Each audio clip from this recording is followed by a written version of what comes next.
Hello, hello, hello. Welcome to Lore Sunday with Mr. Final Fantasy. Oh! The really first time I've spoken out loud today. I think I need some more water.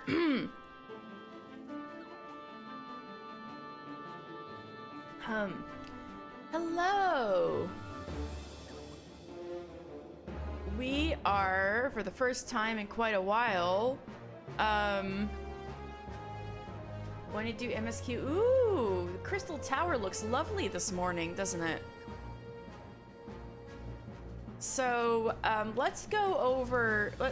It's been, in real life, 3 entire months since we last did MSQ.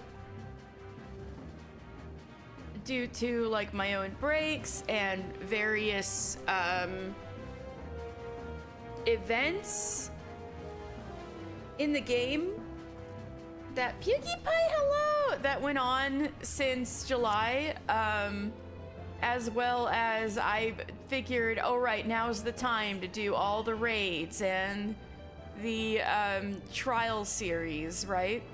It's been 3 whole months. We've been leaving poor Flamine hanging here, wanting to know about her daughter. I feel like an asshole. But anyway, let's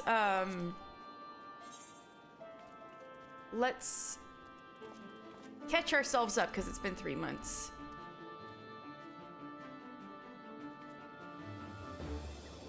So, Tataru proudly informs you that Flamine, Hori, Boulder, and Coltene, 3 scions of the 7th Dawn, forced to flee Limsa Lominsa and the Crystal Braves betrayal, are at last homeward bound. Not to be outdone, however, Kryl and Thancred appear shortly thereafter to share with the others the next step in their plan for tracking down Minfilia.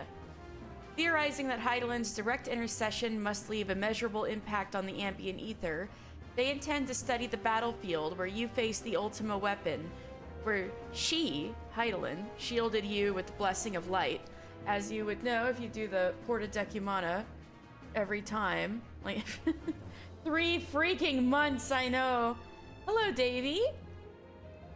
Ah, good to see people coming in right away. This is really making me think I should delay my start time, because I feel like more people roll in about 2 o'clock my time for some reason.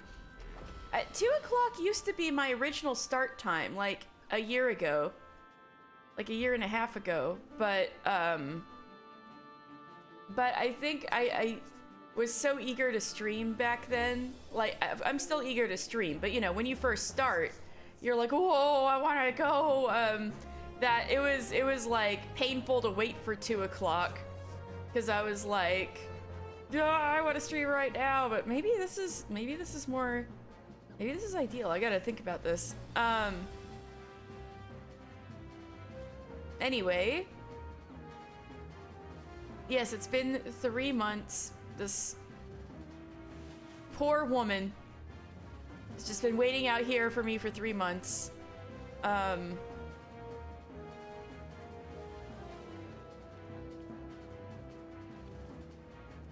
Though he knows not how such data may be put to use, Alphino nevertheless defers to your comrades' judgment, as well as to their suggestion that you, Alphino, and Tataru see to the necessary preparations for the long-lost Scion's homecoming.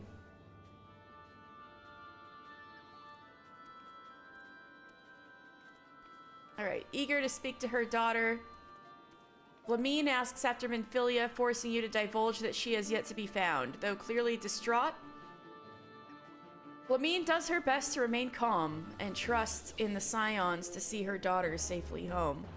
And together, you make for Revenant's soul. Let's just pretend the trip didn't take 3 months. Hi, Coltene. Hi, how are you doing, my bestie? Home at last. I must make my rounds and see who remains. Oh god. I guess you wouldn't know who's here and who left because of the whole Crystal Brave situation. Fuck. Ah, it's great to be back in the Toll. It even smells like adventure. Well, I guess this is, if anything is a settlement of adventurers, it would be this place. Flamine, hi. Feels good to be home again. To think that everyone is waiting for us just beyond those doors. Yeah, really twisting the guilt in there, are you, Flamine? Friends and family with whom we have shared so much. God's help me, but the older I get, the more sentimental I become. Girl, you're in your 30s.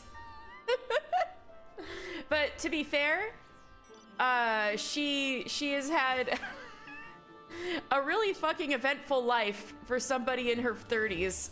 Like, she's already lived a lifetime in those...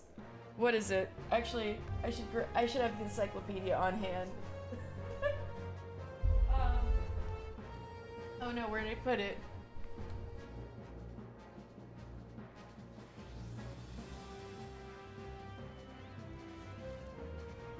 I found them.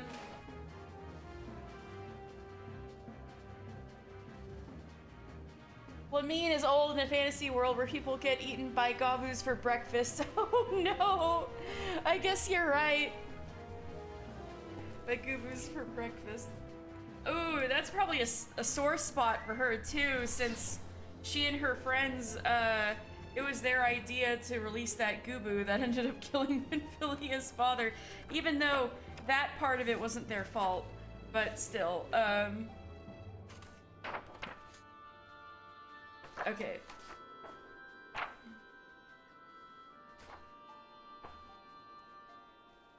Oh, here we go, here we go. Me? What do you mean she's not in this part of it?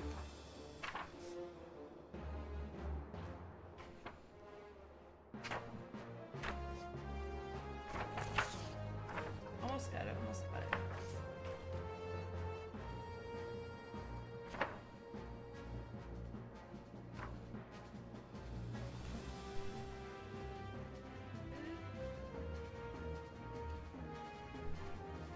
Actually not in the Scion part of the book. I think she's in like the general NPC part.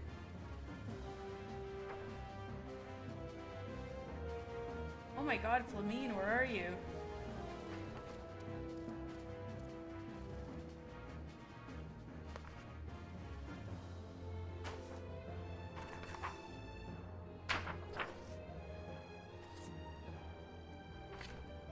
I know she's in here, she's just hiding.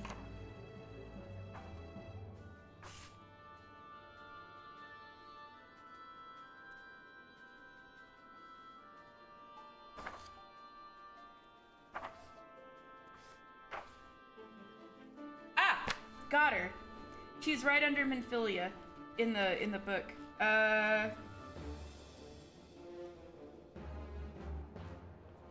She is 37. So she's only 37, but she has been through a lot. She's one of the few people in Eorzea who is like goddamn celebrity, and like her boyfriend got killed when they were young revolutionaries, and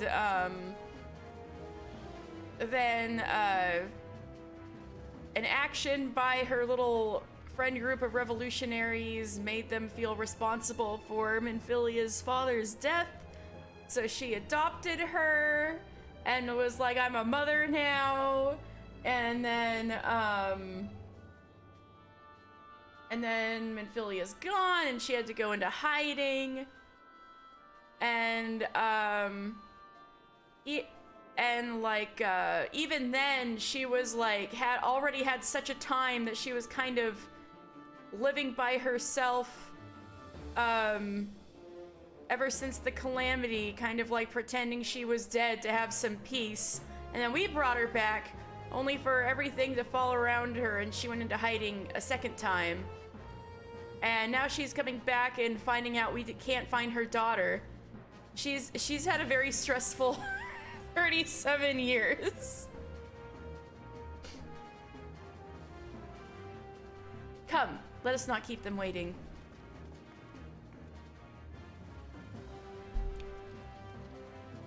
I can only imagine how much stress she had to put up with just by, like, you know, being a singer and dancer and probably like attracting a lot of weirdos,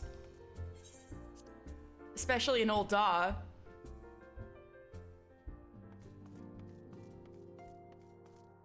Anyway, here we are back in the Rising Stones. I did some of these rounds before. Is that the Lady Flip? But I think their dialogue might have changed since I did their dialogue a couple weeks ago. Considering the Rising event has fine people in their 20s for Louis Law Deep Lore. Oh my god.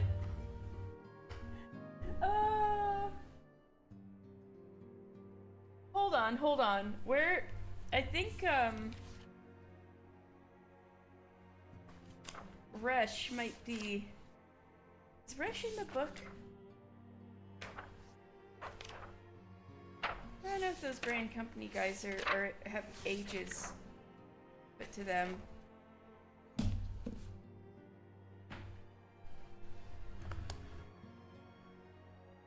Oops. Button. Not that you guys could see. I hit a weird button on my TV. Alright, fixed.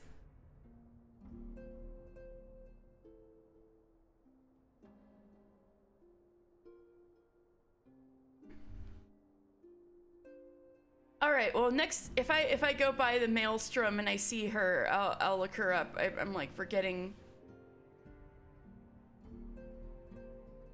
her name off the top of my head. But I guess you're right, since the calamity was 5 years ago, so it's certainly possible that soldiers who were involved would still be in their 20s. Is that the Lady Flamine I've heard so much about? I shall have to introduce myself. So, I don't think I read about Vimatia last time. It might be a good opportunity.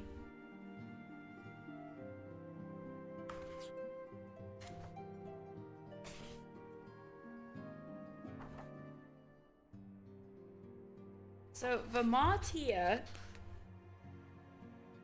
Vima is an experienced Seeker of the Sun adventurer who devoted his efforts to the valiant defense of the Holy See on the Steps of Faith.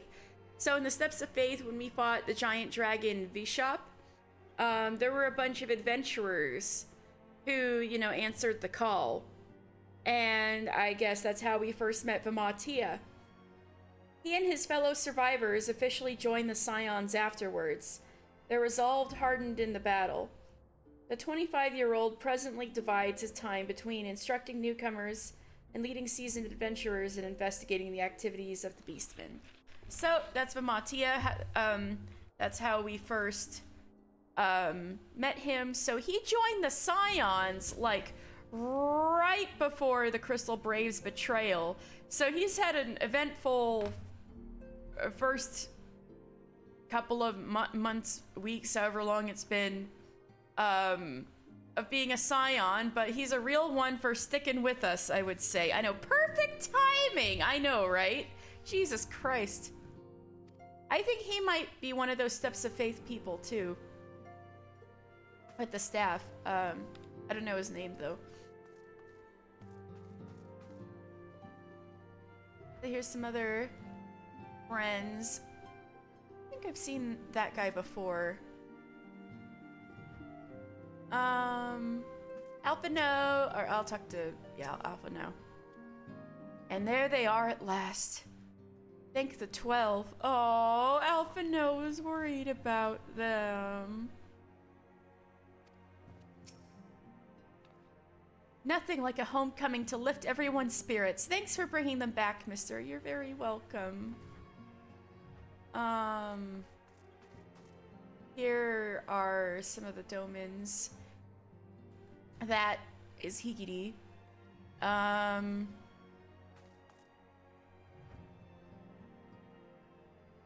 keep forgetting her name. Koharu? I don't think that's Koharu. The one who usually works at the kitchen.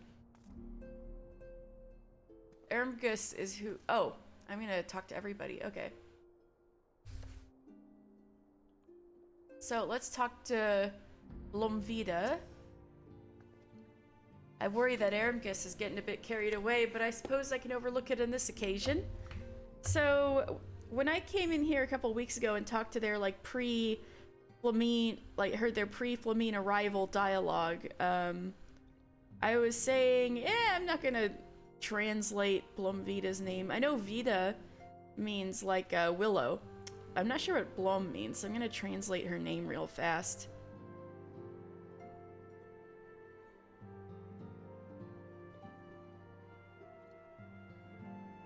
Flower. So her name means flower willow or flowering willow. That's actually really pretty. Blomvida. Flowering willow. Oh, I guess that makes sense because it sounds like bloom. Maybe that's how it's pronounced, like Bloomvida. Bloomvida.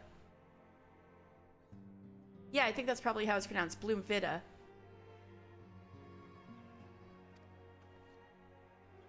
Ermgus. Ergmus. Ergmus. That's right, because moose means mouse.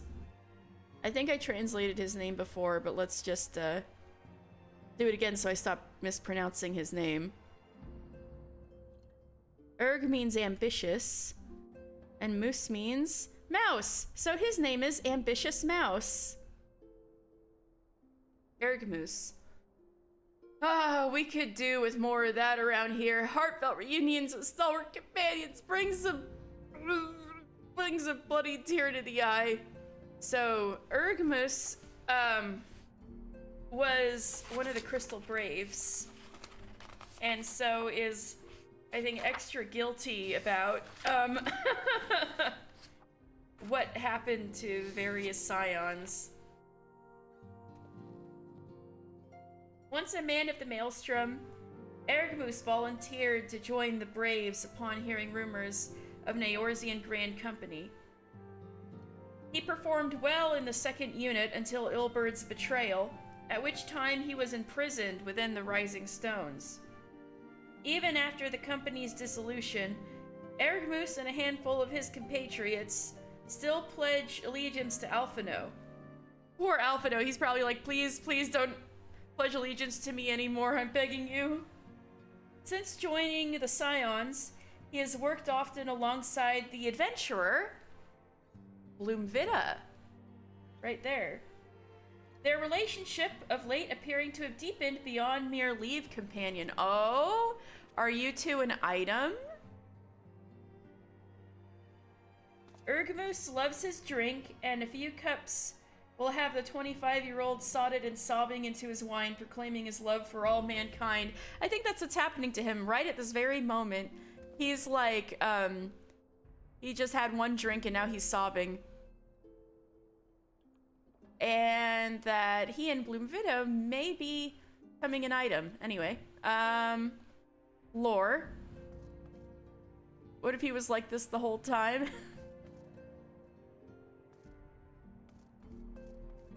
Isildur? Aye, I heard it all from Alian. So where is she? If I'm to greet the songstress Volda, I would do so on my feet. I love Isildur so much. He's so cute. Oh. Yeah, Alian is, I said this the other week, but Alian is his granddaughter. We actually meet Alian and Isildur at the very beginning of our adventure. They're outside the entrance of Sestasha. I think Copperbell Mines. And I think they stopped adventuring maybe sometime around Tamtara Deepcroft. They're like, you know what, that was too dangerous. Fuck this. We're gonna settle down.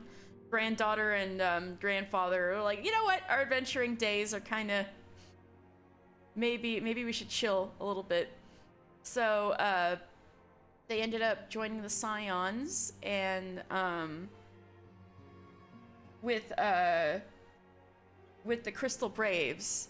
Or more like Alian joined the Crystal Braves. But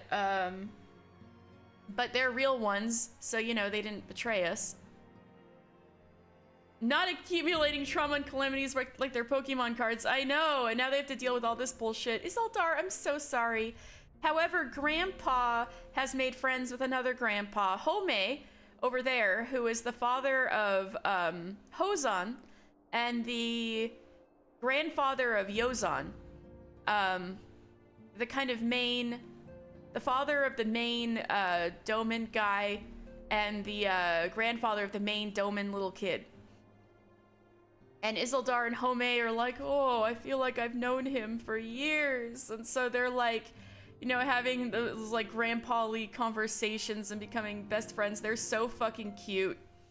So at least Isildur's got that. So this old man, he's all like, if I'm to greet the songstress of Ul'dah, I would do so on my feet, which is like the most cute old man thing he could possibly say. All right, Home, hi. To secret oneself in a ship's hold to secure safe passage to a faraway land.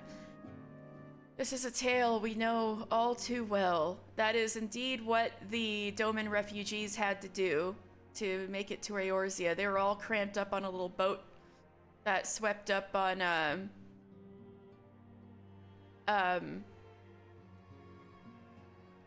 swept up to the docks right here. When they are well rested, I should like to seek a formal introduction.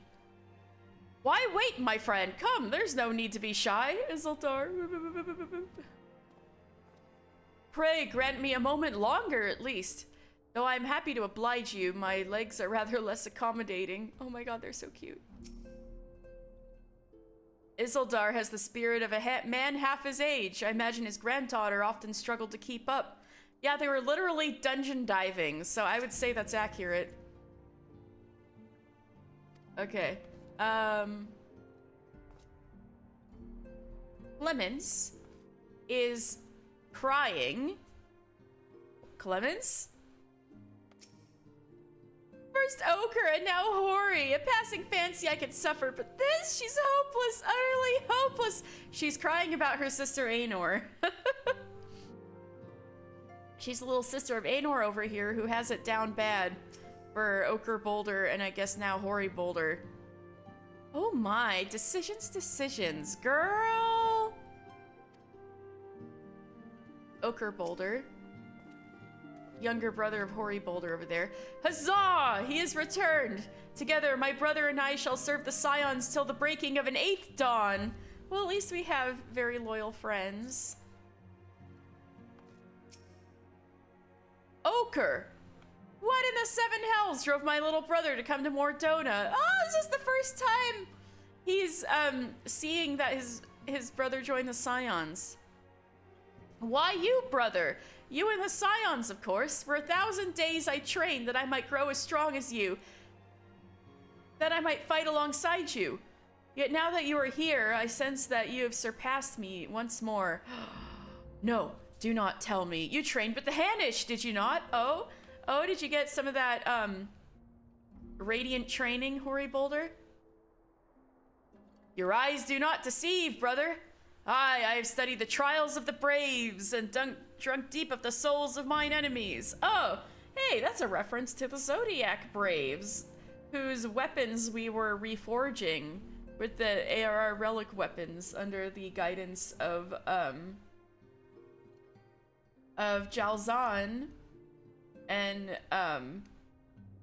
Alchemist of Radzat Han, and the whole Zodiac Braves weapons was his ambition in the first place.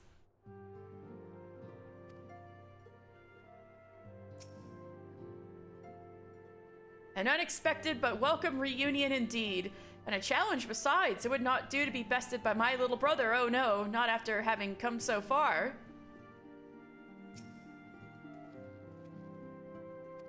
And then Coltonay, are you okay? You taking a little rest? Glad though I am to be home, I cannot help but think of those who have yet to return. Coltonay is so nice. Once we have settled in, I would join the search. You're a good one. We all must do our duty, and I am no exception. Our brothers and sisters are counting on us.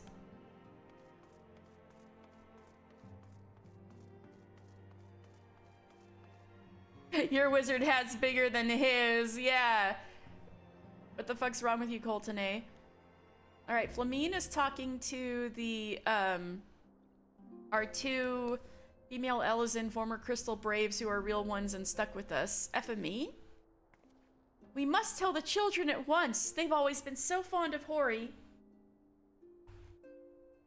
So, FME Gifilmon, I think is how you would say your last name. Wildwood Ellison of 24 years, FME once served the Order of the Twin Adder. However, tales of the Warrior of Light's daring do lured her to the Braves, where she joined the Second. Many of her compatriots in the unit came from Grand Companies, and unto Grand Companies they returned when the Braves were disbanded. FME, however, stayed on with the Scions, firm in her conviction that they can provide better protection to the realm than any large organization staunched in politics and bureaucracy like the Grand Companies. Of late, she apparently indulges her love of poetry by frequenting the Seventh Heaven, the bar right out back here, and listening to foreign minstrels sing of the Warrior of Light. Oh, so the FME likes to hang with the wandering minstrel, Mr. Yoshi P, out in the bar behind us. That's cute. And Alian, who is the granddaughter of Isildar, way over there. When our comrades betrayed us, I feared all was lost. How wrong I was. Alian was raised by her grandfather, Isildar, and the two Wildwood Ellison traveled the world together. When he resolved to quit the adventurer's life, Alian decided to make her fortune with the Crystal Braves. There she became the lieutenant of the Fourth, a unit composed of adventurers. Though she had no special talent, she proved a reliable leader and soon earned the respect of those under her command. She plunged into despair upon learning of Wilrid's death. No, poor Wilrid. I would too, Alian, you're a real one. But eventually chose to move forward in his stead. Since joining the Scions, she has used her experience to coordinate the activities of those aiding the organization. Now 21, oh, she's so young! She will oftentimes prepare her grandmother's tomato pie, a nicety she finds contributes to the maintaining of morale amongst her many constituents. What a girl. You're really a real one, Alian. Alright, Flamine, welcome home. Alian, FME. It fills my heart with joy to see you both hale and healthy. And what of Higiri? She's right over there. She is well. Oh wait, no, that's not Higiri. Who the fuck is that then? I could have sworn that was Higiri. It looks just like her. It must be just another Doman who looks like her. Alright, so Higiri is not here. I've been lying to you the whole time.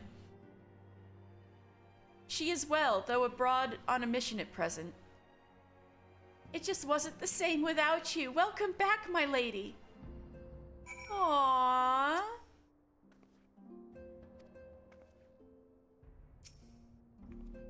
Twelve be praised, so many are still with us.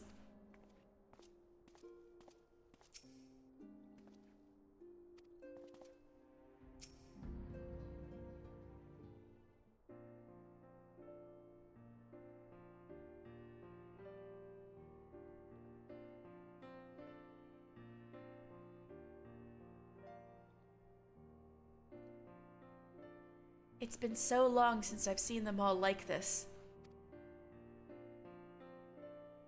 Too long.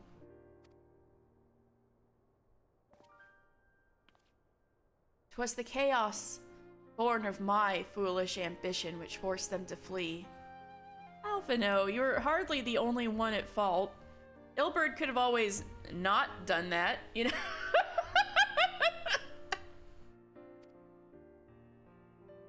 Though they are returned, there are others yet missing, others whom we cannot forsake.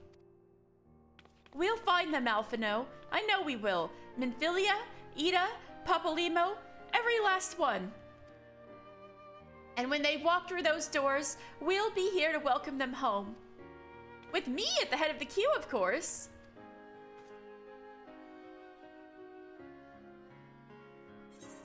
Oh.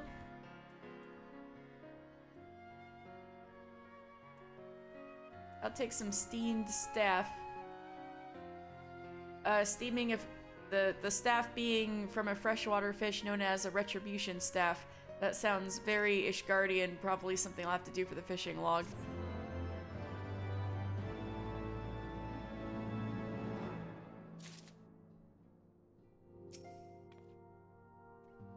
It'll all be like it was. Just you wait and see. Alphino is eager to return for the search for Minfilia.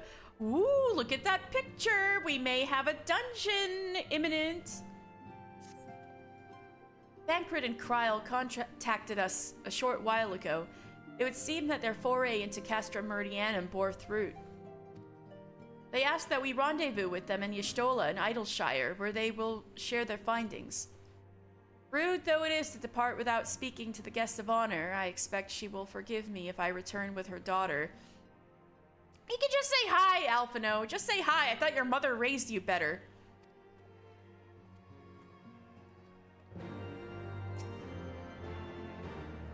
What are you still doing here? They're waiting for you in Idleshire. Oh, I guess so, I guess so. A shame that Higiri was not here to welcome Lady Flamine home. Still, it shall be a pleasure to see the look on her face in which she returns and learns of her homecoming. Mayhap it is for the best that I remain ignorant of the details, otherwise I may be tempted to do something rash. Flamine! Poor Flamine, holy shit. I will place my faith in you all, and the 12 to see her returned to me. Oh god, nobody's told Flamine about exactly what happened at the banquet.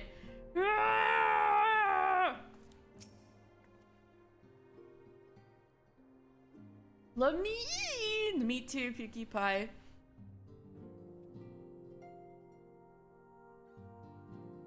Now that Lady Flamine and the others have returned, we can redouble our efforts to find Nita and Papalimo. If only we had some inkling about where they went when they left Pearl Lane. Oh, now she's engaged with the conversation, like little details like that. I don't think anybody else probably is talking about anything different. Oh! About time everyone came back to the toll, though there's still a few missing, like young Wilrid. Been too long since that boy and I had a drink. No! Lamine, that was me. It was literally me. Gotcha. Wilrid is dead! I'm so sorry, Ergmus. Ilberd and his cronies murdered him in cold blood. I'm so sorry. I know. I will look after him and see that he is fit for duty. Maybe you should break it to him gently that Wilrid is dead.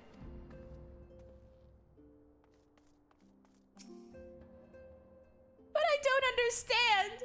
I was the healer on those expeditions. How could she have... Oh gods. I was sleeping less than 10 fulms away. I have no sister. What the fuck? Excuse me? Why not both? Wait. But enough about me, brother, and what of your escapades, and what of this fetching young lady with whom you seem so well acquainted? Perceptive as ever, brother. Aenor, and I have taken part in many a mission together, and through adversity have forged unbreakable bonds. Indeed, her skillful ministrations have provided much comfort. Excuse me! Excuse me! Why not both? I don't understand. I was the healer on those expeditions. How could she have...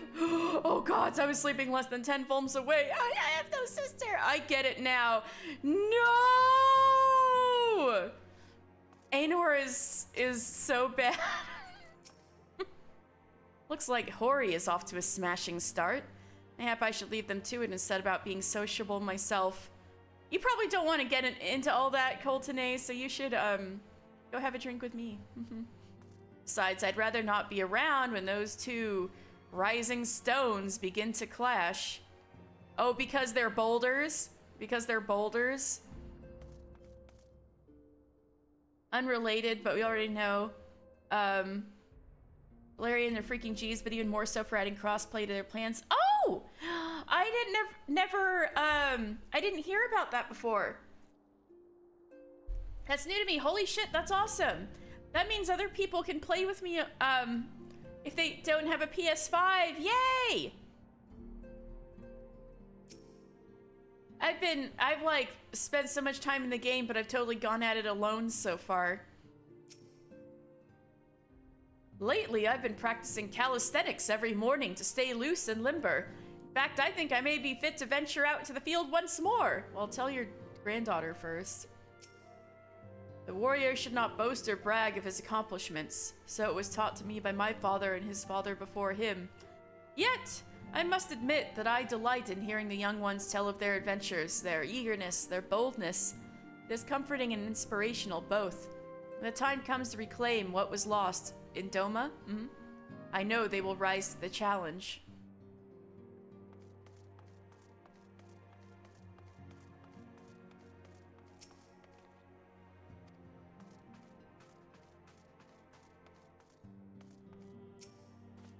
We'll keep things running smoothly while you're away, sir. You should devote all your attention to the search of for the missing scions. Thank you, Vama. You're very reliable. Okay, I think it's time to go.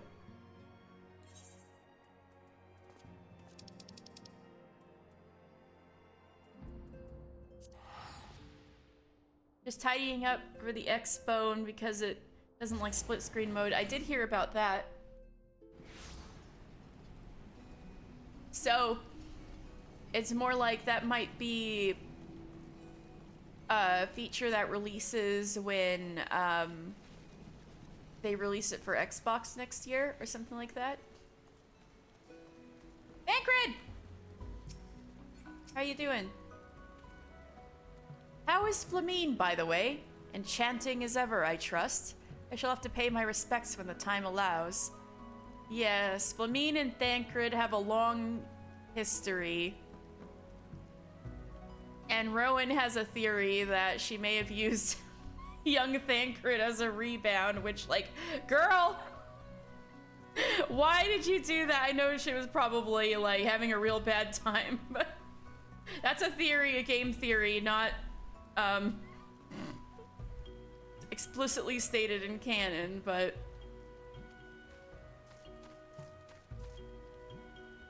But Thancred and Flamine have a long history.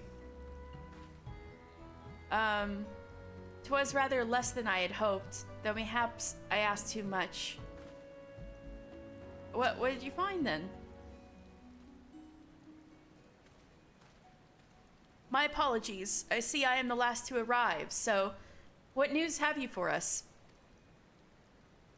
Well, as we postulated, there were indeed what appeared to be remnants of an unexplained disturbance in the ether at the scene of the Ultima Weapon's destruction. A ripple at odds with the presiding pattern. Oh, that might be, Heidelin's little ether trace? Though faint, the waveforms bore a strong resemblance to those observed following the destruction of the Isle of Val, when I believe Heidelin shielded me with the blessing of light. That's how Kryl survived, the Isle of Val disappearing. Heidelin saved her. To confirm our findings, we paid a visit to the Sildi Aqueducts.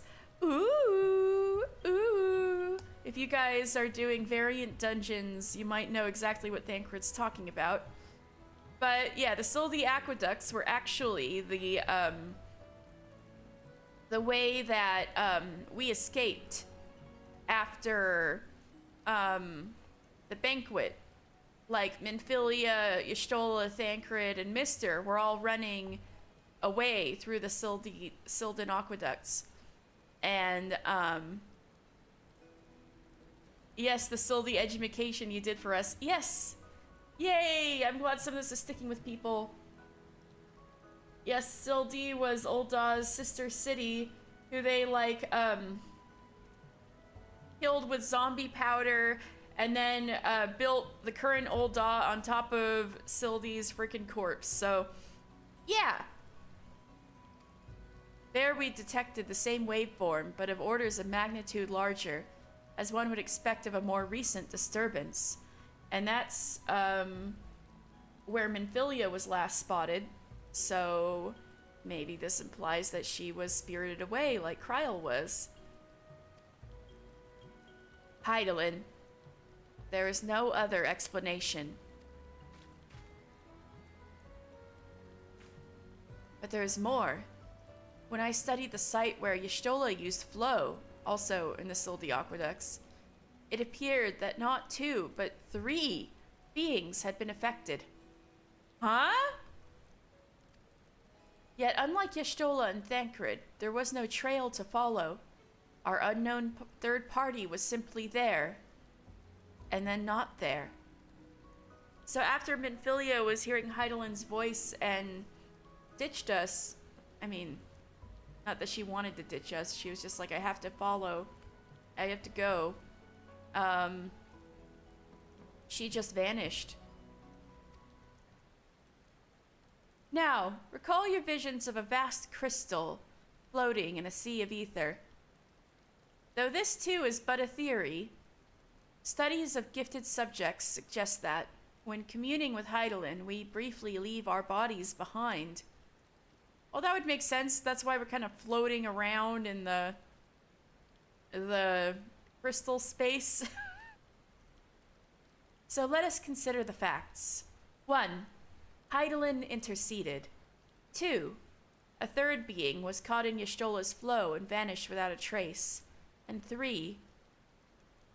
Hydaelyn may have the capacity to summon the consciousness of a gifted individual to her side. You are implying, I take it, that Hydaelyn guided Minfilia into the compass of my magic, so that she might summon her, body and soul, unto the ethereal sea. In which case, we must needs continue our search there. For a blessing, the means to do so already exists.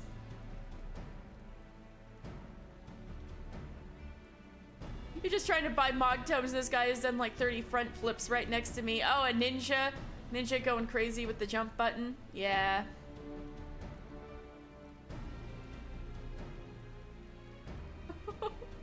Well, I can't see it where I am, but when you're a ninja, it is a little tempting to just start doing that.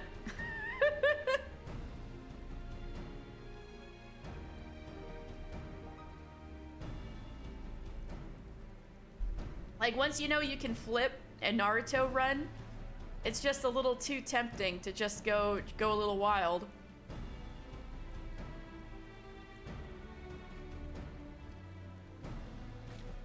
The means to do so already exists, eh? I speak of the Anti-Tower, a Sharlayan construction conceived to provide scholars a vantage point over the ethereal sea. Impulsive. Though I know not where its entrance lies, we need only ask its last custodian, a contrary old crone who, for another blessing, refused to join the Exodus. Oh, I know who you're talking about. Master Matoyo was the keeper of the Anti-Tower. I had no idea. Then our course is clear. We must petition her aid once again.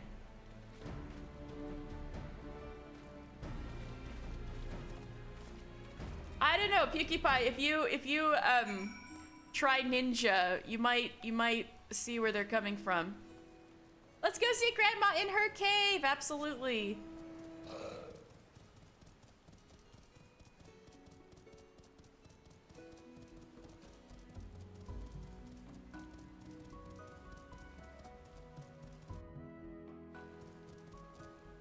Your actual grandma would want to live in this cave with a bunch of like magic frogs and broomsticks. Yeah, I could see that being fun. Far away from society. I can't believe your grandma is actually Matoya.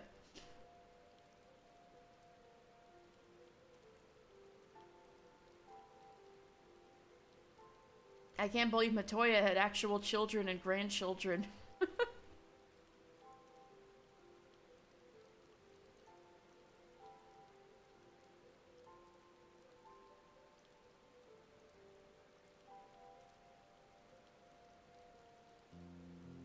It's why she's so done.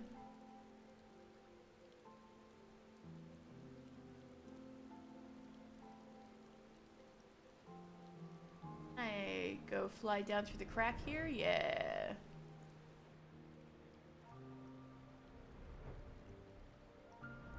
There we go.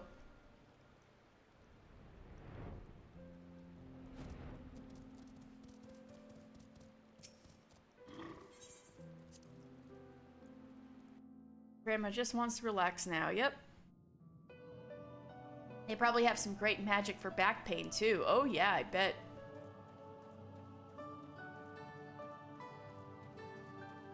She may be hunched all the way over, but she feels nothing.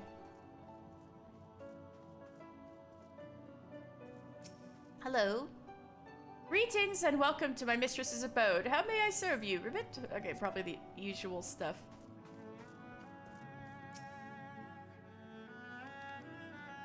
Ah, 'tis you, kind adventurer. Thanks to you, I have been entrusted with a task of great honor, and I mean to perform it to the best of my ability.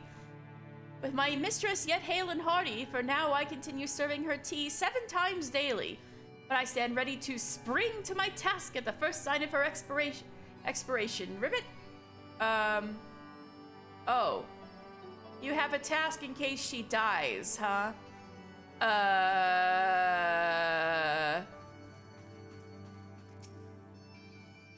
I think I remember we doing something like that.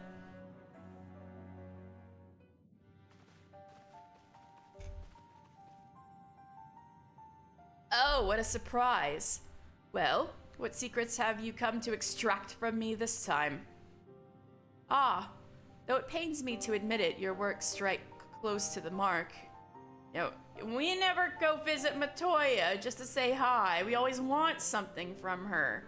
Wow, we're so rude.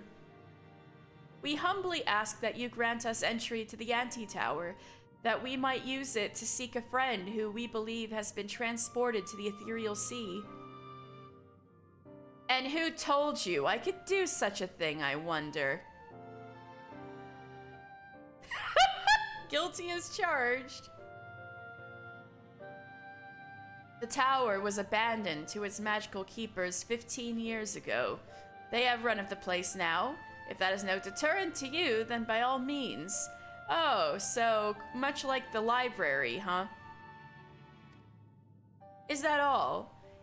I felt sure you would seek to dissuade us from our course, given your role as custodian. Role? Hardly. The Forum foisted the title on me. During the Exodus, every entrance to the Anti-Tower was sealed, save one. The one that says no entry on it? My role consists of making sure no one with ill intent sneaks through it. Such was the Forum's final order to me. Well, I can remove the wards right now. Will you be going or not? She is so done. It's like, I know you guys don't have ill intent. We will, Master Matoya. We will do whatever it takes to find Minfilia. Like, whoever that is. We'll see about that. What does that mean? You, Baldessian girl, you're staying here with me. I need your help to restore the wards to their original state. The rest of you can go, on the condition that you clean up the mess in that tower. If you encounter any unruly familiars, you're to tend to them. Those are my terms, and I'll hear no argument. All right, we'll do a clean sweep of the place. Dankron's been quiet this whole time. Well, it appears the mistress has spoken. Lead the way, mister.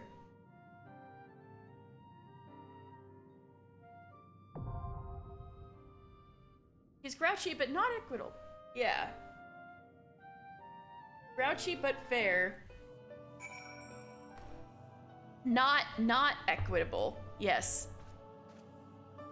I know what you're saying, and I agree. Fair warning, but the arcane entities in the Anti-Tower are a troublesome lot. Try not to die in there. Thank you, Matoya. I'll try not to die. Well, does anybody want to come with me to the anti-tower? Oh wait, no, it's MSQ! Never mind. Sorry. Duty support. We got duty support. Oh my god, sorry. However, I do have Pharaoh Sirius Hard and Hullbreaker Isle Hard in the journal. So, I could do that later if anybody wants to join. Sorry about that. I got duty support. You can tell it's been a while since I went into an MSQ dungeon. I'm just like, oh yeah, let's go. The anti-tower is the sole reason a Sharlayan settlement existed in Eorzea. One cannot overstate the structure's importance. Wait, so the anti-tower is the whole reason the whole colony was established here.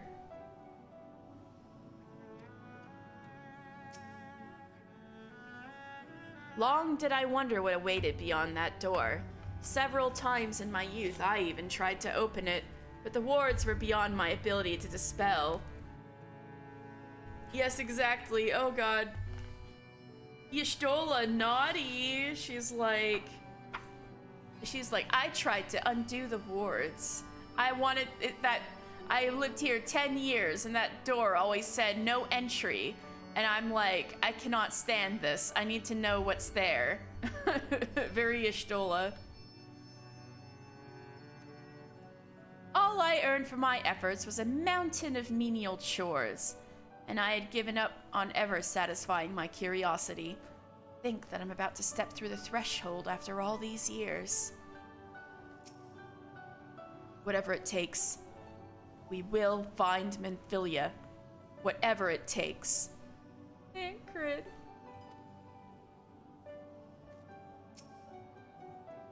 The anti-tower is the sole reason a Sharlayan settlement existed in Eorzea. One cannot. Oh, that's the same. Who's gonna be our tank? Is it Mr. Froggy again? Oh! Tancred tank before Gunbreaker. I'm shook.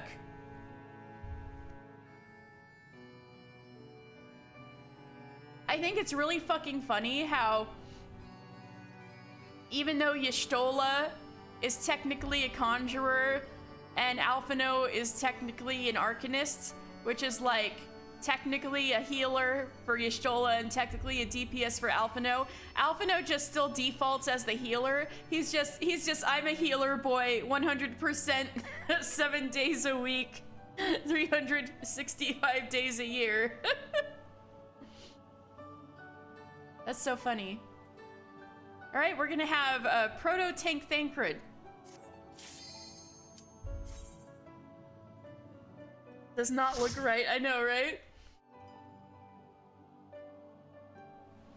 But this is a feeling of the future. Ah, yes, the classic anti-tower music.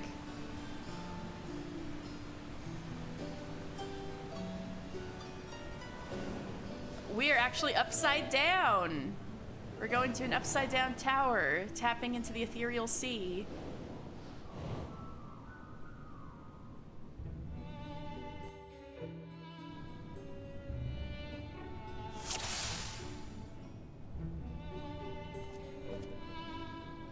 What is Tancred? He's gonna tank with his little knives. Oh my god. Wait, no, he's got a sword. He's gonna use one of his knives as a sword. And he's just going no shield, kind of like, got the Emperor's New Shield thing going on. Alright, so the anti-tower. In the year 1311 of the 6th Astral Era, scholars from the northern nation of Sharlayan discovered natural caverns that descended deep into the subterrane of the Dravanian hinterlands. Judging the site ideal for observing the ethereal sea, the heart of Hydaelyn herself, they constructed an observatory, the Anti-Tower, and proceeded to study the fate of the very star. As the tower underwent expansion, So too did the little settlement that surfaced it grow. This settlement came to assume the role of a waypoint for successive scholarly expeditions to Eorzea, before eventually blossoming into the city-state of Sharlayan, the former Eorzean city-state of Sharlayan. Generations later, as the Exodus drew near, there were calls for the anti-tower to be demolished in order to prevent its misuse. However, its immeasurable academic value ultimately prevailed, and instead it was locked behind a slew of protective seals, whose care was left to the lone individual who chose to remain behind, the Archon Matoya. In the depths of the ethereal sea, actually, maybe I'll wait till we get a better view. I'll read a little more once we get to the end of here. His face is actually a shield.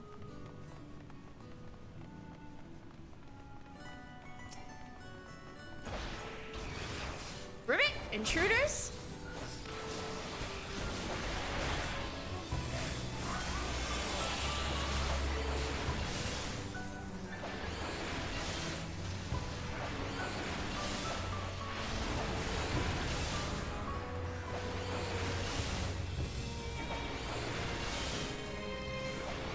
Let me see how Thancred's tanking. Yeah, he's just going invisible shield, and he's using his big knife as a sword.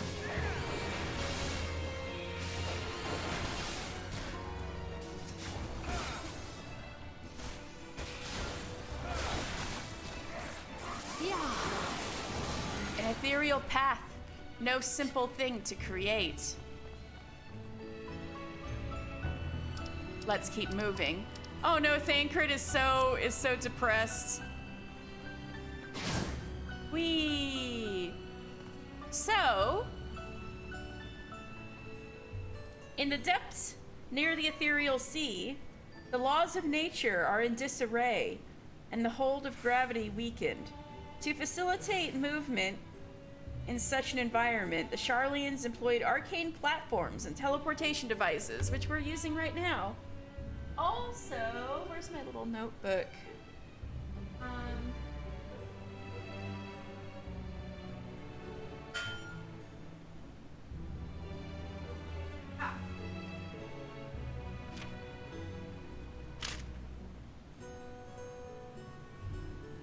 I think I need to do a little calculation.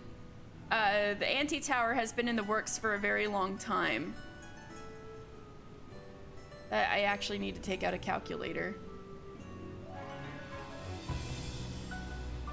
Because I'm bad at math.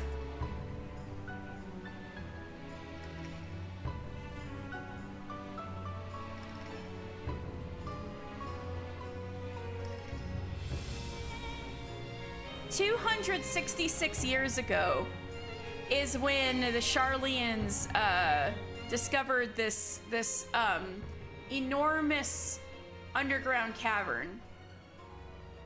It was 266 full years ago. And so plans for the construction have gone on for that long. So this tower itself is probably over 200 years old.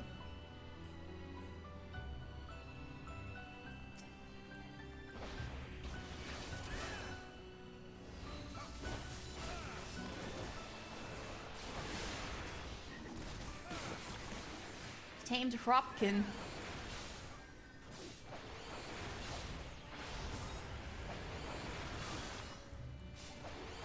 Away with you.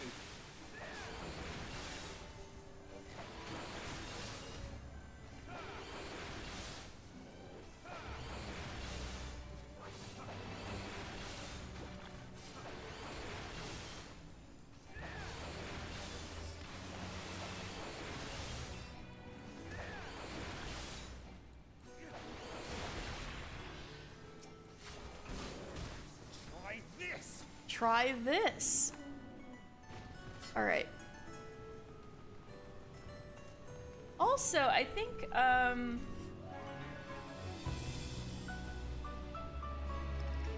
can get some lore on Thancred's sword if it's the same as his knife. Let me Yeah. Oh, yeah. So, Thancred's really big knife that he's using as a sword is one of two blades that he retrieved from the Vath. The friendly Nath. So, obtained through trade in Lothast Vath, Thancred carries one heavy blade, most likely a salvaged artifact from Ancient Alleg, which is the one that we're looking at right now, and a slim trapper's dagger, which is would be present if he was being a rogue right now, but he's not.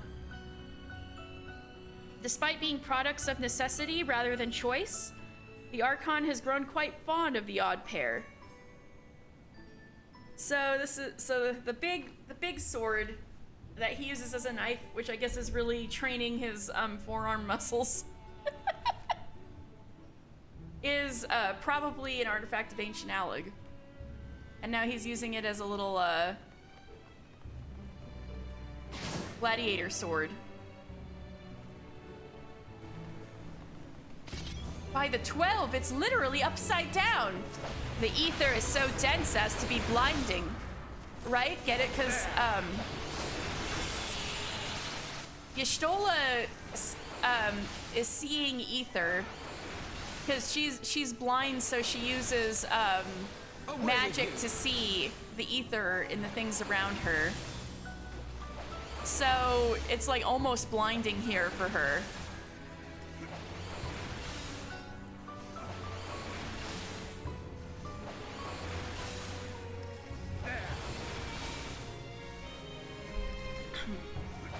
At last, the challenge. I can't frog croak. I should say ribbit. You forgot that she was blind?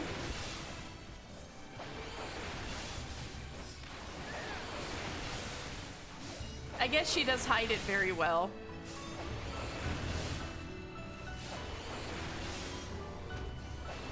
Yeah. She never let it get in the way of anything, more like. She simply does not allow it to get in her way. If you talk to her sister, Ymitra, I don't know if she says it yet, but oh, look at his little carbuncle. Oh, I think that's diamond or obsidian. I don't think obsidians are a thing yet. I can't highlight it.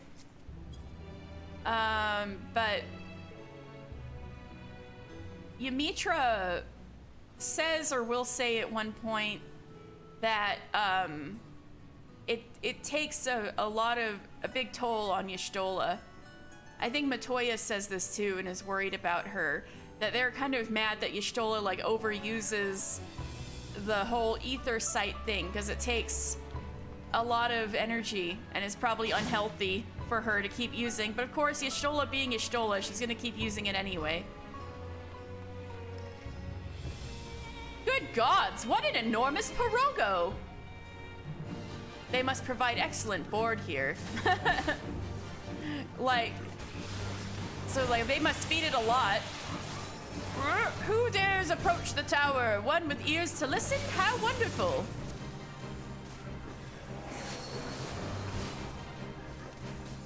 Away with you! The Thancred's like, they must feed them real good here.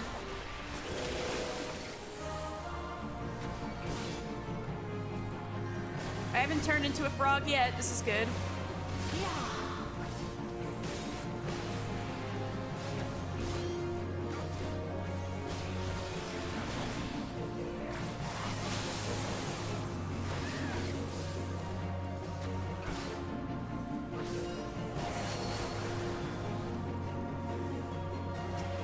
Oh no, I'm a frog!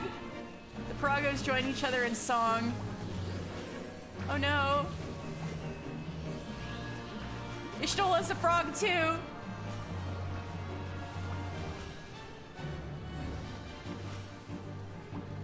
Help. Help. Help. Okay, okay. with you.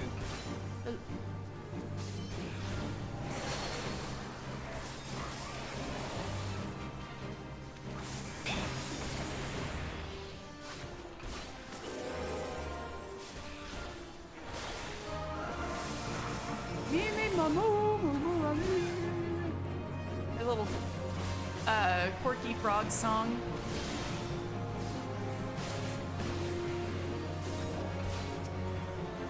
Oh my god. It just died immediately.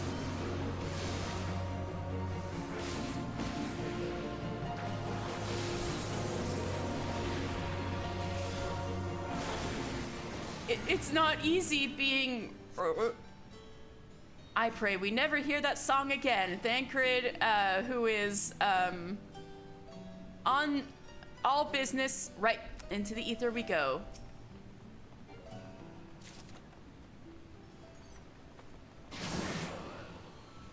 Whee! We're flying.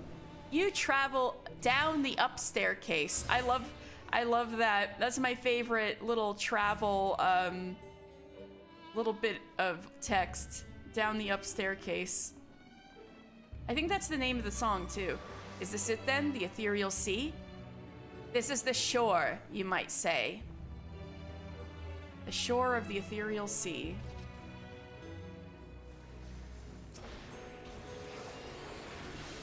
They got some mimics in here.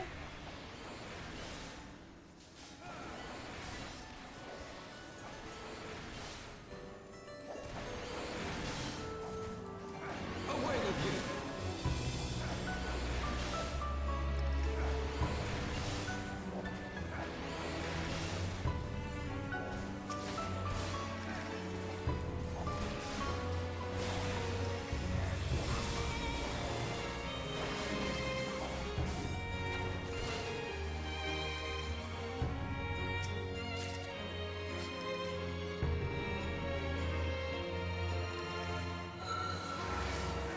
Open doors! Kill you dead!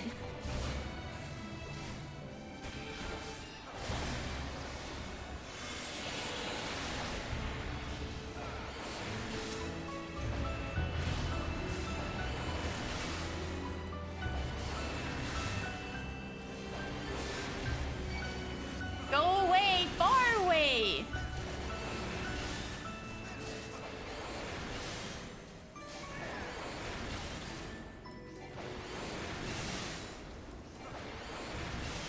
Away with you.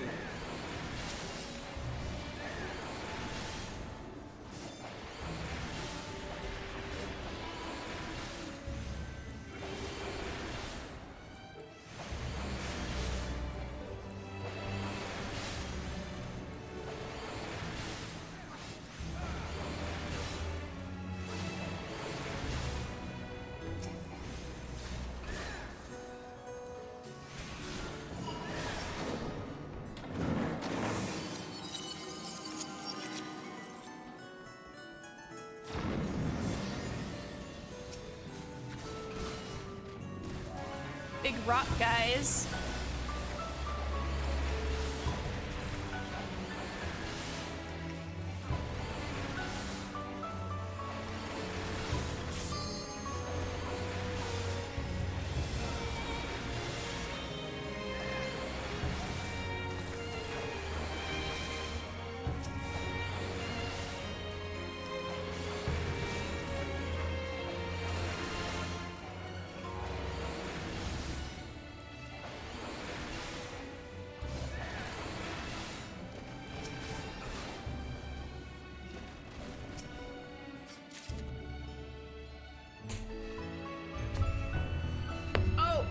I forgot to say, that big Pororogo we fought actually has, he has a little D20 on his staff. We actually have a little entry about him in the encyclopedia here. So Zurarago, who we just beat up, boasting extraordinary size and girth, this Porogo familiar fled its Charlian creators during the Exodus and sought to establish a kingdom of its own kind inside the Antitower. With a voice lauded as divine by its peers, it croons out songs that brim with magical power. So the other Pirogos think that Zurorogo has a lovely singing voice.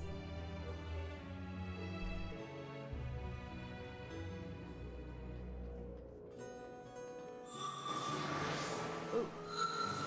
Ooh.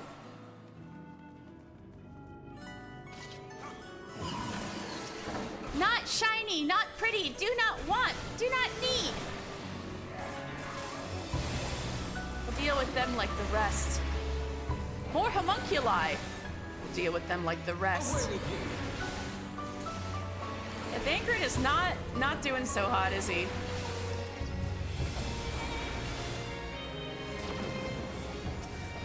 Pretty tower, our tower, all for us, not for you. Hi, Charybdis. Do an anti-tower.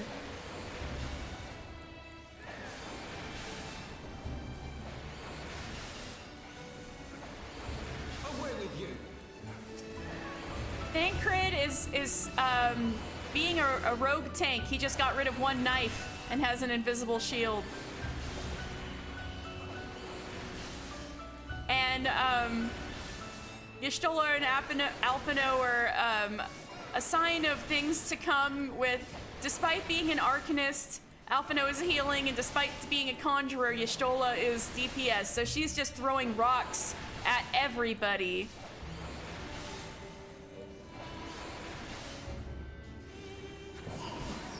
And wind, I guess.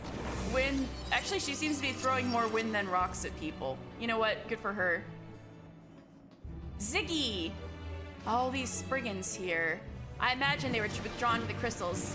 Ziggy, save everyone! Ziggy is hero! I imagine they were drawn to the crystals. Ziggy, zoom!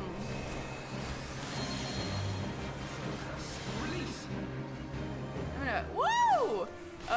Fuck. Fuck. Okay, I made it. At least they give you time for that. Ziggy, zoom!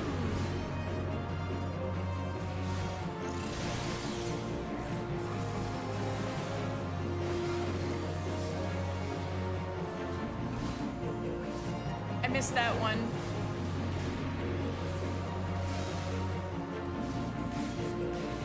Oh, we gotta take the tethers to different rocks so they don't hit us? Okay, that's cool. I see how you do this. Ziggy, shoo!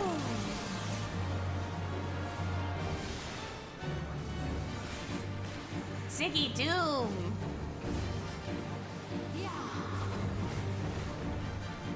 Ziggy, zoom! Ziggy, super beam time! Ziggy, hey! Oh no, I fucked it up. I was too into my DPSing. Well, that was my bad. I didn't notice I had a big reticle on me. So I didn't get to complete the mechanic like a cool boy. Sorry. My brain turned off.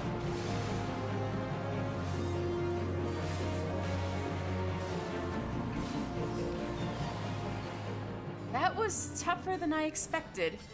Come, the lowest level awaits. Alphino's just so taken in by everything happening, and Thancred and Y'shtola are like, yeah, let's move.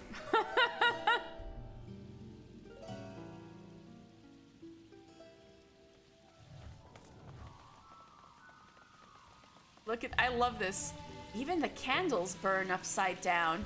How very Charlian to obsess over useless details. Get their asses, Y'shtola! Well, now we're fighting mammoths. Wind up Vikings. Wind up mages.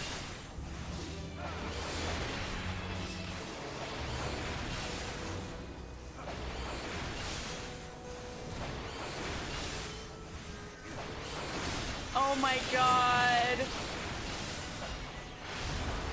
I don't think the Charlians can ever recover from that savage. From that savage a takedown. Thank you, Y'shtola.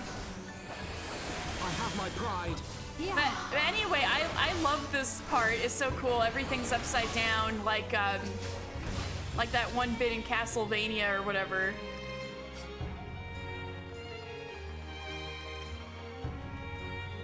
Let's see if we can. Yeah, we can see the floor. You can see the red carpet. Yeah, if you look up, you can see the red carpet that goes down the stairs and into the corridor.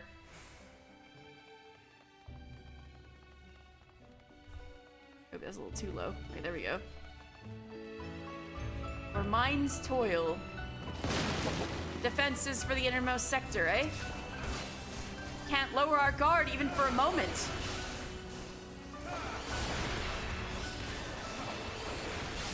Some centaurs.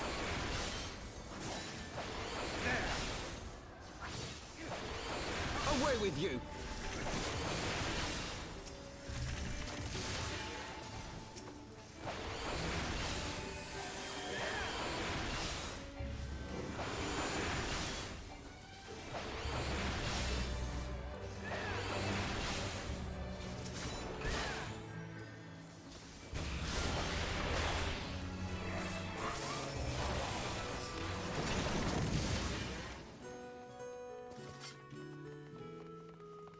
Reaches. So, let's see. This looks like some kind of conference room. You can see the seats lined up on the ceiling.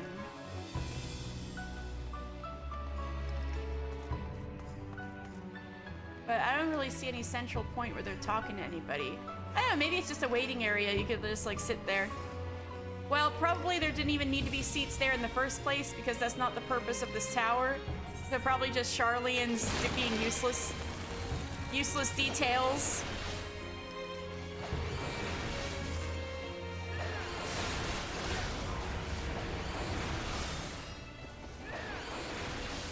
They didn't need to go this hard on the architecture, but they did anyway.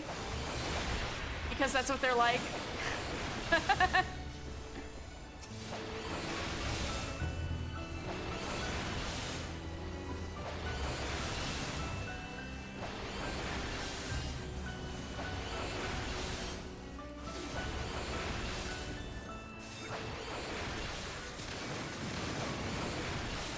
Away with you! More Charlian mammoths. These ones have little wizard hats. They're so cute.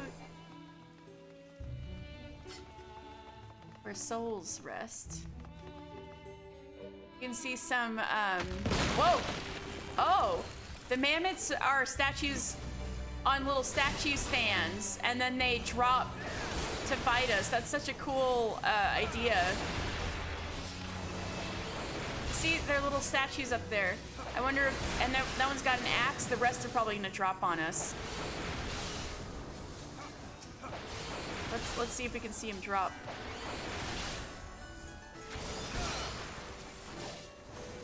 Unless they're gonna just stay there. See? The second statue fell.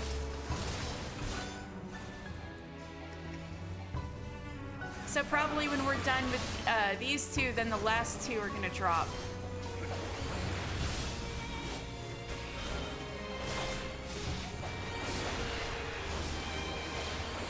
A lot of cool details in this dungeon. Like this! See, there they go. And these, those statues over there too turned into centaurs.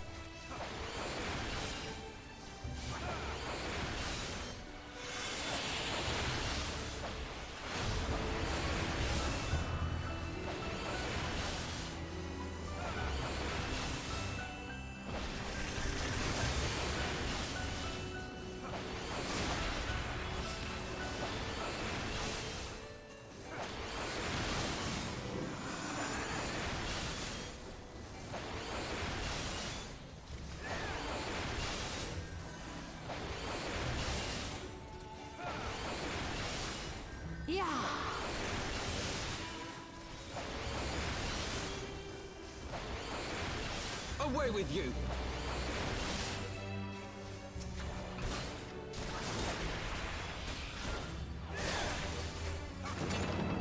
Alright, what is going on in this room?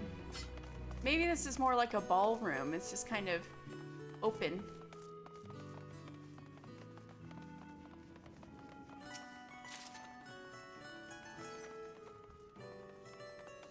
Upper reaches. Ooh, there's like another hall going that way with more stairs. And here...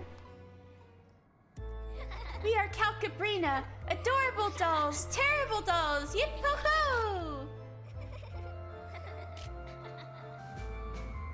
So, you may say Endwalker is the Final Fantasy IV expansion. However, this is an early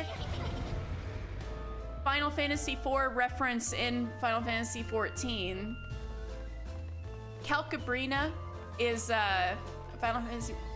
These dolls are guardians of the viewing chamber. Have care, I sense tremendous power from them. Not so fast.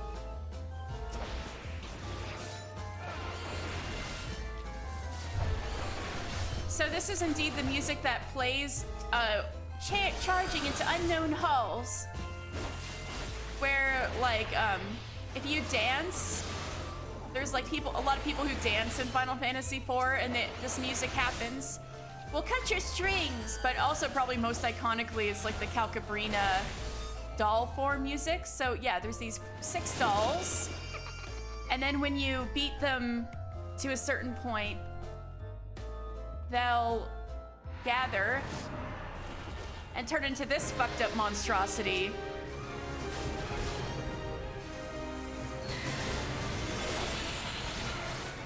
That's exactly how it goes in Final Fantasy IV. Whoa! Away with you.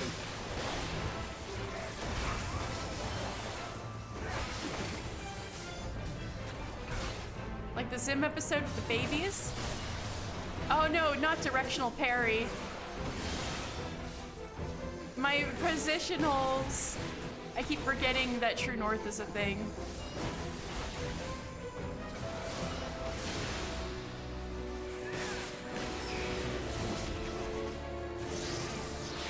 Oh no, welcome to the dollhouse. Oh no, please free me, Thancred, Alphino. Alright.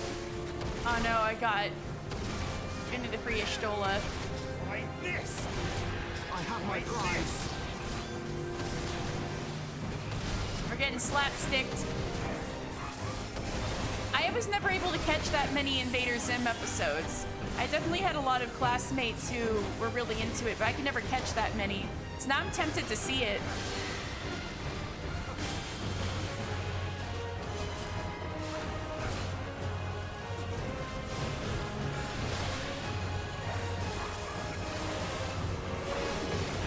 Away with you.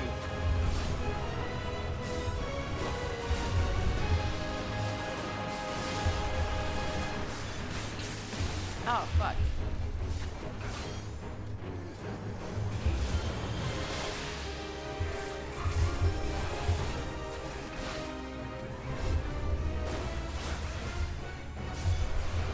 Oh no, not again.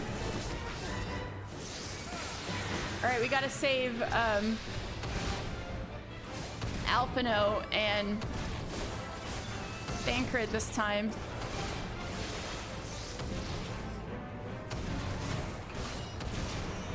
Alright, we got it.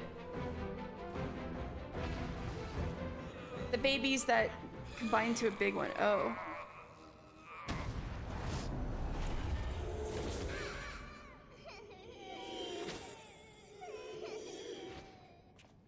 And there they go. Yeah! Plague of babies. Sorry if you're hearing a lot of noise. Stella's rubbing the microphone, because it is indeed her, it is indeed her feed time. Let's see. Oh, that was a Wondrous Tale duty. Okay.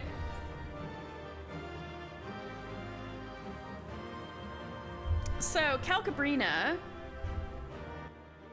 This doll-like construct was created to protect the sanctity of the anti-tower, steeped in the energies of generations of mages. The powerful magics instilled in this guardian have worked eerie transmutations upon its form, which it conceals by dividing itself into lesser dolls, Kalka and Brina. So it got real fucked up by lots of magic. And I know we're about to go into big cutscenes, so maybe I should take this time to feed Stella. So sorry to leave you with the ba ba ba ba da ba ba ba ba, but I'll be right back.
Alright, I'm back. Are you guys ready? We're gonna see if we can reach Heidelin and find out about Minfilia.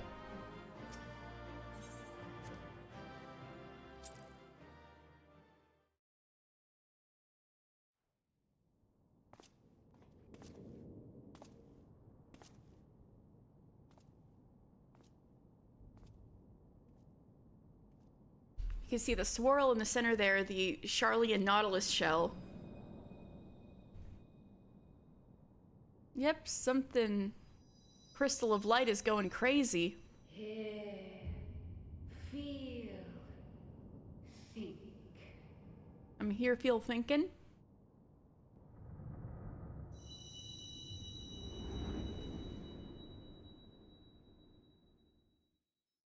I do be here and feeling thinking.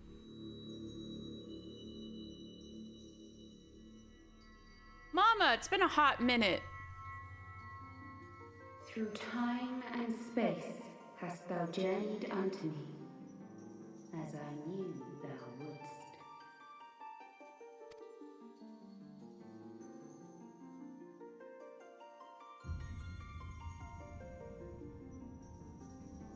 We are the word of the mother. We, who were once called Minfilia. Minfilia? Who put you in that ugly dress? Heidelin? Much time hath passed for thee since the bloody banquet, since I hearkened to her word. Yeah, we've been looking for you. Mother, Heidelin guided me towards Y'shtola and Thancred, that I might be swept up in their flow and delivered unto the ethereal sea.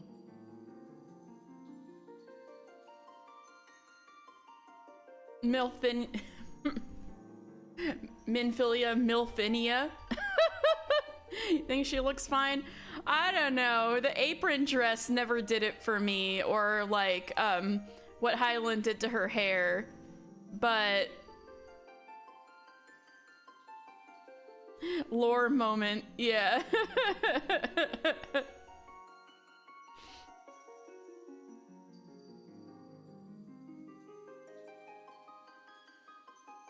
Oh man. We've been looking for you, girl. There, adrift and alone, her voice silent once more, I prayed for those we have lost, for those we can yet save. That's your line. To her I would make an offering.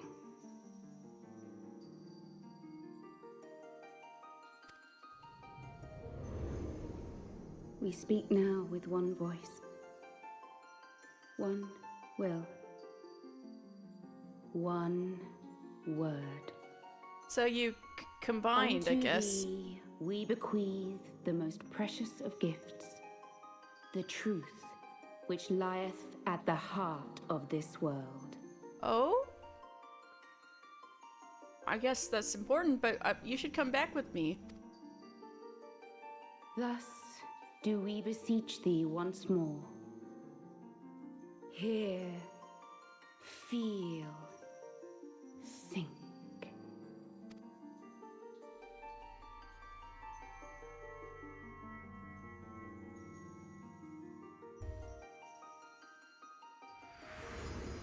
Mister's face is me right now.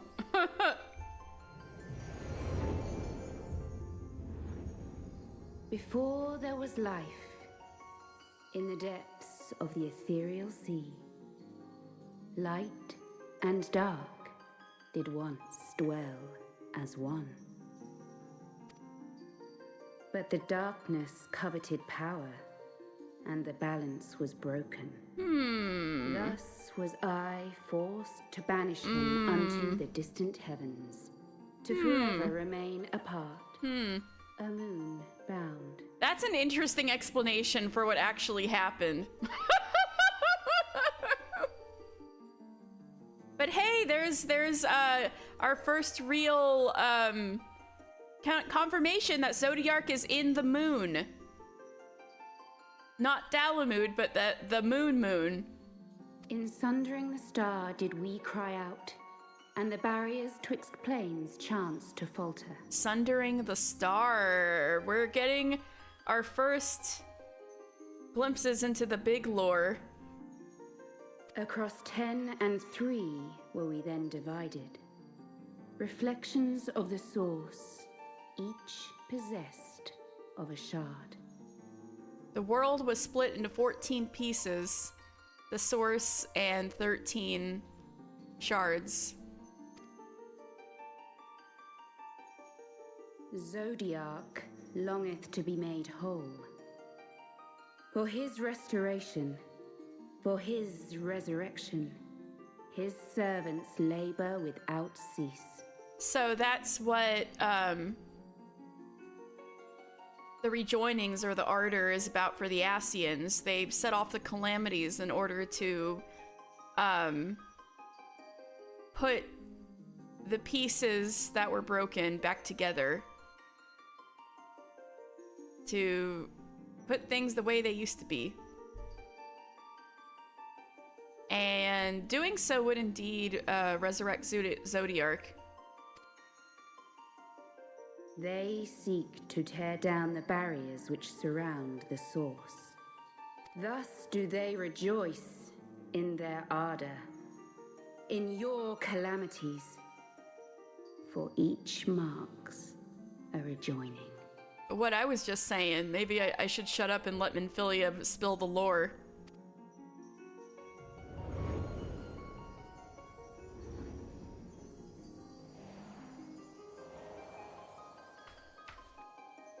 Seven times have they succeeded. 7 times hath the darkness grown stronger. 7 times have I failed. Yeah. The 7 calamities. The Ascians cannot be suffered to continue. This is my final.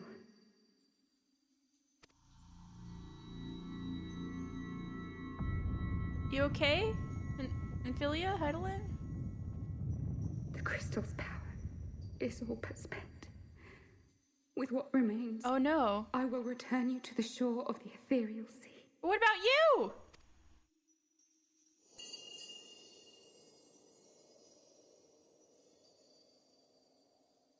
Blessed children,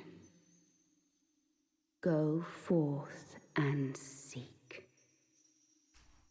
Seek. But Minfilia? Minfilia!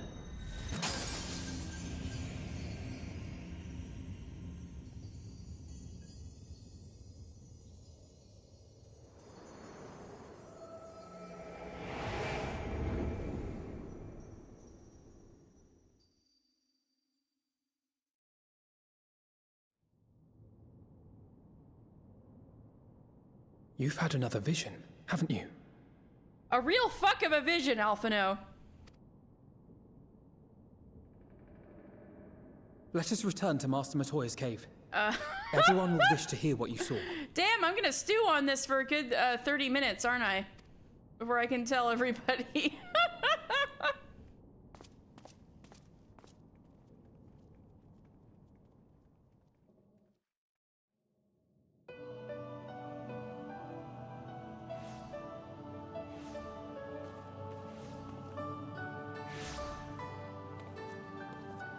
Still in one piece, are we?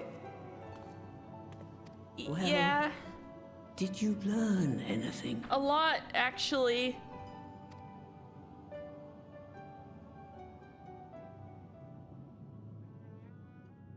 Sorry, Thancred.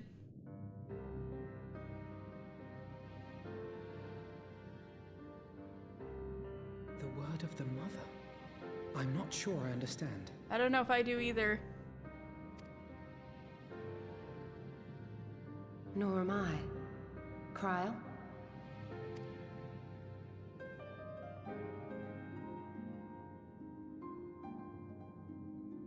Oh, Thancred! Thancred! As unbelievable as it sounds, I see no reason to doubt her. The word's tale. No one was more sensitive to the will of Hydaelyn than Minfilia.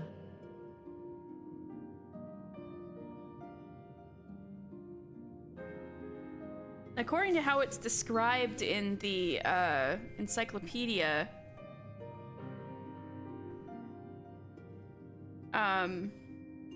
Minfilia hearkened to Hydaelyn's voice and made to her an offering of her own flesh, and in so doing, had become one with her.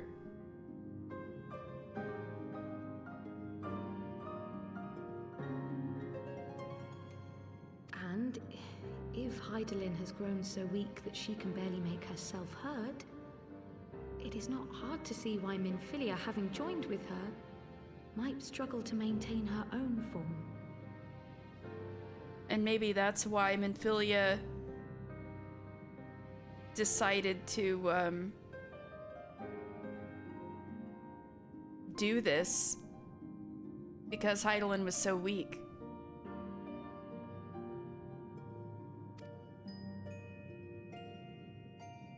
What? Why would she need to maintain her own form? Are you saying she's gone?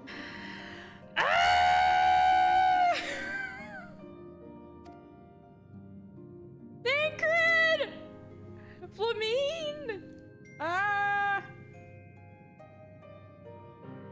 But that cannot be. Not now. Not after all we have accomplished. We were meant to usher in the dawn's light together. Shit. She threw herself on the fire to fuel your dawn's light, boy. You'll just have to usher it in on your own. Fuck. Matoya in with the hard truths. Must you be so ungentle? Says Y'shtola. Oh, they're mad at each other now. Tell me about the Scions, boy. Yeah, Matoya is not very in the loop. The Scions of the Seventh Dawn lay before Eorzea's salvation. Whenever the realm is threatened, be it by Primal, Ascian, Garlean, or any other, we take up arms in her defense, that all in Eorzea may live to see a brighter tomorrow. And that's very noble of you. But in chasing after these lofty goals of yours, you seem to have lost sight of some basic truths. To win a war, you must be willing to do whatever it takes. To fight, to kill, and if necessary, to die. Oh my god. The path you've chosen is paved with the dead. Walk it with your eyes open, or not at all. Holy shit, Matoya. The real truths. The Scions have no choice but to walk a path paved with the dead. I know Grandma's good. Oh, poor Alphino. I know the truth of which you speak, and have from the first.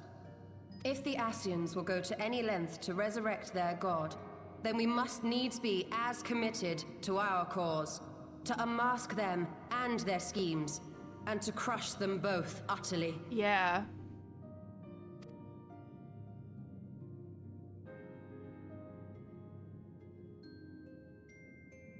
Come, there is much to be done. Yes, of course. Oh, this has been difficult for everyone, hasn't it?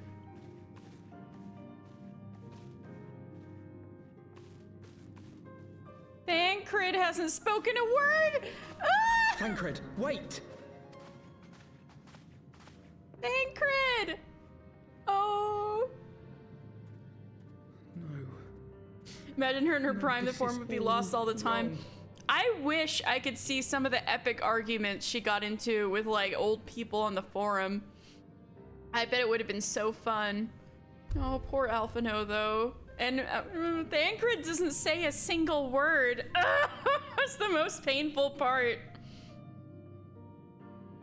He lost his Minfilia for real.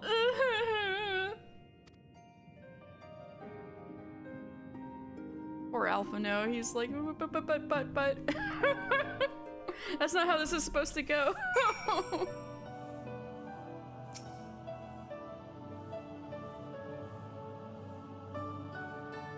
Milfilia. Oh, I didn't read it because I was sitting kind of far away from the screen. He lost his Milfilia. Oh no. 'Tis a blessed few who get to choose how and... Oh wow, Matoya. Alright. Dadcrid knows he can't talk without punching things. Yeah. Yeah, you're right.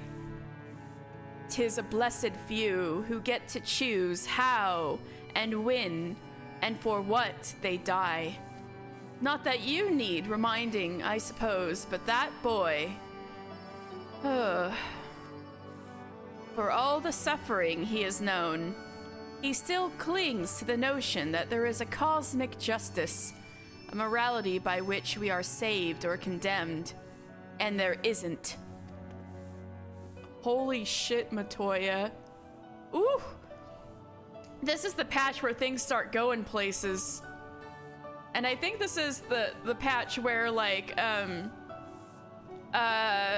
Ishikawa starts doing some MSQ and you can really tell.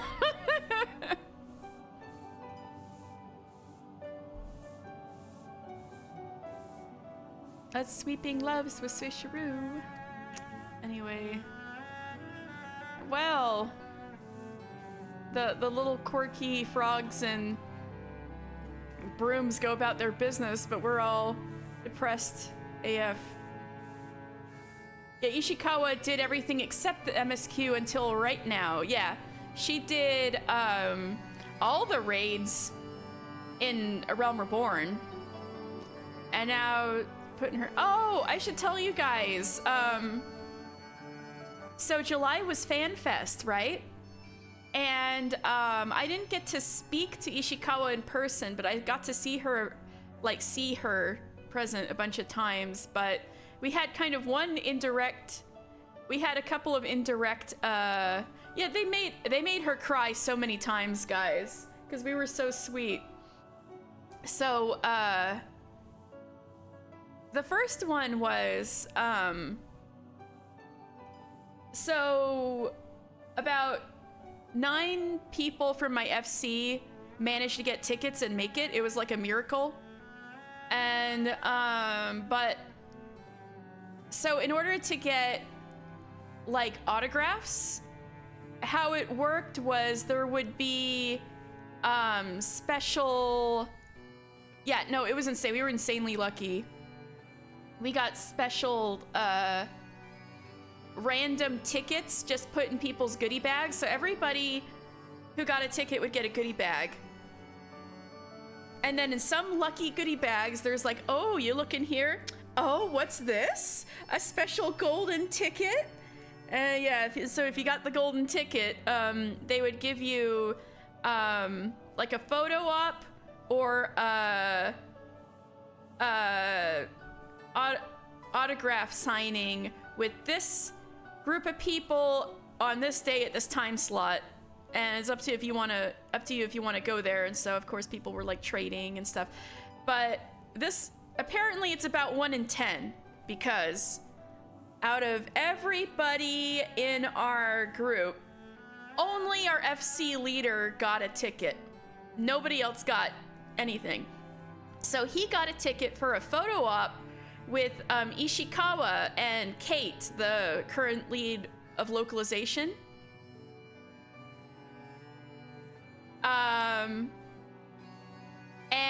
But he got to bring his fiance as a +1, so we were all like, you know, like,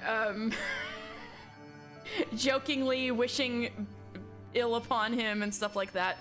But what happened was my first and only so far needle felting commission was of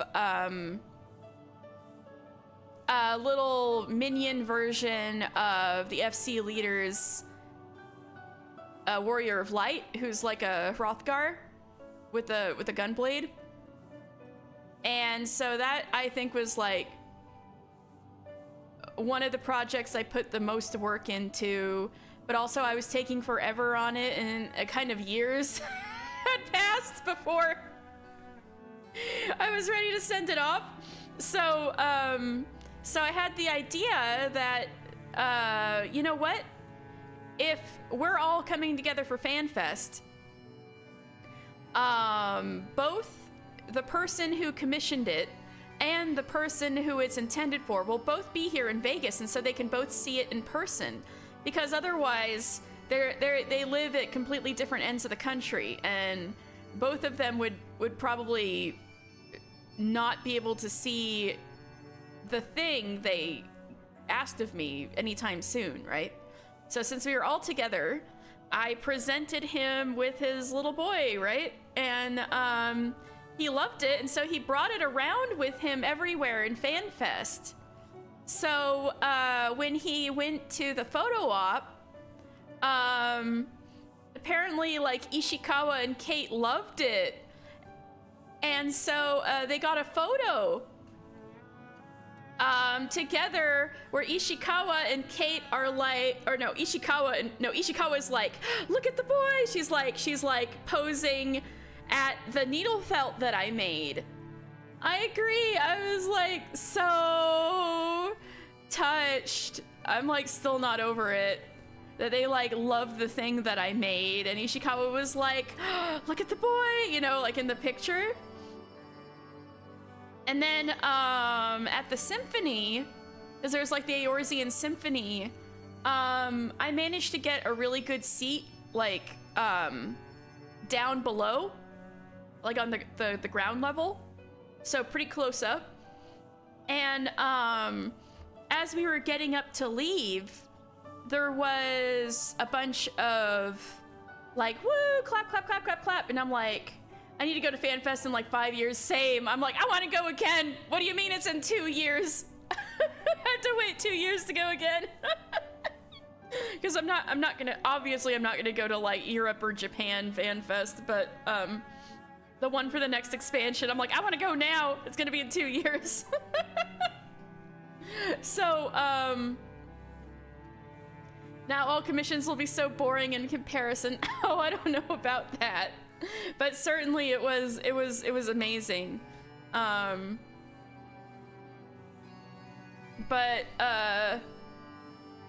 So I got up from the orchestra concert. There was a bunch of clapping, and so I looked around, and apparently people who were in the above seats, like the balcony seats, were very like confused as to what people were clapping at. But from my vantage point below, I could see. We saw Kate and Ishikawa stand up. They had gone to watch the orchestra together in a box seat at the later show, because there were two viewings, so I guess they went to the second one, which is the one I was at. And so they were getting up to leave, and so the people down below saw them and started like, you know, woo at them. And so me too, I started like clapping, like woo. And then Ishikawa got so embarrassed. She was like waving her hand like, get out of here, you guys. You get like, go on, get out of here. Because we're all leaving to we're all, you know, leaving our seats to file out of the theater, and we're like holding ourselves up, like clapping for her, right? So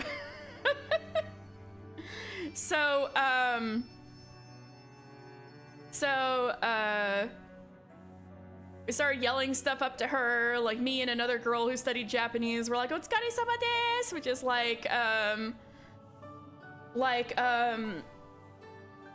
what you say after you're done with something, usually like after work or doing something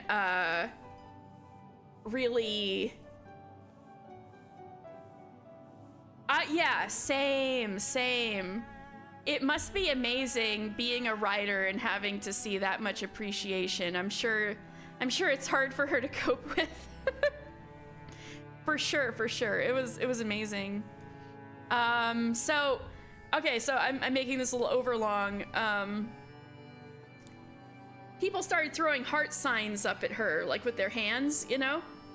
So so she started like, you know, returning them. And so I threw up a heart sign at Ishikawa and she returned it to me. So I was like, yeah, that was my direct interaction with Ishikawa. I threw up a heart sign and she threw one back. So that's what I meant to see.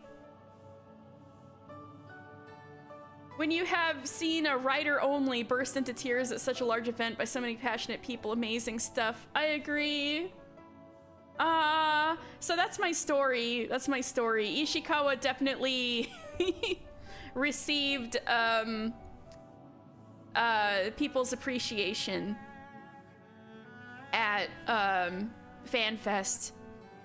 At least North American FanFest. Let's see if she can survive Europe and Japan FanFest. But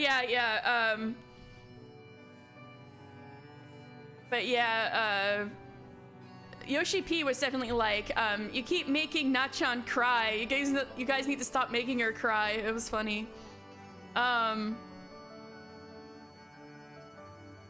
But yeah, so this is where Ishikawa first started the MSQ, and you can really feel it. And she knows she's appreciated. So Arimoto? I think he said something like that, yeah. Like I think he said more like our cutest I think he said something like our most adorable member of the development team or something like that. Or maybe their little sister. I'd have to like look back at the stream. But anyway, I should move on. So that was my indirect and somewhat direct but still distant interaction with Ishikawa. She has zero clue that the person who threw a hand, like a heart sign, up to her is the same person who needle felted the Hrothgar. She probably has no idea. 'Tis a blessed few who get to choose how. Oh yeah, I said this one. She's actually looking here right now, actually trying to say, oh fuck. Hi! No. Damn, this line though, this is such an Ishikawa line. Anyway.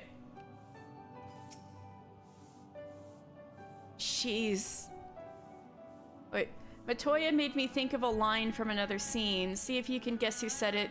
The mechanistic clockwork of reality hanging on a precious, impossible defiance of entropy on life. And the clockwork just doesn't care. It's like it's all of us just in here together. We're all we've got.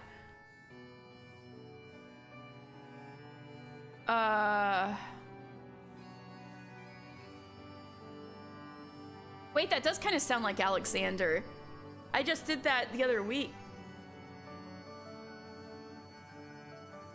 Not Final Fantasy. Oh, not Final Fantasy.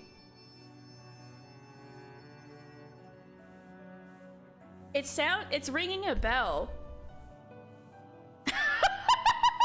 It does sound extremely Final Fantasy, doesn't it? There's been similar lines said. Oh, what is it then, Cryptus? It is ringing a bell, but it is kind of ringing a Final Fantasy bell for me, admittedly.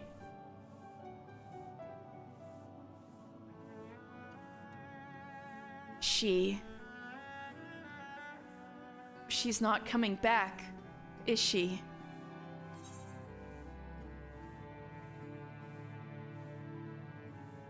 Oh Oh, damn.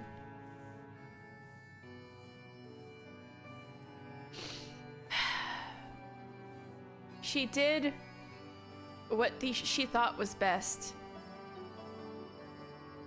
A test of your reflexes! Indeed, Herb has really set a test of your reflexes. I know that. I do. To give all for her beliefs was ever her way. So will we, as we must. What greater calling could there be than to stand against the dark as defenders of the light? And yet, where does it end? Sacrifice. The loss. Maybe we should not tell Alphino about what's ahead. Oh, it was like, oh, you're fucking depressed. Have a Poro Rogo as a little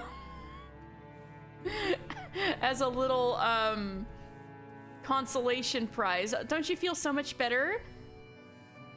Oh, that was from Lex Luthor?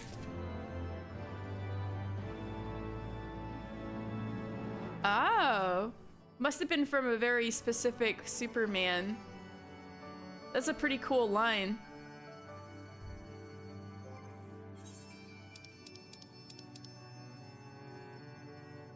Enchanted, familiar though it may be, kissing it will do nothing to alter its corporeal form. Well, I guess we've got a little friend now.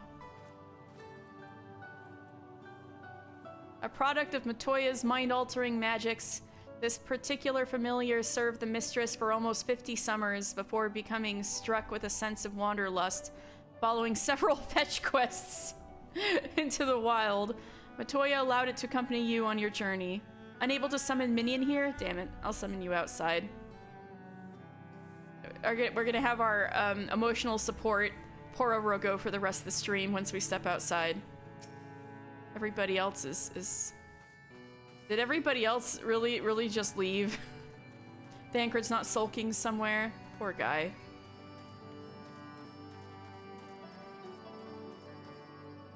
Yeah, he left.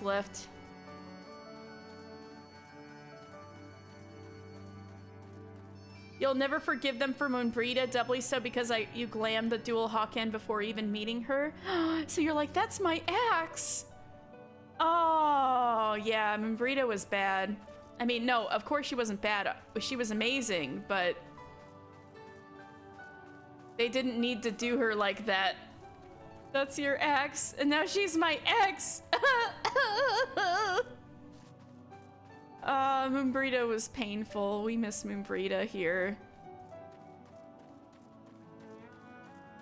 Talk about, like... not a one-scene wonder, but like a one-patch wonder. Like, She was here so briefly, but was unforgettable. This war of ours, Alphino has reached a decision. I ask that you not breathe a word of this to any of the others at the Rising Stones, especially Flamine. But when are we gonna tell them? I will brief Tataru on what we have learned, as well as Urianshe. He may have insight into what the word told us. As for you, mister, after all you have done, I would say you have earned a rest. Ah, but speaking of well-earned rewards, I received a missive from Sir Emmerich while you were away. Emmerich? 'Twould seem he is planning a ceremony of some sort and would like you to attend. He did not divulge the details, preferring instead to explain in person. Mayhap you should pay him a visit? We're just gonna leave the Scions to like fucking die over here. Pray, take some time to rest. I want to see Thancred! I think I may as well. Oh, and should you decide to visit Sir Emmerich at the congregation, do be sure to give him my regards. I know Thancred probably just wants to be alone right now, but where is he? Is he outside? He's probably gone. Speaking of husbandos, exactly. Congregation? Thancred! He's gone. Oh. Yep, we're going to the congregation of our knights most heavenly.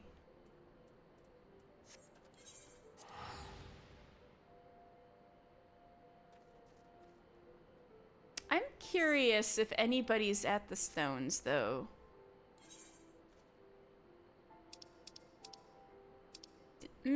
There's probably nothing different, but I'm just curious to see if anybody's at Mordona.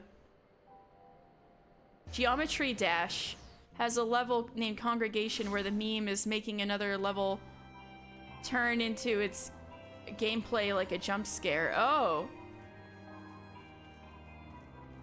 I've never played Geometry Dash, but it sounds like something I would probably be into at least a little bit. Geometry was the only math I wasn't bad at. I've got good visuospatial stuff most of the time. Hey, Tataru, it won't be long until we're able to resume all our operations, which means we'll need to secure some new sources of revenue. Ooh, Tataru with her business sense. If worst comes to worst, I could always fall back on the skills I learned in the Forgotten Night, and with Flamine's sage guidance. Yes, I can see it now. Oh, the skills she learned, weaving at the Forgotten Night. She sings, she dances, she can help you pay your taxes, Tataru! Why, I dare say folk would come from miles around to see my show. What do you think? She sings, she dances, she can help you pay your taxes. Tataru really can do it all. She's the best. Perfect girl. Yep, looks like... I don't know if anybody is saying anything new. Yeah. I think it's only Tataru who's saying something new. Well, yeah, looks like the Y'shtola and Thancred didn't come back here either. I don't even want to know where they're at. Oh, I guess could be back at Idleshire.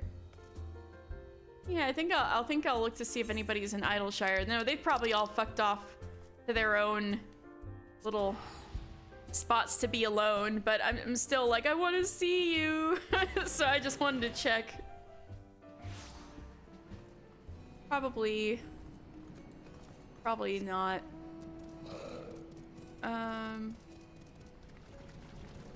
They're probably off being alone.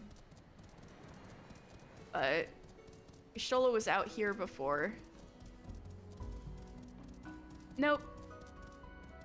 Yeah, I think Y'shtola and Thancred are off being alone separately, so. Oh, poor Thancred. Okay, I guess I'll see my boy Emmerich.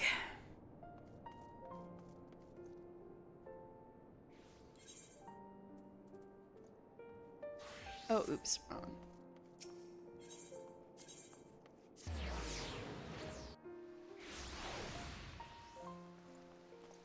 My man, Firm Albert.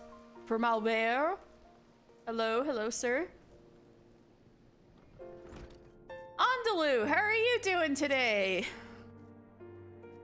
The first commander is tending to preparations at Falcon's Nest. If all goes to plan, this will mark a new day for Ishgard. Oh, so Falcon's Nest is where this the ceremony is taking place? Ah, Master Final Fantasy. The Lord Commander left instructions that you were to be shown inside. Proceed to the seat of the Lord Commander. Yes, it's been a while since I saw my dear Emmerich.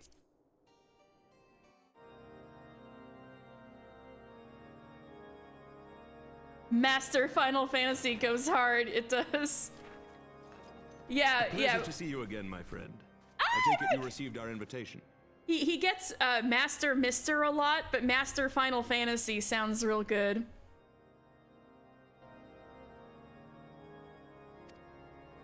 Good, good. You of all people should be present. Good to see you too, Emmerich. He's so happy to see me. Look at that.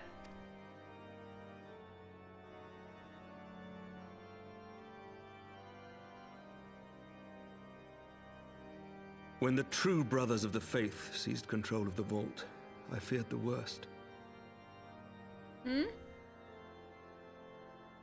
Oh, that's right. The old clergy who took over the vault, and then they were gonna push off Melee, that girl, and then she was saved by the dragon. Yet in adversity were we blessed with the promise of peace between man and dragon through Vidofnir's timely rescue of an innocent child. Timely, I say, though miraculous or providential might better describe the event. Yeah, it was very good timing. The gods themselves could not have devised a more fitting symbol of hope.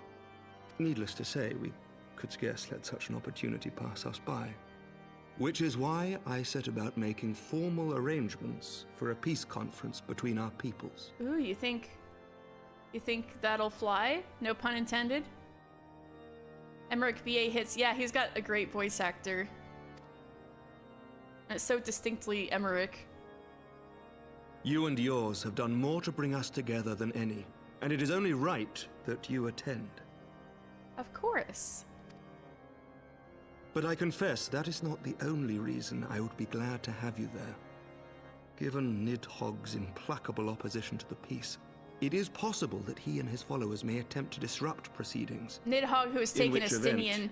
Your presence would be a comfort to all in attendance. Pray understand, I have no wish to invite the worm's ire. But if our fractured nation is to heal, if we are to move forward as a people united, then we must do whatever is necessary to bring about lasting change. Poor guy, he's probably already given up on Estinian. Oh! Daijobu? Are you pushing yourself too hard? Tis nothing. Tis nothing. Oh right, you got Lucia shanked. cautioned me against giving vent to my passions, lest my wounds reopen. Oh no. Emmerich's been going through too much lately. He gets shanked. His father easy tries to reaching kill out everybody. To our opponents in Ishgard, many of whom sympathized with the actions of the true brothers. But in so doing, we have limited the influence of the zealots. All these people in Ishgard are mad at him. Yeah, as a leader, he doesn't have time to grieve. He's got to assume the worst. That is the position he's unfortunately in. Hello, Goal. The people are ready, my friend. This conference must go ahead. Oh no, listen to him. He's so tired. Oh.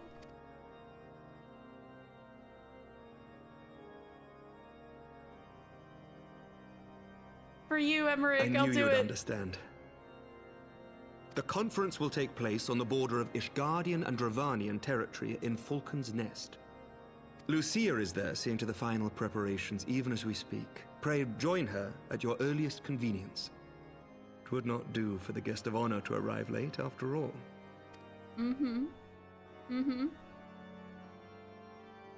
Oh, and one more thing. Yes? A drink! We should make time for one. Yes! Once the conference is concluded, I mean. By my reckoning, 'tis long overdue. Yes! Yes! Absolutely!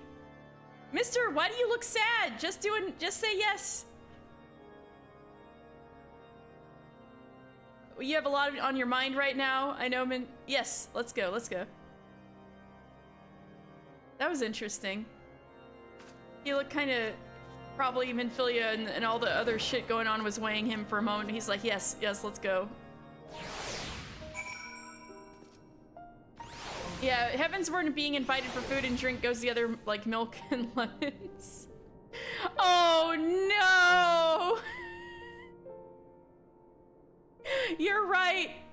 It's like that meme of Marge Simpson that's like, he's right, but he doesn't have to say it.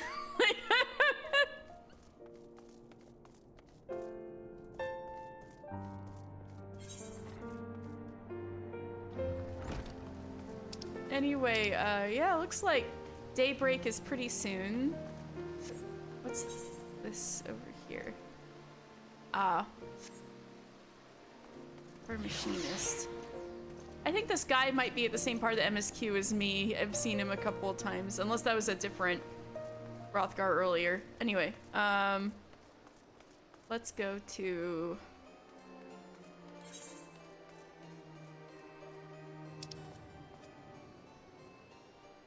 Yeah, let's go ahead and go to Falcon's Nest. Oh yeah, I forgot to get my emotional support Pororogo out. Right, we're having a hard time lately, so I've got my emotional support Pororogo. Are you saying all Hrothgar look the same? No! No!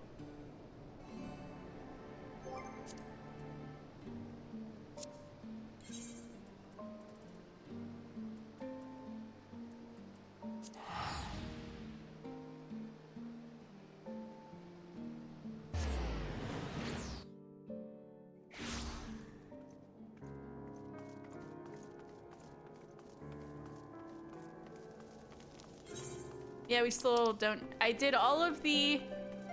Look at this. Look at this. I am done with side quests in the Western Highlands. Done.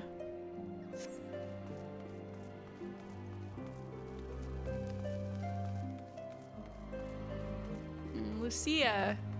Sup?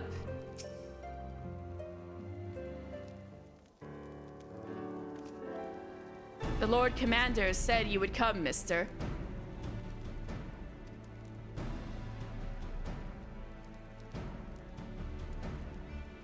As you can see, preparations for the conference are proceeding apace. Mark well the curtain above. Oh, indeed. It conceals a relief that will be unveiled during the conference. The Masons labor day and night to see it finished on schedule. Sir Emmerich wanted a symbol which would endure long after this conference is concluded. I think he will be pleased with the result.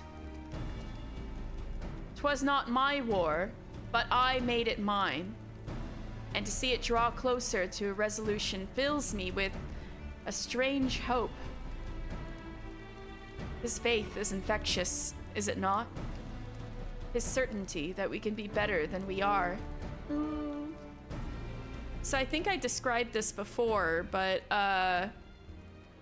Lucia was originally sent as an Ishgardian spy, and Emmerich caught her, but gave her a chance, you know, to work for him.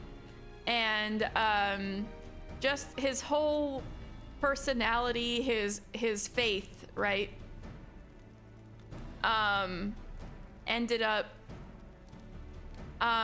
winning her over and convincing her to actually, like, be behind him 100%. Imagine just being a frog, eating flies, not a care in the world, and suddenly you get enchanted, gain intelligence, and now you have to contemplate existence. I know, that's what these Charlatians do to all these frogs. They should really consider what they do, like, more closely.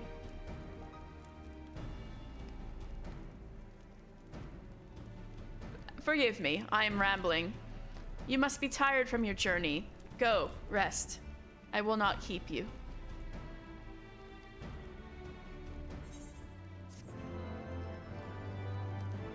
Ooh, I'm gonna go rest, and absolutely nothing bad is going to happen.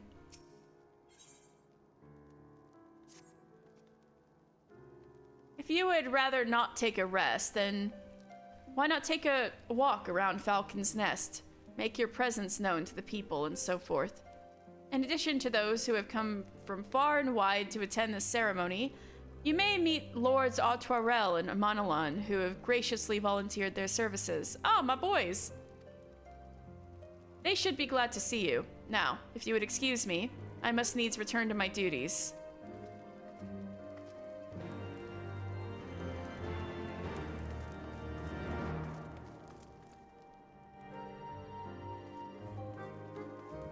Low-born youth.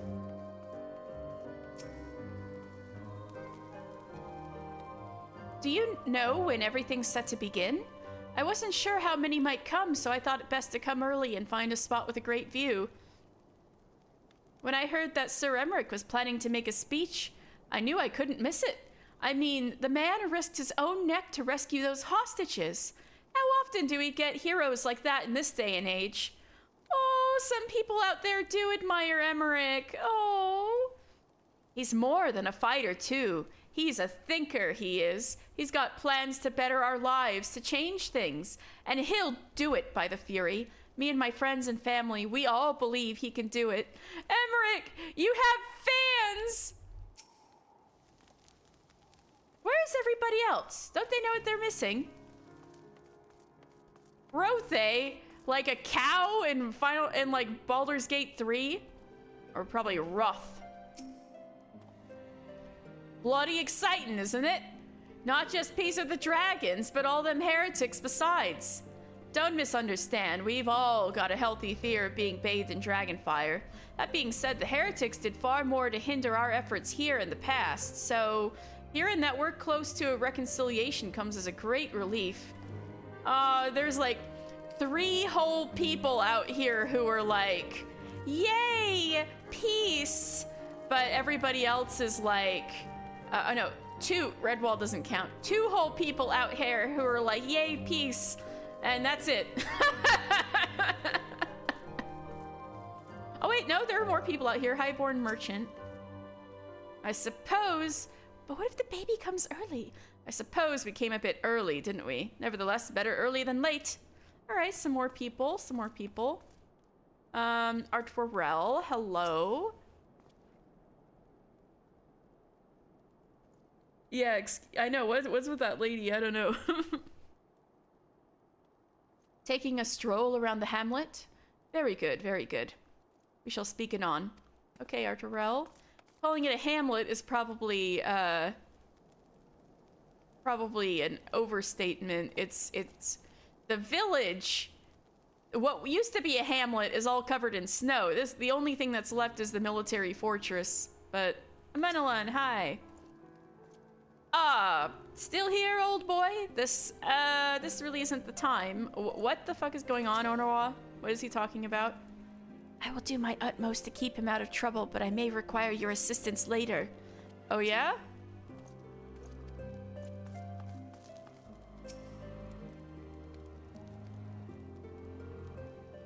At first, I thought I'd be grateful for a peaceful posting, but now I'm not so sure. Granted, I'm liable to live longer here, but I could do with a touch more excitement. All right, anybody else who's not usually here? I think you're usually here. Everything looks to be in order. Zotimus? I'm curious. Arion's always there. Yeah, not a lot of people are showing up for this.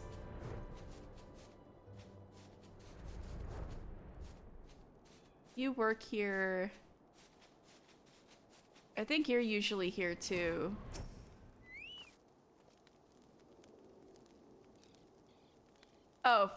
Oh, he's a clan guy. Okay. All right. Not a big crowd so far, but you know, we might draw some more people in Redwald. How are you doing, buddy? I am glad to see that the rumors were true. Well met, Master Final Fantasy, and fear not. I've no intention of begging your aid with this or that. Oh, thank God. Everything appears to be in order. My only lingering concern is that one of the convictors might not have been informed of our plans. As I recall, Vidofnir may pass directly over their encampment. Oh no! We can't have the convictors shooting arrows at her. The last thing we need is a glory-seeking nobleman attempting to slay a Dravanian ambassador to a peace conference. Understood. I should go talk to them. Pay me no mind. Worrying over unlikely possibilities is my duty. Yours is to relax and enjoy the festivities. Oh, so you don't need me to do that. Okay. I'm too used to just jumping into action. You're sending word to them. Okay. Okay. Okay. I don't have to take care of everybody's problems. I can just sit back and enjoy.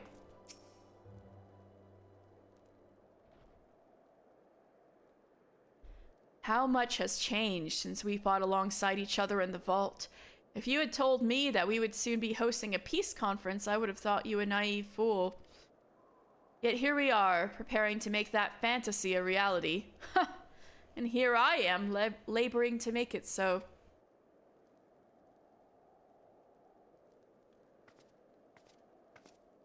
Lord Altorel, if I may. Certainly, First Commander. How may I be of service? Some of the convictors are refusing to stand down. God damn it! The majority were willing to do so, but a small party have instead pledged to engage any Dravanians bound for Falcon's Nest. God damn it. Fury take me, they would defy Sir Emmerich's commands? If they dare attack Vidofnir, it will not come to that. But to see that it does not, we must needs hasten to their encampment. They should be far more reluctant to oppose us were a lord of House Fortemps present.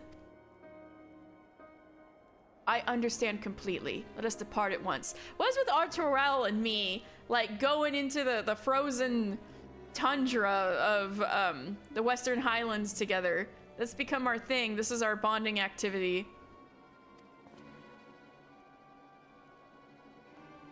But ere we do, I must ask, would you look after Amanala? Oh, so he's going by himself. He doesn't need me. All right, you know what? That's right. I'm not in the middle of everybody's problems. I keep assuming I'm going with everybody. I'm just here to relax. Right. You guys don't need me for this shit. Okay, I'm fine. Right. Would you look after Amanala while I'm away? Please babysit my little brother who is a grown man. As you know, he has ever been an impulsive, changeable child. He's only 4 years younger than you. But recently he seems to have been suffering from a bout of melancholy. I thought to lift his spirits by having him assist with guard duty. A simple... That would not lift his spirits. I thought you're supposed to know your brother. A simple but honorable charge, unlikely to expose him to danger given the presence of so many other knights. Alas, he has taken no interest, and I fear he may abandon his post in my absence. All that I ask is that you keep an eye on him until I return. Exhausting though that may be. Oh, shit. Thank you, my friend. I promise we will not be long.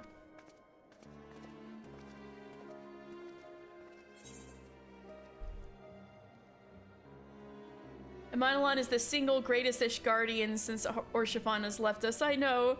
Truly a family of goats. I'm an Amanalon stan. Sorry to everybody else, but I will stan him. Even when he's failing. I stan a failing boy. Where is he? Hi.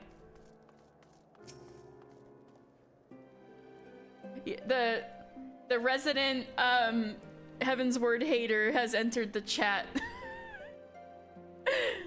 You might need to come back, Davey. You might need to come back in. Oh my God, how long is it gonna take me to get to Stormblood? 5 months at this point. I haven't even started Moogle Quest. It's real bad. Not you mind being here. Oh, well that's good to hear then, because we're gonna be in Heaven's Word for like. Yeah, Q2 24. Yeah, that's that's when I'm expecting us to finally get to Stormblood. God! No, God, please, no! Oh God! No! No! I know the fucking Moogle quests are gonna take forever. And let's see, what else do I have to do? I was doing event quests. Oh, I love that bit. I think that's Firmament. Oh god, I also have to do all the Firmament stuff. But yeah. I'm actually really looking forward to Firmament. There's a lot of good lore in there, but it's gonna take a while.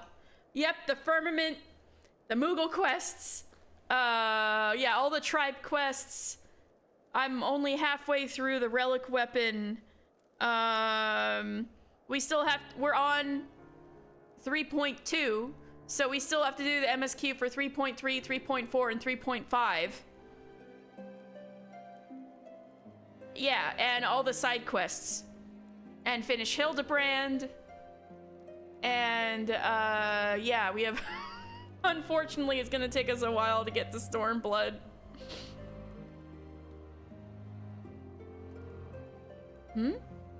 Was that Lord Arturel leaving with the first commander just now?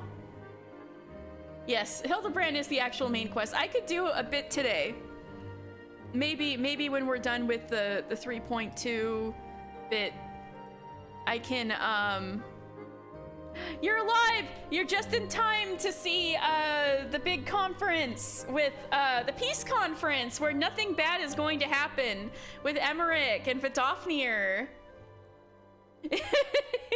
You're here just in time, and we just found out Minfilia's dead, and Thancred marched off without saying a word. We're just doing so good right now.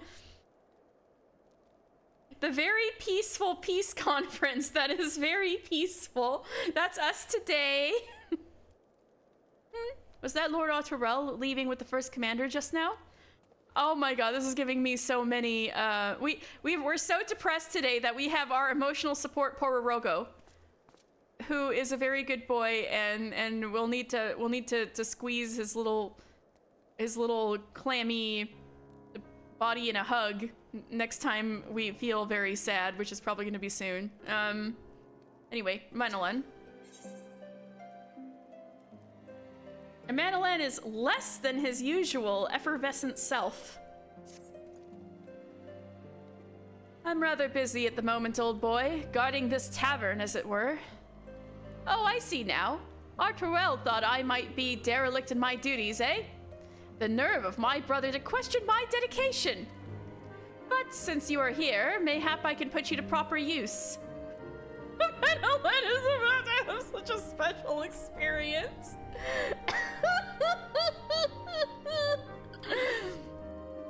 The wasteland beyond the walls must be kept safe from travelers, yet I have been forbidden from leaving Falcon's Nest. Yeah, he didn't want you to shirk your duties.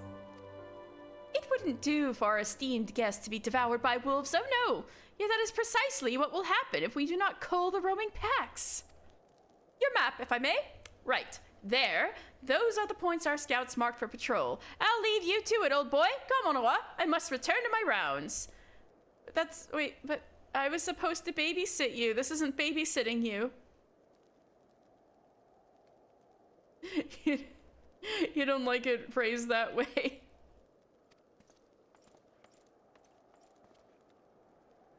Oh dear. Do be careful, my lord. I think he may still be running away. Well... Somebody left me to do a task finally, and that means I gotta do it, because that's my nature. Esteem is like yelling at me inside my head right now.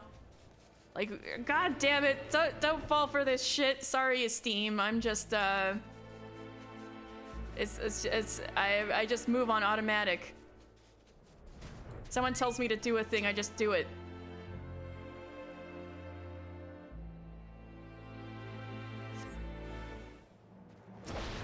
Ghost Wolf and an Alpha Ghost Wolf.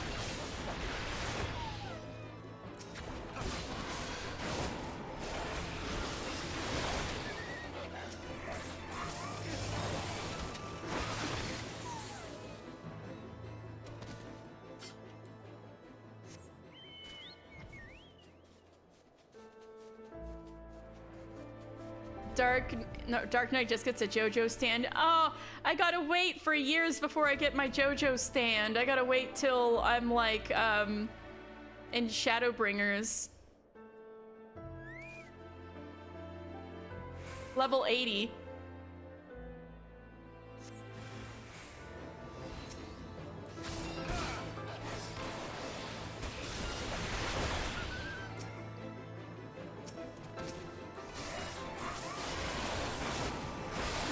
The name of the move is actually Shadowbringer. Maybe Dark Knight is back on the menu. It's not bad. I think it's pretty fun. I guess once you get used to it, I guess.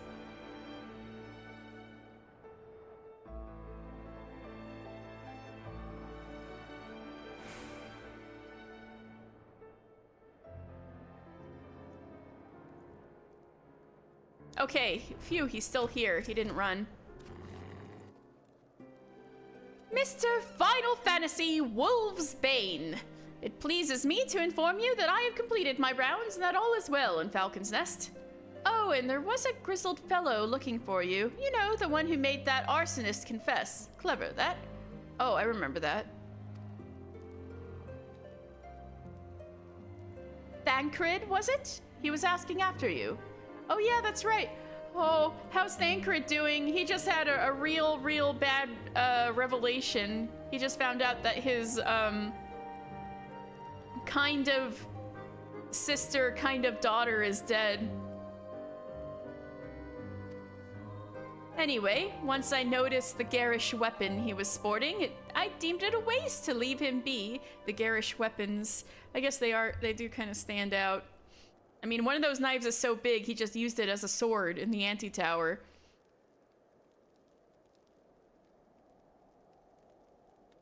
Wait, I'll say it again. Okay, anyway, once I noticed the garish weapons he was sporting, I deemed it a waste to leave him be. I dispatched him to an area I neglected to mark on your map. Yes, this one. If you hurry, he still might be there. Thancred! Terrible imposition though it was, I am relieved that my lord did not think to tend to the wolves by himself. At least somebody's calling it a terrible imposition. I suppose we could simply wait here for your friend to return, but if you're feeling impatient, you are free to go and look for him. I actually do want to see him real bad. I haven't been able... He hasn't said a word since we found out about Minfilia.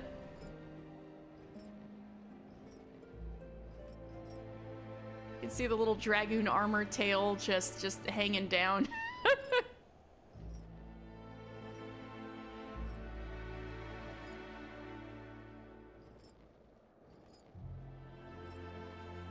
Thancred, are you okay?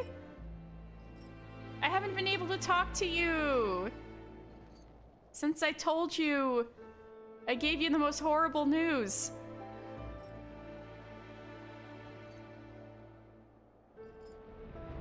Hopeful heretic. Looks like Thancred killed some wolves. Stay your weapons! We come in peace! Lady Iceheart told us tales of Vidofnir. If she would trust in Sir Emmerich, then we too would hear what he has to say. But the wolves caught us unawares, and were it not for this man, we would have surely died. Thancred, you saved their lives. Fancy meeting you here, mister. 'Twas fortunate I came when I did. These two would not have fared well against the wolves on their own. The young lord wasted no time taking advantage of you, did he? And me, I suppose. Let us return to Falcon's Nest then and see what other thrilling tasks he may have for us.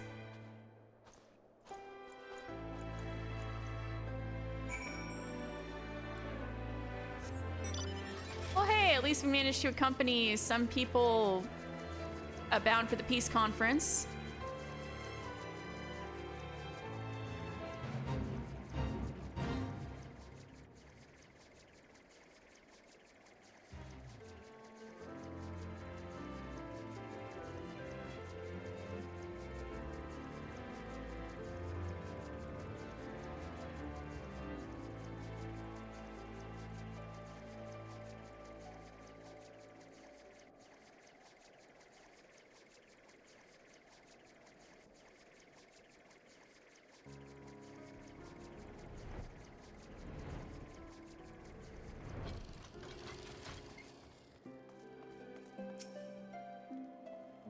It's always the younger one, every time, without fail. Oh? It's always the younger one who's like this? How wonderful! You found Master Thancred. As ever, I could not help but fear the worst. And there they are, a pair of gallant heroes, if I ever saw them, comrades in arms, reunited at last. Well, I had seen Thancred not that long ago, but it wasn't under the best of circumstances. By your selfless sacrifice have you guaranteed the safety of our many guests. On behalf of Ishgard, I thank you both. And with that, there is naught left to do but to enjoy our well-earned respite.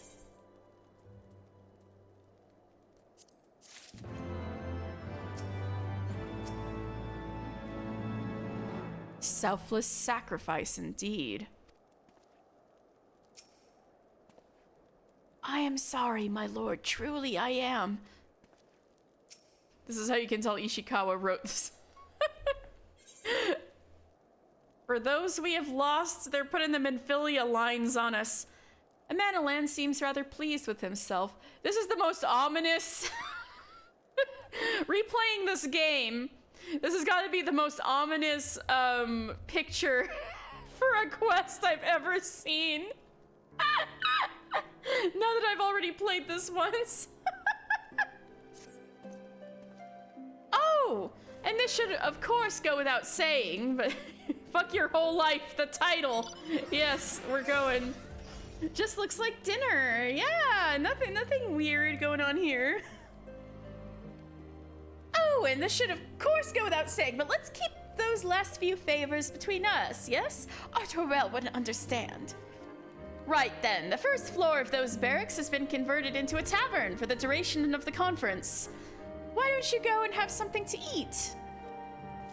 For once, a suggestion with which I agree. Go ahead, mister. I will join you anon. Yeah, Thancred really needs a drink, probably. FF14 is known for its normal, non-traumatic meals. We were just saying this earlier. Like, shared meals and drinks in Heaven's Word go together like milk and lemons. Oh, this is so pleasant. Look at everybody having a good time here. Welcome, welcome. Find yourself an empty seat and I'll be with you in a moment.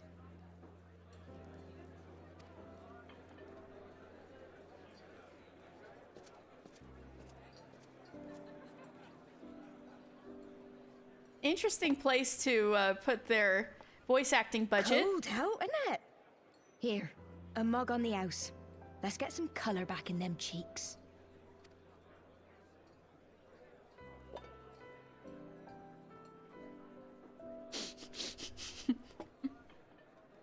Freed food will be a bit longer than usual. We've got a lot of hungry folk to feed, what with the conference and all. I like how you guys are saying this and nothing's happened yet. What do you mean? This is finally we're having a nice, lovely scene. Nice and homely, just being normal people for once.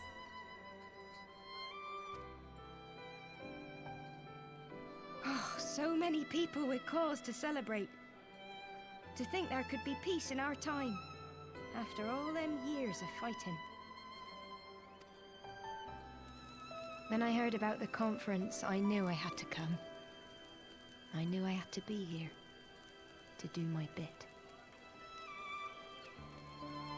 My husband, he died fighting the dragons, you see. Oh. And here we are, about to break bread with him. Uh-huh.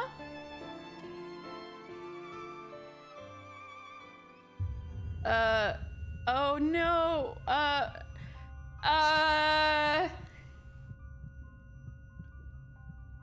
You were right, my lord.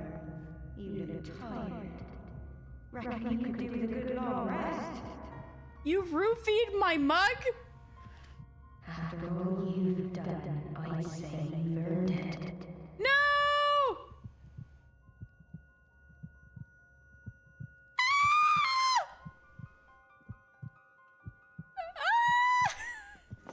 Mr. Final Fantasy? Sleep now. Sleep. Sleep and leave us to our affairs.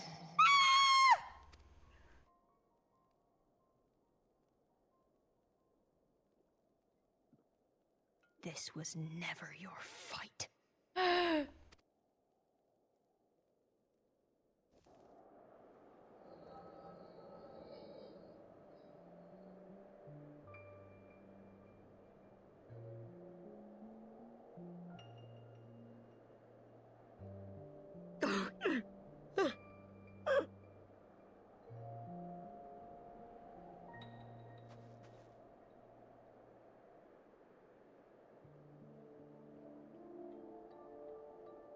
son.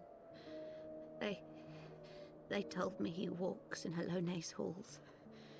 Him and the rest of his unit. They told me the same.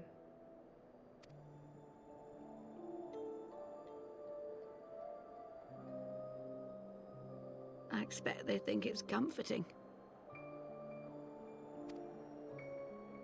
Every time I come, I cry. I cannot bear to remember, but to forget would be 1,000 times worse. Yet that is what they would have us do. Accept this truth for the sake of peace. Bury the past and look to the future. But he was my future. My flesh and blood. My heart.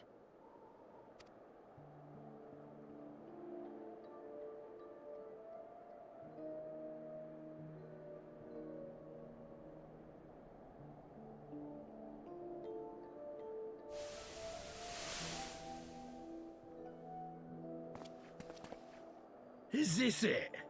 We're the only ones with the courage to oppose this madness? Cowards, a lot of them. They think only of the prize, of the peace Sir Emmerich promises them. They know in their hearts it's a lie, but they go along with it anyway, desperate fools. But not I. Not I! I see the worm that killed my brother in my dreams every night, and I will not rest until he lies broken at my feet. Him and every last one of his accursed kin. All this nonsense about Kings of Eld, as if I care what they did or didn't do. Makes no difference to me and mine. Have the dragons sued for peace in 1,000 years? Are they bollocks? Nidhogg really did a number on these people, didn't he? It's a bloody ruse is what it is, and Sir Emmerich and the rest of them bloody fallen for it. But what can we do? They believe, and naught we can say will ever change their minds. Whether we like it or not, man and dragon will come together at Vulcan's Nest, and all will be forgiven. Forgiven and forgotten.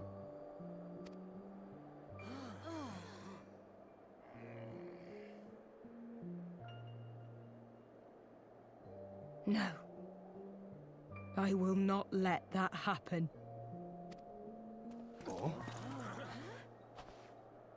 They will remember the true face of the enemy. I will show it to them. And we will rise up against them once more.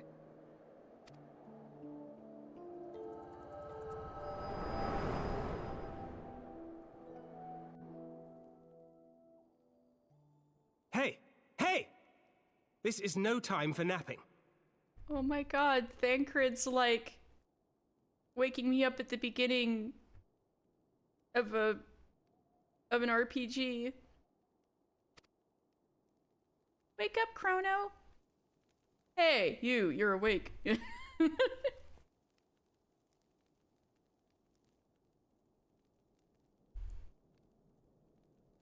you have your wits about you?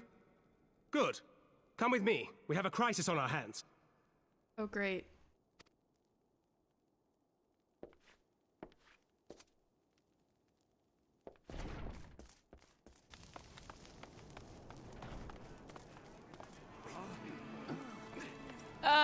What is going on? Ah! That girl.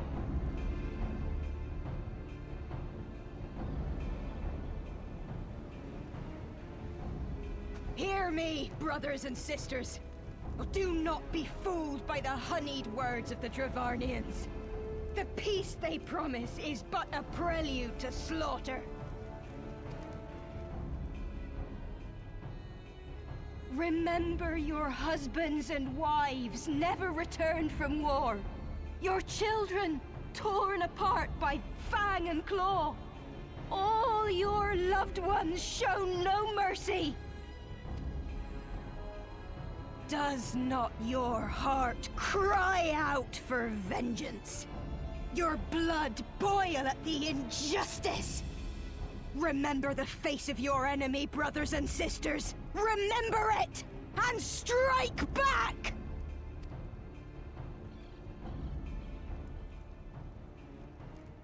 You there! Don't just stand around gawping! Do Shut up, something, shut man! up. Stop her! Madeline, shut up! Yes, my lord. God fucking damn it. What a horrible time to be a guard under this failed guy. See here the true nature of the Highborn. With lies and deception they lead us to our doom. And dare we raise our voices in dissent? Death is our reward. Yeah, God fucking damn it, Amanolin. See, he's not cut out for this, but his family keeps putting him in these positions. The guard, too. I know, yeah. He's like, but I mean, what else is he gonna do when he's like, stop her? Like, I think that's more Amanolin's bad because this guy's ordered to stop her. What the else fuck is he gonna do from down there? And then shoot an arrow at her. Like.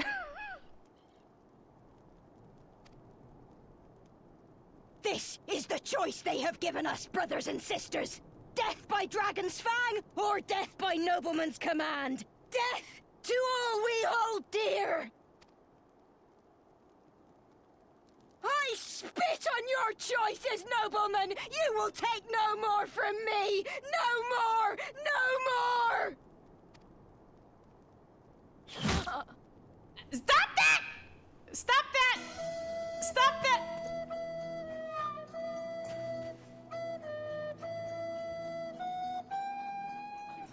What have you done? He was following your orders. You fail guy. I only did as you ordered, my lord.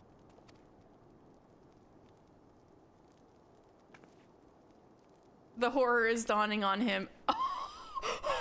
Everybody's turning to open-ended orders.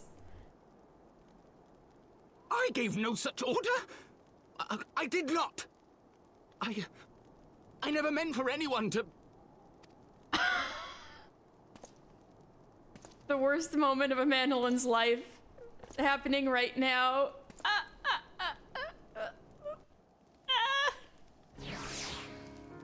Well, we are in a crisis, aren't we, Thancred?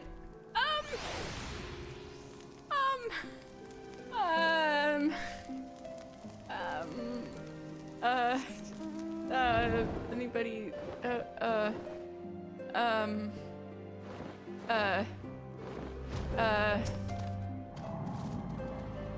what was that fool of a lordling thinking? What did he think would happen?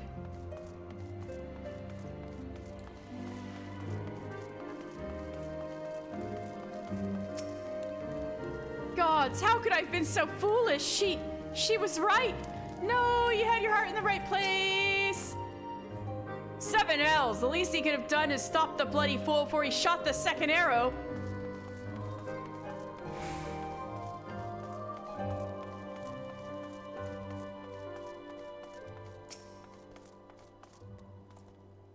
He was not wrong to want to subdue the leader as quickly as able, for she may have spurred others to further violence. But to fire on her as the crowd looked on was beyond reckless. I dare say that could not have played out any worse, given the first commander and Lord Arturel are not here to take control of the situation. I spoke with a messenger who said that they would be returning shortly, but until they do, naught will be done. Lord Amanolin has retreated to the barracks and is refusing to speak to anyone. Therefore, it falls to us to ensure that order has been fully restored. Come, let us walk the streets and speak with the people.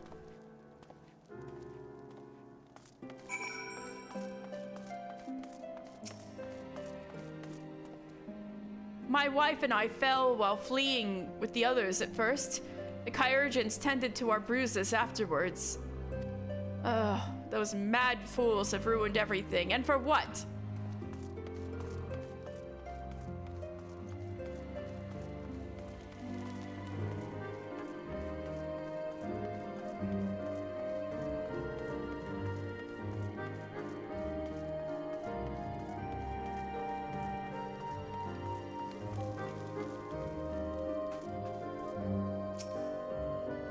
Amanda just dotting.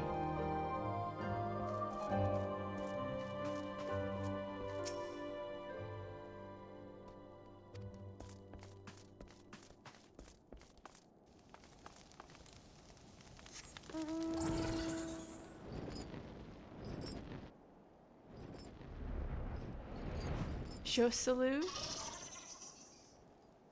They were wrong to resort to violence, but when I heard her speak, her words were as a dagger in my heart.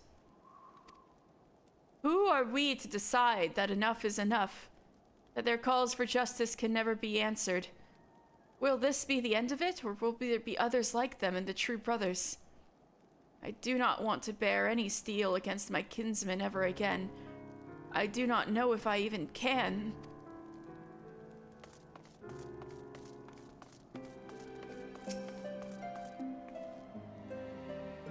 I'd heard the rumors that the young lord was a drunken fool. What imbecile thought it would be a good idea to let him have the run of Falcon's Nest? Well, I say him and Sir Emmerich take their bloody change and shove it up their asses. I'll not be taken in by that rot again.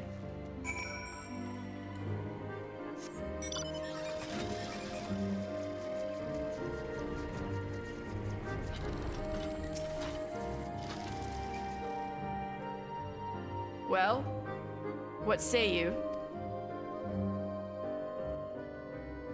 So, the violence is past, but the people are far from recovered. That is to be expected. For the moment, it appears that no innocents were harmed by the guards.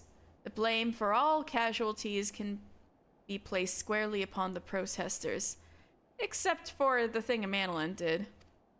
Nevertheless, the people will not soon forget the image of a young lordling ordering the public execution of an unarmed protester, one whose words resonated with the hearts of many. After all... After all, who among us has not lost loved ones?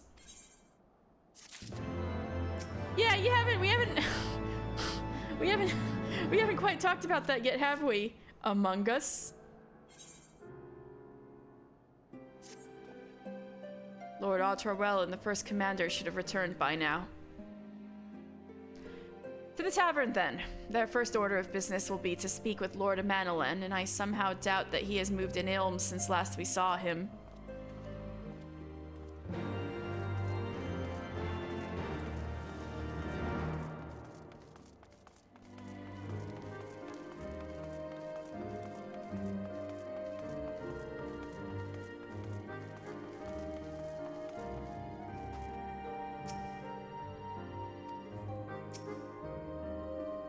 Fury take me, what a disaster. I should never have left.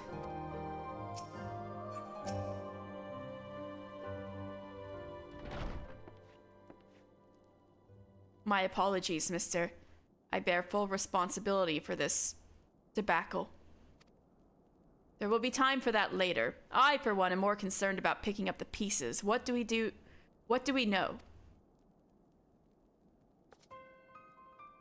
According to the initial reports, the protest was orchestrated by the young woman whom Lord Amanelin ordered shot. She and her conspirators infiltrated Falcon's Nest posing as servants and guests. Several were taken alive. Others resisted and were struck down. Still others took their own lives. Holy shit. Our forces suffered casualties as well, but by the grace of the Fury, no civilians were seriously injured. Still more remarkably, the ringleader yet lives, for the time being at least. The Kyurgens are doing what they can for her, but she may not live through the night. Oh, so she's alive, a little poisoner. Given their impeccable timing, it is like that the convictors who drew us away from the hamlet were in league with the protesters. Accordingly, we have detained them for questioning. I'll be sworn that these villains spent as much time and effort plotting the failure of this peace conference as we did its success. Well, if the mood of the hamlet is any indication, theirs may have been the more fruitful labors, In the wake of the protest, the people seemed disillusioned.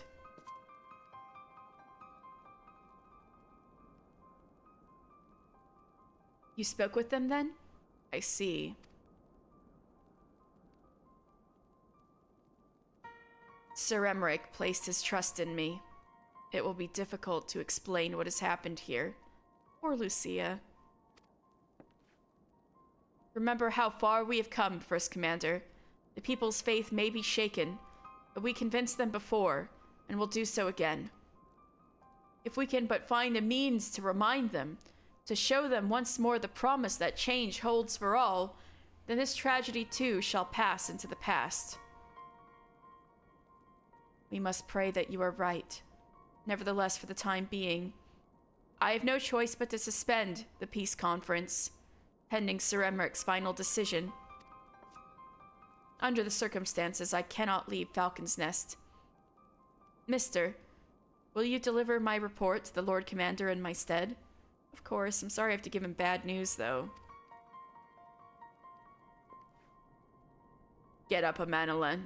You're going with him. Go on without me. I was not asking. You can't wait for the punch heard round Manelin's therapist's office. I think it's happening soon. I think it's happening soon. The punch heard around Manelin's therapist's office. Help.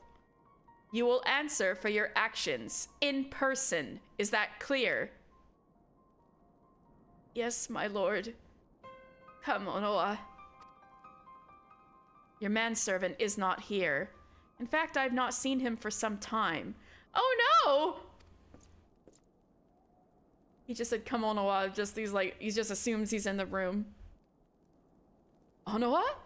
Onoa, I could have sworn he was...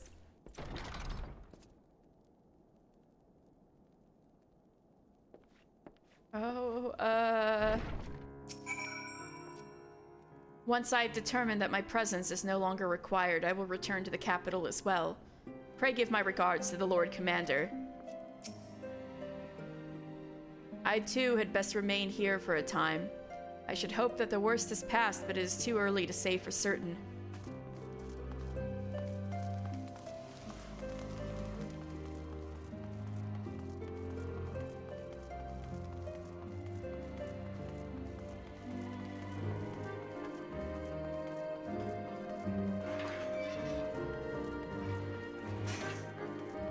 Onoa! Are you okay?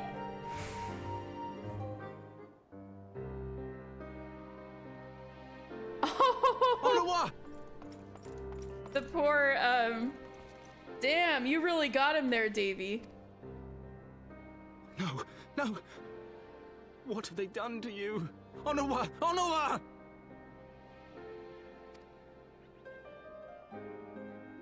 Oh, he's got a little boo-boo. Oh no, are you okay? Oh no, his scar was always there. You, my lord? You seem rather flustered. Because of you, you imbecile!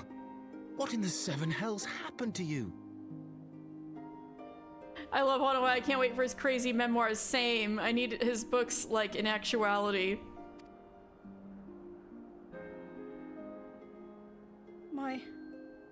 My apologies. Some few of the guests expressed a wish to leave, and I implored them to stay. It would seem they took issue with my request. Poor kid. Gods forgive me. If I had only been more careful with my words.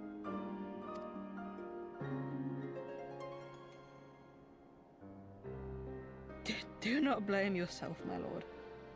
I know that you and your brother have Ishgard's best interests at heart. I know. He needs a big Hello Kitty band-aid for being a very brave boy. We need to get him some ice cream. That poor woman. She lives in the past, clinging to the memories of the lost. But the future holds so much promise. So much joy. And you know that better than any. Damn, this mature kid. And a propeller hat.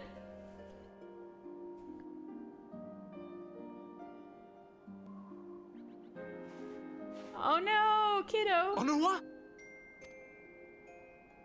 Calm yourself. The boy will live. But it's imperative we get him inside and into the care of a Chirurgeon without delay.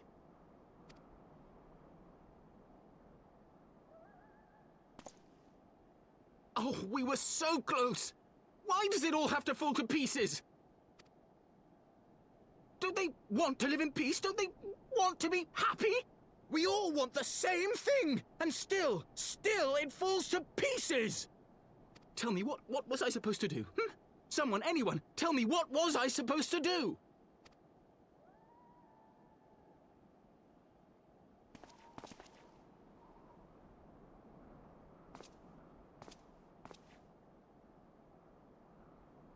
A test of your reflexes! Stop looking to others.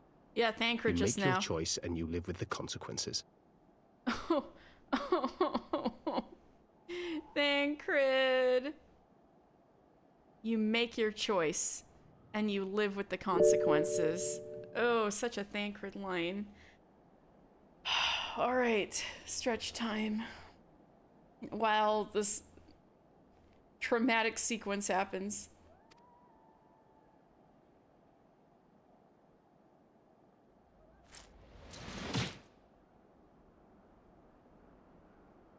And what would you know about consequences? You who always know just what to say and just what to do. Your every deed is greeted with a round of applause.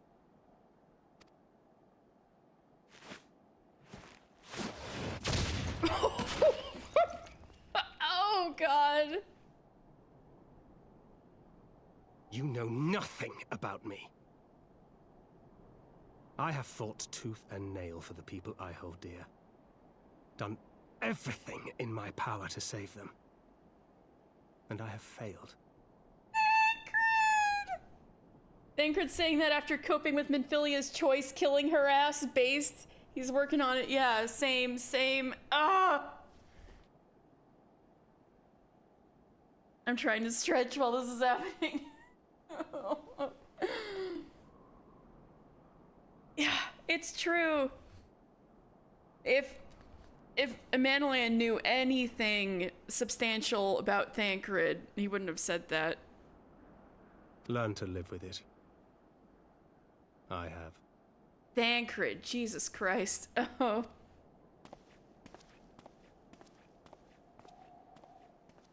Learn to live with it. I have. Same, mister.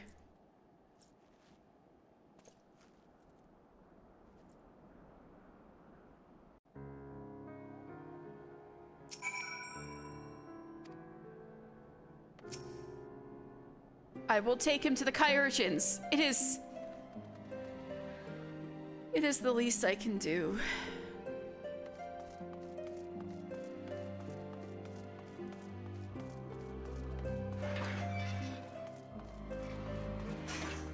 Well, today has just gone so good, hasn't it? Mm-hmm.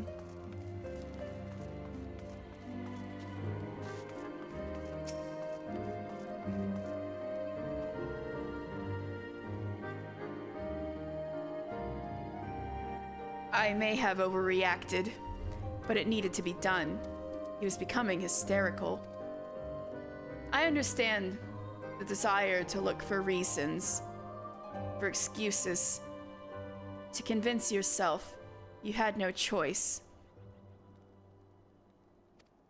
But the past is the past. There is naught to be gained from reliving your mistakes. I know this. I know this. But I think Thancred is thinking about, when La Habrea took him and you know, possessed him and made him work against his loved ones, and probably also thinking back 15 whole years to when he first met Minfilia and he was fighting the Gubu, that was let free from the parade, and he couldn't stop it from killing Minfilia's father. And maybe even again when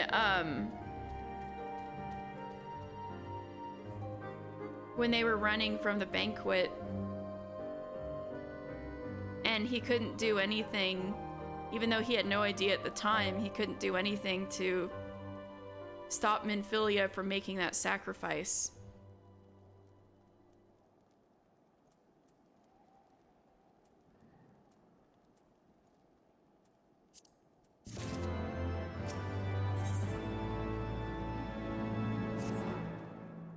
I have no desire to wait for the lordling to emerge from his puddle of self-pity. We have important matters to attend to in Ishgard.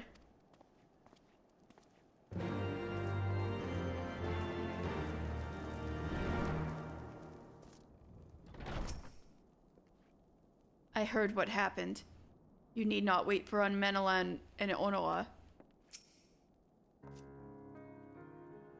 I will remain in the capital. I will return to the capital as soon as I am able. Go. There is no need for you to remain. Is he still out there with him? I know they'll be okay, but I'm curious if he has another line.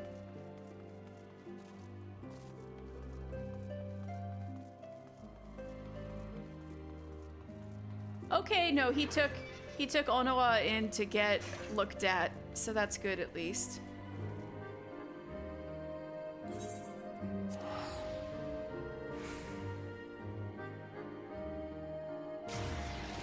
All right, so I'm gonna take a little break. I'm gonna go get something to eat, and then when I come back, we'll go break the hard news to Emmerich. Wow, we're having such a good day today, guys. Haha. All right, I'll be right back.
Alright, hello, I am back.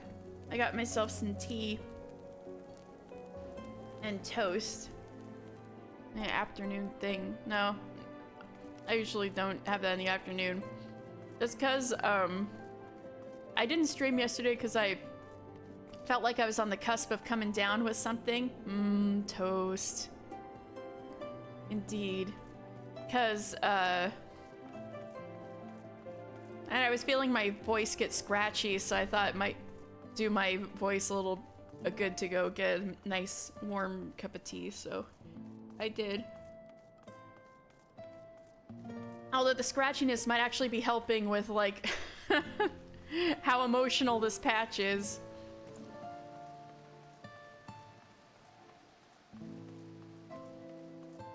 You needed food. Are you getting food? Breakfast, oh no. To be fair, what I'm snacking on right now is what I usually eat for breakfast.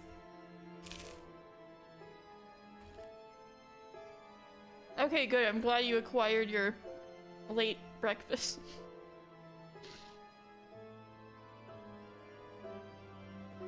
You are expected, sir. Pray proceed.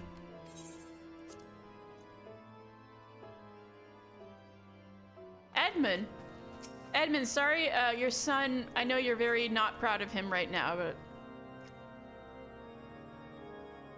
Oh, maybe he doesn't know the details yet. He doesn't know the details. Oh no, I'm gonna have to tell him his son is more of a fail pro than he thought. I'm sorry, Edmund. I'm sorry, Manolin. He's gonna be so pissed. We received troubling reports from Falcon's Nest. What befell you there? Ooh, a lot befell me. Hi.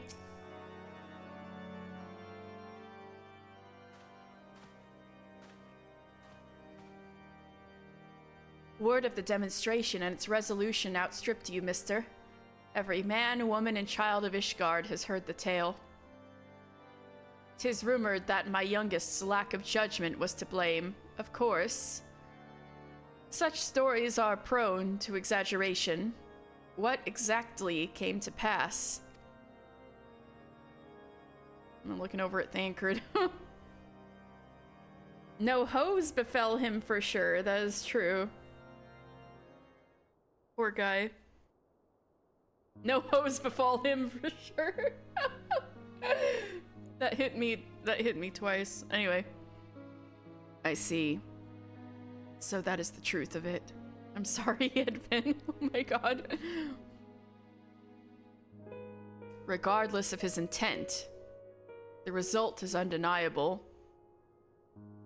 He has furthered the cause of these misguided few who cannot let go of the past. An instant, the delicate peace we were poised to forge is once more beyond us. To dwell so deeply on the war and the vengeance it begets, only for that too to be taken away. Is it any wonder that they were left bereft?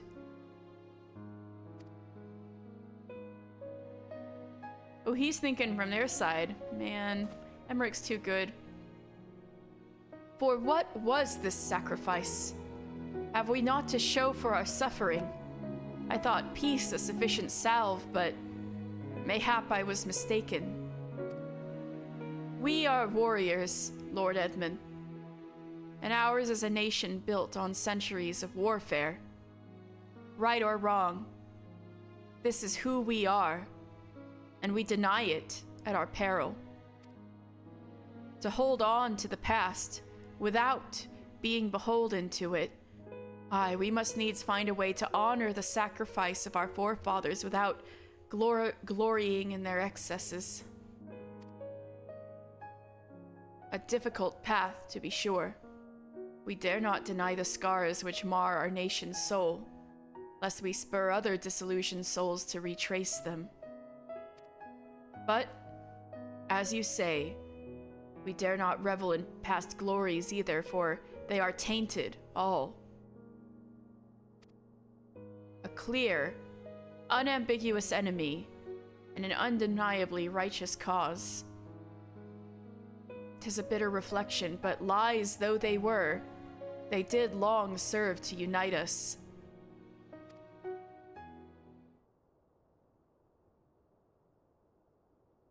No truth will ever serve as well, I fear. Yet, we are not without options. Oh?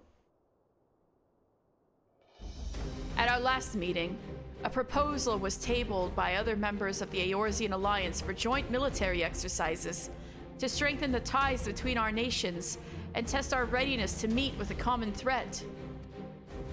I'd thought to delay these exercises until after the peace conference, but mayhap a grand melee would be just this thing to lift our beleaguered spirits. Hey! Better still, an occasion for the Temple Knights and the Watch to take the field as allies. A united Ishgardian force, filled with men and women from all walks of life, which would stand against the coalition of the allied nations' finest. Hosted by Ishgard, in the shadow of the Gates of Judgment, a victory under such circumstances would serve as a reaffirmation, nay, a declaration to all and sundry that we are as strong and united as ever. Such a victory would do much to fan the flames of patriotism, it is true. But if we should be defeated, though even to hold our own against the cream of 3 nations might be presented as a triumph, well, if I'm on their side, might be a guarantee. Very well. You may count on my support for what little it is worth. However, I have a request. I would have my son Amanalan take part in the grand melee. By his deeds has he brought shame upon Ishgard, and so by his deeds, I would have him bring our nation honor. You know, this made me mad, actually, the first time I played this, but it's not making me as mad the second time around. I was actually kind of like, sympathized with Amanalan a bit. When I was first going through this game, my thought was like,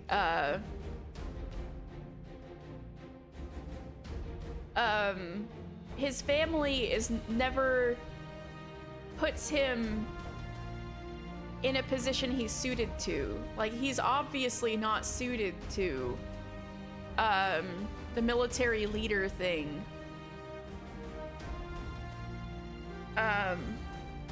Because he's not a fighter. He's better with schmoozing, and there's a place for that, you know?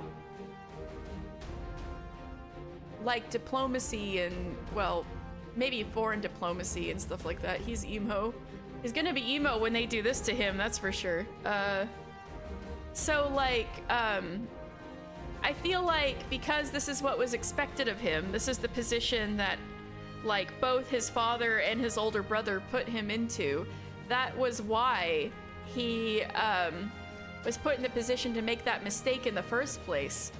Like, if his father and brother hadn't been like, yeah, I'm gonna put Amanalan in charge, it'll build character, then he would never have been in a position to like make such a bad mistake. Because he's not suited to the position.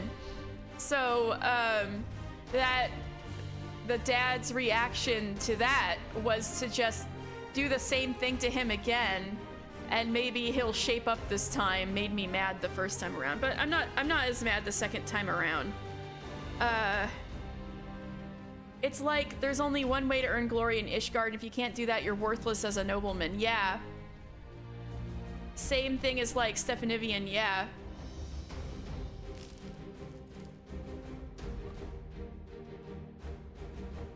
No, you're right.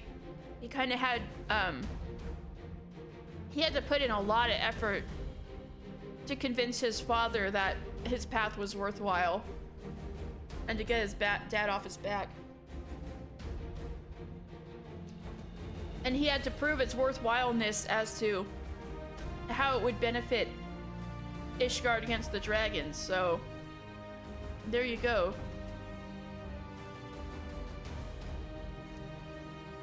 So I am eye-rolling at this a little bit, but not as bad as I used to. That, you're gonna put him in the same position, but it can be... I think I'm not eye-rolling it as hard this time because he kind of needs to redeem himself. At least in the eyes of other Ishgardians, right? Or else there's like no coming back from this. So I'm not as hard on Edmund this time as I was the first time I played this.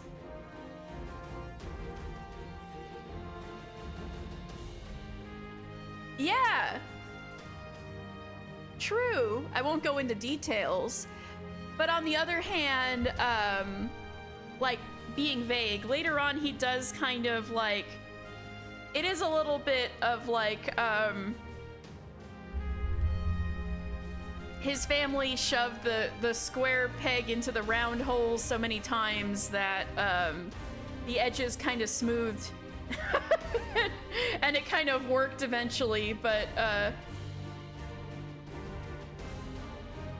you're willing to forgive Edmund for a lot because he's like desperately trying to be a decent father and keeps failing miserably. Yeah. No, I'm same. Like the second, I was mad at him the first time around, but the second time around, I'm a lot easier on him. I think he's generally really worried about Emmanuel and is trying to figure out some way to protect him. He's a product of his time. I completely agree.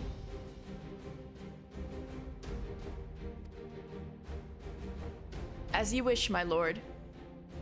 Oh, hey, here we go. Thank you, Emmerich. Emmerich, you're the best. I love you. If that is his desire, then it shall be so. Now then, we have no time to lose. Mister, would you be so kind as to deliver my instructions to Lucia? I'm just their errand boy going between. I shall write to the Alliance leaders at once and begin making arrangements for the Grand Melee. Emmerich, the guy with an actually terrible father? Yeah, exactly. Should you chance to see my son, pray inform him of his duty. Oh God. If he has not already returned, he will soon enough, making every effort to avoid me. Well, at least, Edmund knows him that well.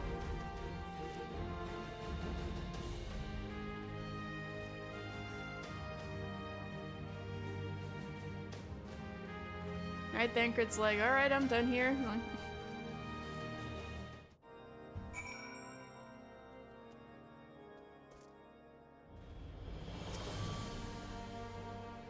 So that is their solution. A grand melee to unite the people. And what part would they have you play in this affair, I wonder? You, whom they have taken into their confidence, upon whom they have come to so heavily to rely.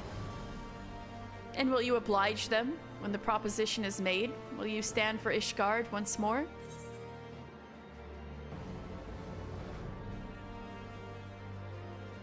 It is getting to be a bit much, isn't it? I will stand for my friends and comrades, not a nation. We've come this far, have we not? What do you think what would Misters say? Probably a Final Fantasy Pro Tag thing to say would be, we have come this far, have we not? Probably, right? Although this is a very Ishikawa. Now that it's like really obvious in retrospect that Ishikawa wrote this patch. We have come this far, have we not? Roll out. We gotta roll out. The spinning spiel. Wait. Yeah. Oh, I can't see the spinning spiel. Oh, I know what it is though. I can see it if I go to Twitch rather than OBS.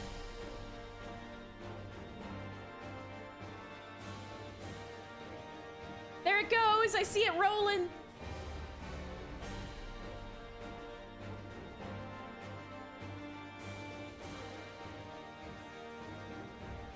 Black Mage 50, congratulations.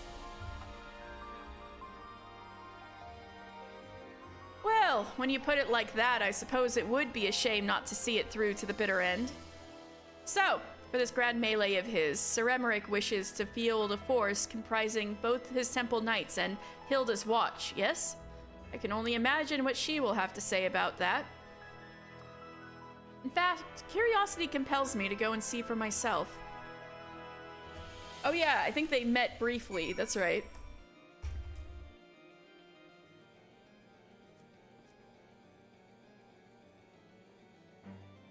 Now it gets good. I mean, true, Astrologian, I suddenly have a bunch of buttons at 50 where I'm like, what do I do with this?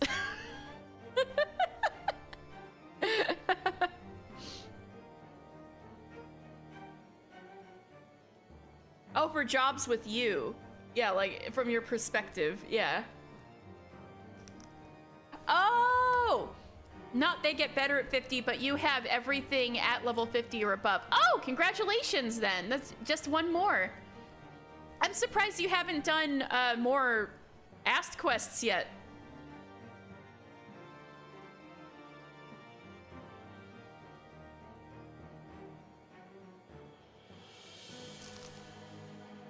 But cool.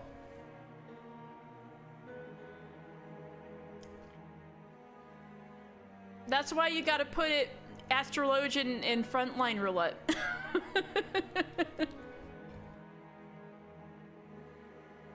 But I understand. White Mage and Astrologians are really different from each other.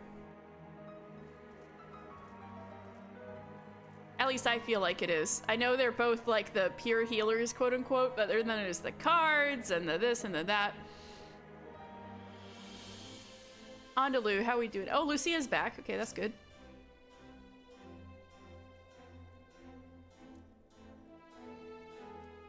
I swear to God, it's that guy again. Anyway, we must have the strength to stand unwavering in the face of the enemy.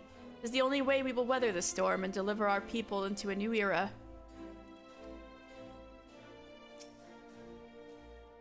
Well met, mister. Have you spoken with Sir Emmerich? He made it back. I was aware of the Alliance's request. So, Sir Emmerich would turn these exercises into a spectacle for the masses. It is not that I doubt the efficacy of such a plan. Indeed, I know its effectiveness only too well, having witnessed it firsthand. Nevertheless, he has not once given me reason to doubt his intentions, and these are desperate times indeed. I will select knights for the event forthwith. As for the watch, yeah, we'll take care of him. Did he now? How considerate of Master Thancred to seek out our young watch commander of his own volition. Alas, he acted prematurely. Pray deliver this list of watch candidates to Hilda. I would have her best men, not her most dispensable. Her best men. Forgive me, but I have much to do. Send Hilda my regards.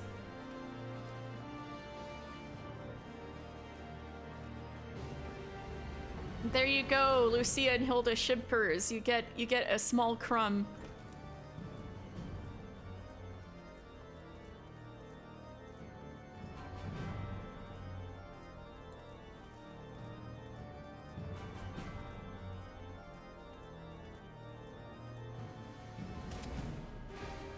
Yum yum, eating my crumb. I thought you had something to discuss with the first commander? Huzzah! We've been spoiling for a fight. We won't let Sir Emmerich down, you'll see. Bloody fool doesn't realize he'll have to sit this one out. If all the watch ran off with Sir Emmerich to play soldier, who'd be left to keep an eye on things here? Thancred's been telling me all about Sir Emmerich's grand soiree. Seems we're expected to join in. It's nice of him to invite us and all, but I hope he knows what he's doing. Cause we ain't dressed to dance with professional bleeding soldiers. Letter to Hilda. Correspondence from Lucia, addressed to Hilda. another crumb for the shippers. Well, well. Seem the first commander's gone and handpicked her guests. Can't say I disagree with her choices, though. She's got a good eye. Will you be fighting too? Reckon it'd inspire the lads if you were. Might take their minds off getting their hides tanned and all. Think about it, eh? The letter like, do you like me, yes or no? I hate to ask, but you haven't seen our favorite lordling, have you? I thought not. On the assumption that he is not to be found in his father's loving embrace, I suggest we split up and look for him. I will search Foundation, and you the pillars. Sorry, Thancred, this is probably the last thing you want to do right now. Do not look at me like that. I will begin my search in due time.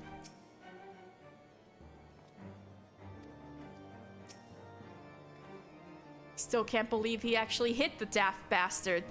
Gods, I wish I'd been there to see it. Hilda's like, Thancred punched him in the face? Why wasn't I there? Why wasn't I there?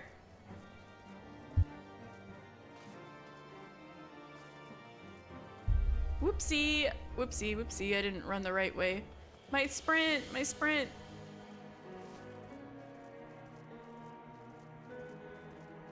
Hilda, the resident bitch. The realist bitch in Ishgard. True. The realist bitch.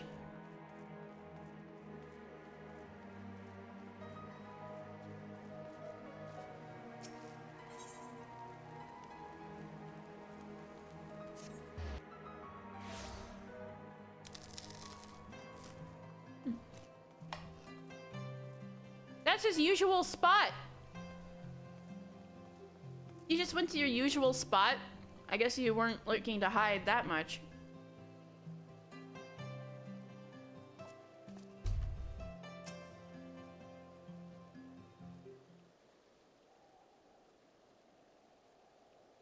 I carried Onawa to the manor. Our best chirurgeons are tending to him as we speak. He is yet to wake, but surely he will.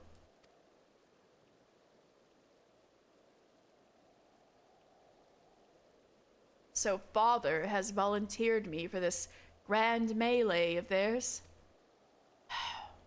My beloved family. Always making my decisions for me. That's what I'm saying. That's what I was saying.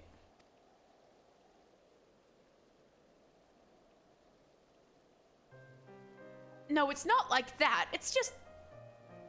Oh, you wouldn't understand. How could you? You are free to be the man you want to be, whereas I am a son of House Fortemps, don't you see? My future was determined before I was born, what I could and could not do. Right or wrong, that was the way of it.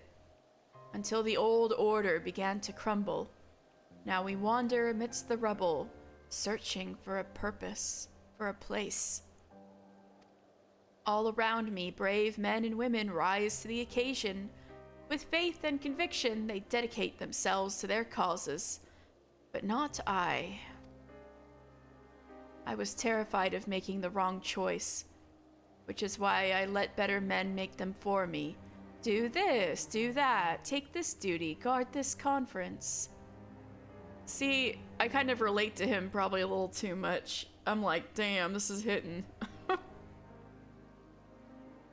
I suppose I had convinced myself I was above it, until your friend showed me otherwise. When I saw Onawa, I wanted to scream. I wanted someone to blame, but in the end, there was only me. Only me. So you see, I cannot meekly bow my head and accept Father's command. Such cowardice is what brought me to this point. I will go to Sir Emmerich, and I will make my own decision. You know what, Emma, I'm really proud of you. Yes, make your own decision.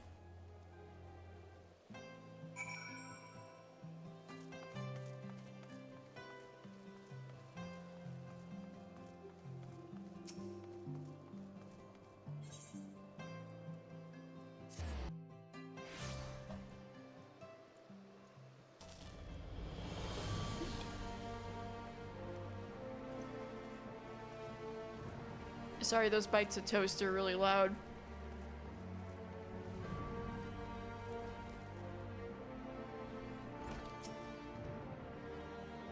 Found him, did you? Mm-hmm. He's fine, don't worry. Hilda did not object to my selections then. Good.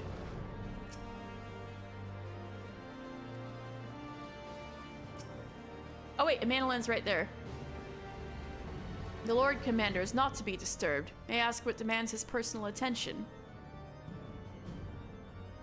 I see. Very well, you may enter. No, I want to talk to Manilin. No more excuses. This will be my choice, and mine alone. I'm so proud of you!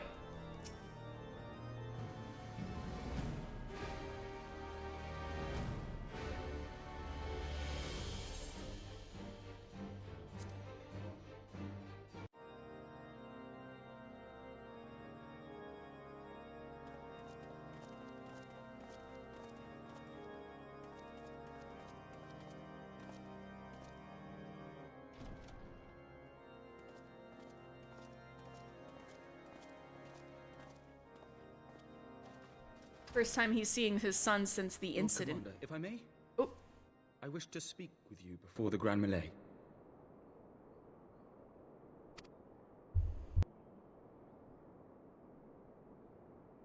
Proceed. How do you do it, my lord? How do you lead with such certainty, when so many of our countrymen will not hear of peace with the Dravanians? Some of them hate you almost as much as the dragons themselves. They decry you as a patricide in the streets. They even tried to kill you, for God's sakes. Yet still you march on, undaunted, where no archbishop dared to tread. What is your secret? Where do you find the strength? Emmerich is built different.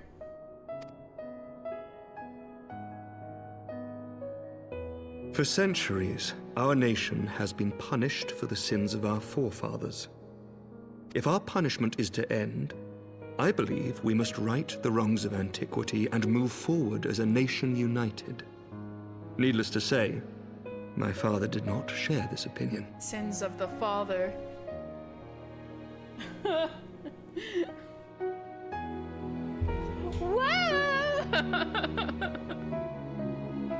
Like Metal Gear. No, oh, okay, no, I got it, don't worry. I was like Metal Gear? Whoa! I'm trying, I can't do that lady's voice in that song. No, I know what you're talking about.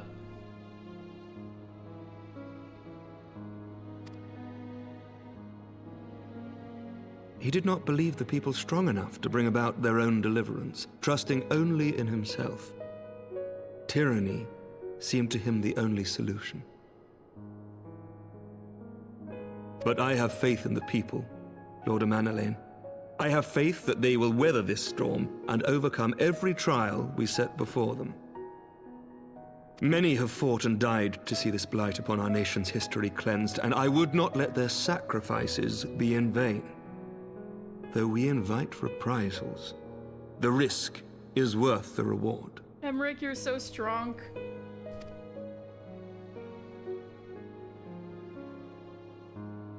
I want to believe. I do.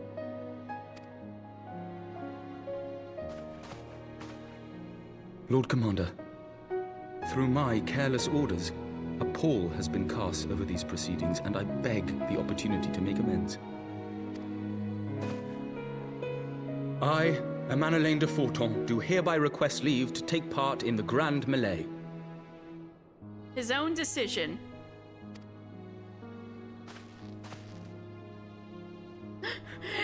Edmund's shook. He's like, I didn't have to twist your arm for that? Who am I to deny such a heartfelt plea? We would be honored to have you join the fray, my lord.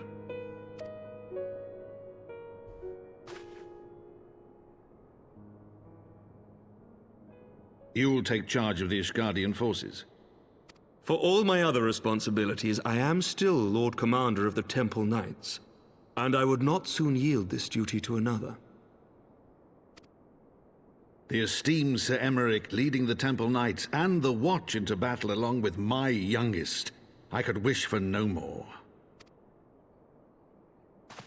Then you wish for too little, my lord. There is another who might yet join the fray. An indispensable ally to whom we owe much and more. Here it comes.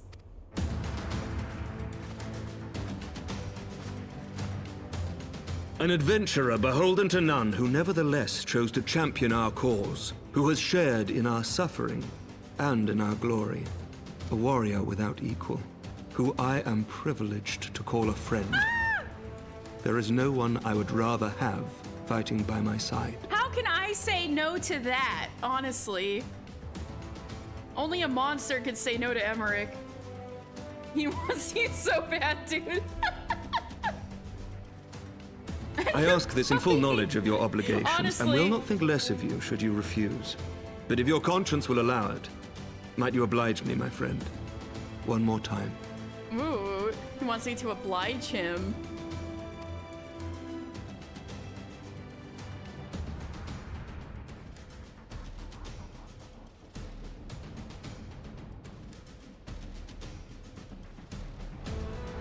He's got to think about it for a second, but he's down for it. Together we shall give the people a spectacle for the ages, a celebration to mark the dawning of a new era.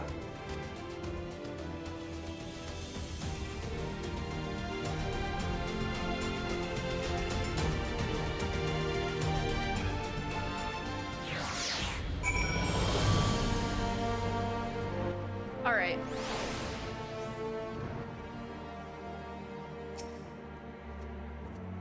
We would not have come this far were it not for you, mister. It has been an honor and a privilege.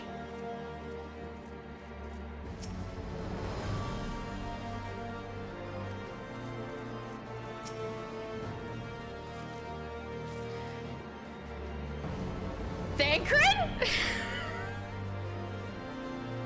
If you had to pick a guy, he'd be on the short list. Yeah. Thancred? God's help me. Thancred's on what we're all. He's on the same page as y'all. No. I know you mean Emeric, but I think Thancred's on the same page as y'all. God's help me. I think it might be love. I dare say it might be cheating too. Your mere presence is enough to turn the tide of most battles. And did you see the way his eyes lit up when you nodded? 'Twas a look of boundless relief and joy. One would think a politician more practiced at concealing his emotion. Still, his honesty does him credit. For a moment, I was fair inspired to pledge myself to the cause, but that would be improper. This is their fight and yours, but not mine. That's what I'm saying. Thancred gets it. He's like, I think Emeric's in love with you, straight up.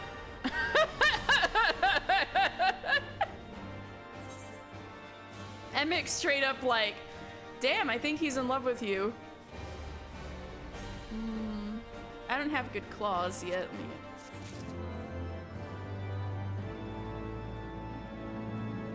Hilda? Huh.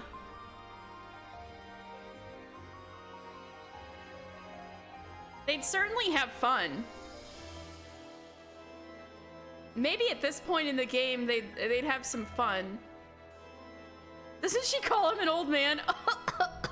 Too old for Hilda. Oh no.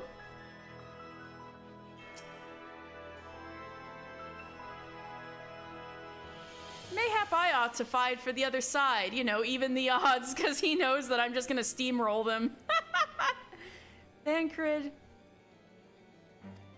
Silly guy.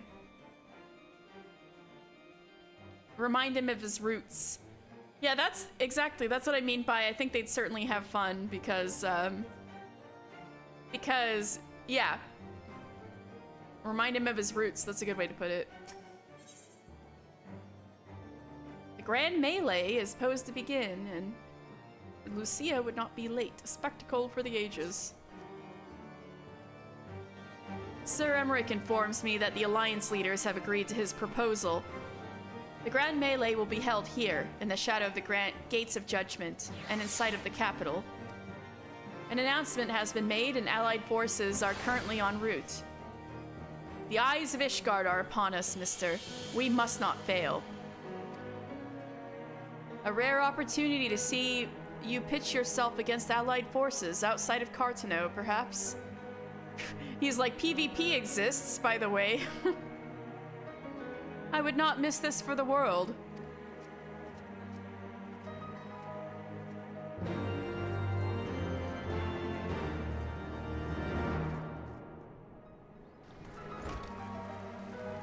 Nankred's been having a very bizarre patch, poor guy.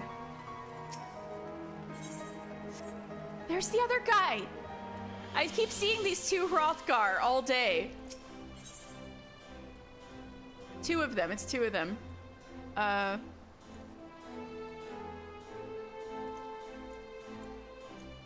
need to go to... yeah, the Gates of Judgment.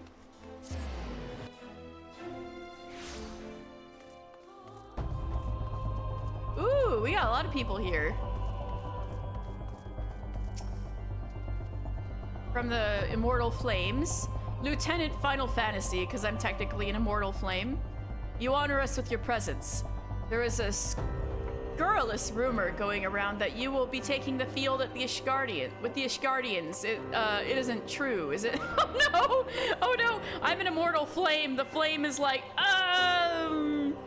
so I heard you're gonna be fighting for the Ishgardians and not the Flames. Oh, this is a little awkward. Sorry. Say sorry to Commander Swift for me, okay? I'm sure Raubon will understand.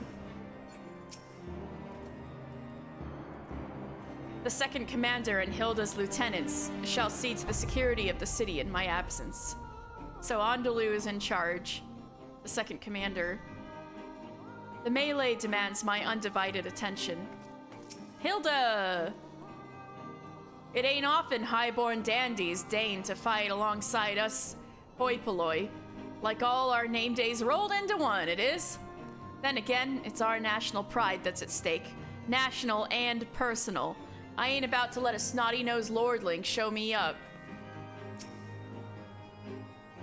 'Tis a matter of pride for the Alliance as well. They will not scruple to send their best against us. Yet we must not be cowed. Too much rests on our success. Anchored high. It looks to be a veritable who's who of the Eorzean Alliance. The only question is, who came to watch and who came to fight? Nanamo. Definitely Nanamo. Lady Lilira?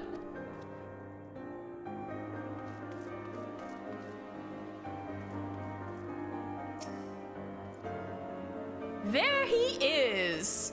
I say, when you didn't appear, I began to question, nothing, never mind. Ahem! To think that we are mere moments away from facing the cream of Eorzea's soldiery in battle, that I am, mere, what if, oh no, he's getting nervous. Oh, what am I saying? I have to stop imagining the worst. I must think of the victory, of the glory, of the stories I would tell Onawa when he awakes. Oh! He's like, yes, I'll give Onawa some good stories to tell him. Oh, he's so cute.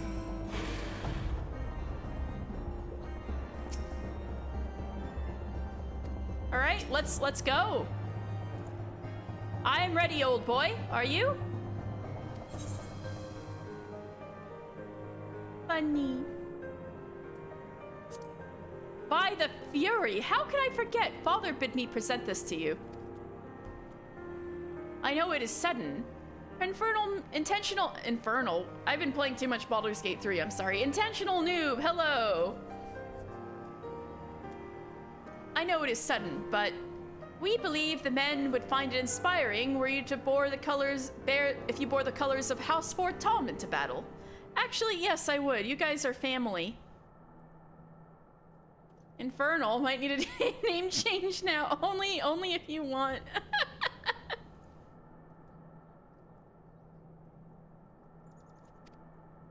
During the Grand Melee, some of your gear will be glamored. Your attributes and abilities will be unaffected. Ooh, I get to rep House Fort Tom. Let's go.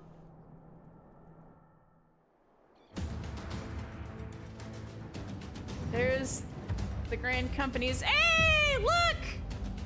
The flames! The girl I was talking about. There's Vorsi! Hey, look, there's Vorsi! And, of course,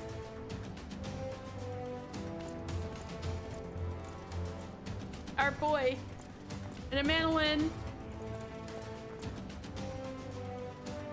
Oh, me! I'm dressed like. Wait, I'm dressed like Orshifon. Look at me! I'm dressed like Orshifon. Let all You here work on your present name for 2 heed hours. well Someone misspeaks the it, rules and of damn it, engagement. it's good.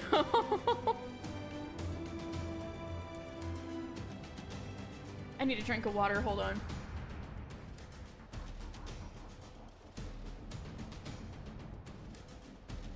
Huh. Anyway, I think in that little group up there are the 3 commanders. Or no, that's not right. Because Swift isn't here. Whatever. I'm pretty sure. Name life crisis you. I'm sorry to have accidentally instilled this upon you.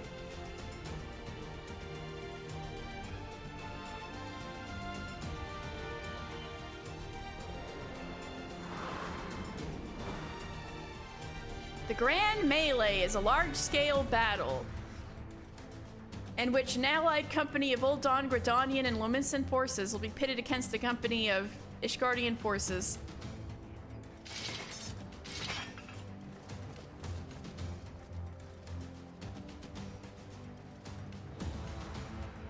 When a combatant is incapacitated, the opposing company will be awarded tactical points. So basically it's like PvP.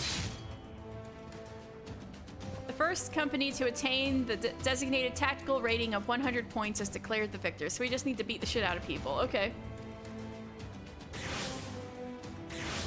Oh, of course there's a gimmick. Okay.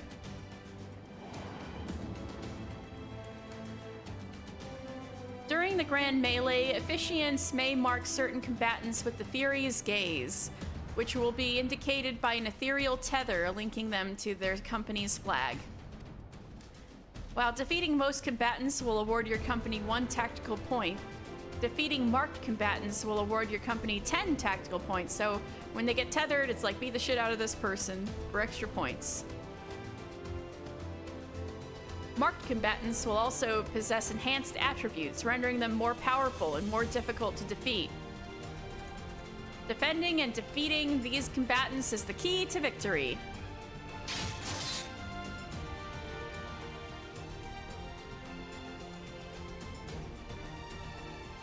I'm dressed like Orshifon. And the glory of Ishgard. For the honor and the glory of Ishgard. Let's go! Rauban!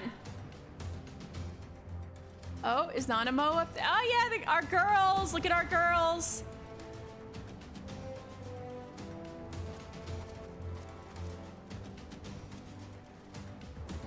All is ready then. Very well. All right! Yeah, our girls! Brave men and women of the Eorzean Alliance, let the Grand Melee begin! Woo!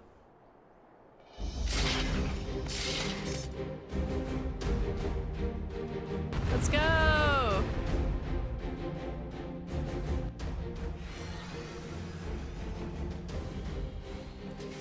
Defeat the Alliance forces. The mongrel on our side. Forward! Forward! Ishgard! Ishgard! Lucia the Radiant. We got commanders, serpent commanders. Is that just Gorsi? I'm just gonna... No, it's not him. The Fury's Gaze is upon us. Oh, we gotta defend. Mr. Lord of Mandolin, attend to the marked ones. Oh no, oh, no, no, no, no, no. Don't get him, don't get him. Ah! They're gonna get our guy. Maelstrom to the fore. Stay with the general. Ulda! Ulda, that's Pippin. Right there. They fall. Find the next and press our advantage. Pippin!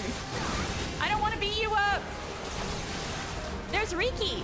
Yeah, Rastat Riki, that's who I was talking about before. Rastat Riki. I was trying to remember her name earlier. For different Storm Veteran. Okay, we gotta get this person. There's Raubon fighting Emmerich.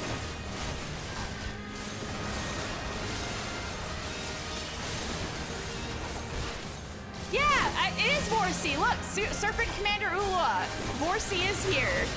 They got everybody but Smith. Because, Swift. Because they got Raubon instead of Swift.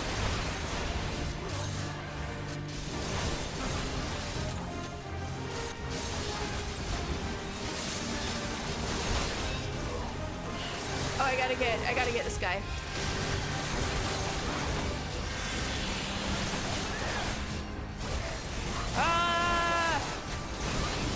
We will be revenged. I'm not finished.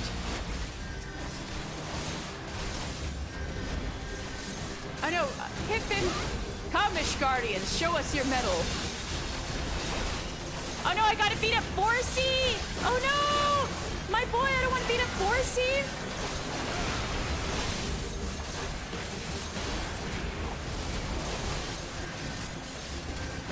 Rowan, I'm beating up Vorsi. There he goes! Mr. Vorsi. Ishgard, rally to the first commander. Lucia's got the tether! Oh shit! We gotta help her! Everybody's after her. Oh my god! Oh my god! Viewer, guide and protect me. Rampart. Yeah, girl. I know, if only Sanson were here.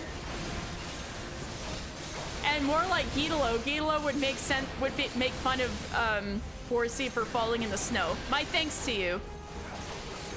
Lucia, your HP!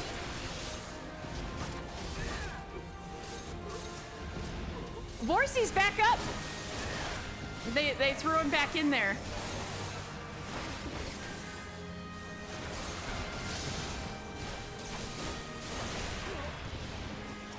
Pippin! Rashat Riki's back up too. Stand fast, brother and sisters. Ishgard!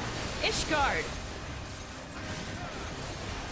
Oh, who they got? Okay, this is the new veteran. Okay. The new person with tether. Right. Have I been chosen? Oh, Halone, lead us to glory. I can't. There you go. Just having some usual controller targeting issues.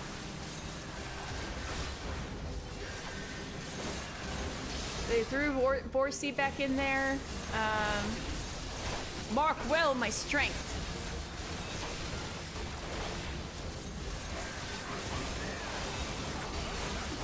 Ishgard, to me.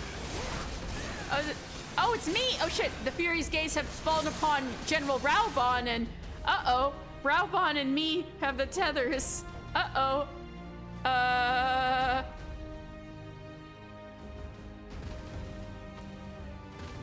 Oh, we've got a...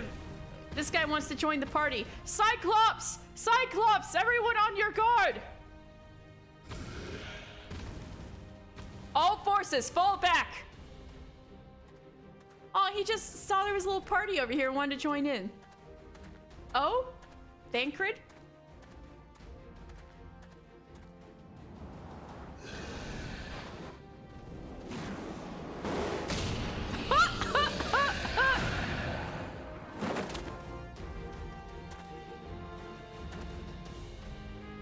Continue the melee. I will deal with him. He's like, yeah, you... Take that, honestly. Oh, I didn't hear that. Daft sod. You heard the man. Back to it. Actually, I haven't heard a lot of the... Wait, no, I heard a test of your reflexes earlier. I think it might just be real quiet. Our poor one-eyed friend. What if he'd had a family? Yeah, you ever think about that, Thancred? That he just wanted to join in because it looked like we were having a good time over here? Hello, Dr. Blah.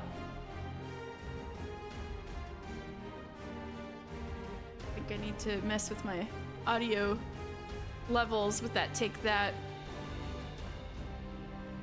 I'll mess with it another time. It was well timed. Daft sod. You heard the man, back to it. Welcome to Lore Sunday with Mr. Final Fantasy. All forces, form a line on Mr. now.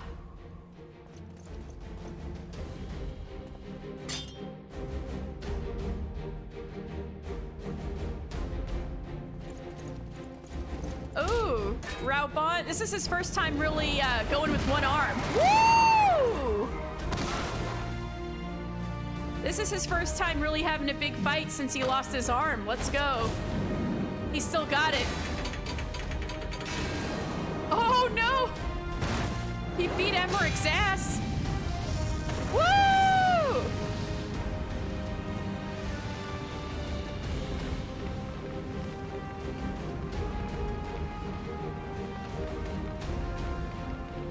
Lieutenant. Right, because I'm a flame. I will not lie. I was hoping it would come to this. So then, shall we dance? Raubon asked me to dance! Damn it all.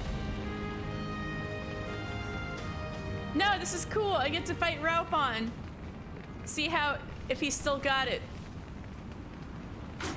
Woo! The Bull of Alamigo, let's go! With Tizona.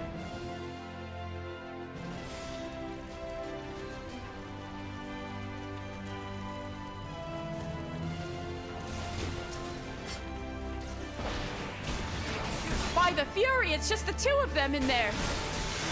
On your guard, Lord Amandalan. Our fight is not finished. That all you bastards got? Come on then, give us another. Flaming Tizona, that's the sword. Oh, I think I'm gonna get clipped by that, yeah. Gods, they just keep coming, but we'll not yield. You hear me, old boy? Don't you dare lose.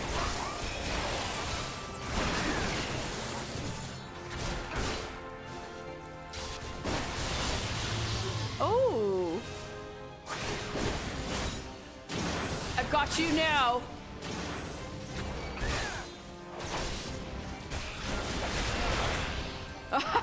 Brilliant, brilliant. You are indeed the warrior of light, but I am the Bull of Alamigo. I gotta get these Tizonas.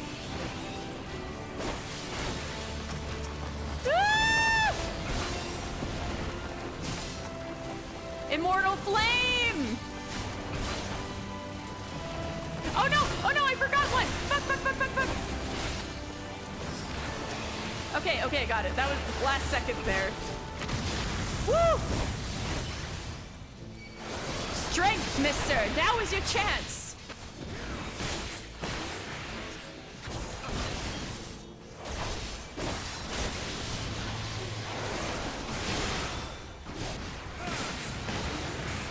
Aye. Alright. Take your victory. You've earned it. I'm pretty sure I lost that in my first playthrough. I've come a long way, I guess.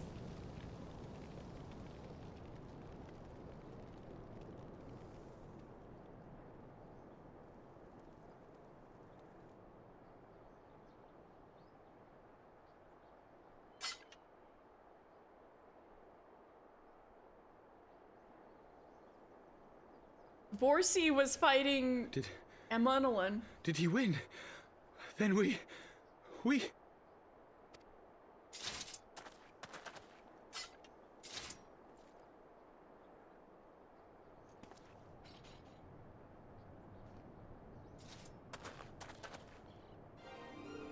Victory is ours!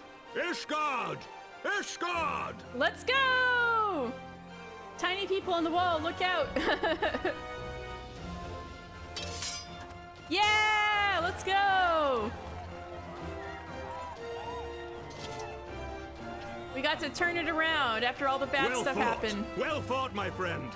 You truly are the warrior of warriors. Thank the Fury you were on our side. Thank the Fury you were on our side. Yeah, you guys might have been a little screwed.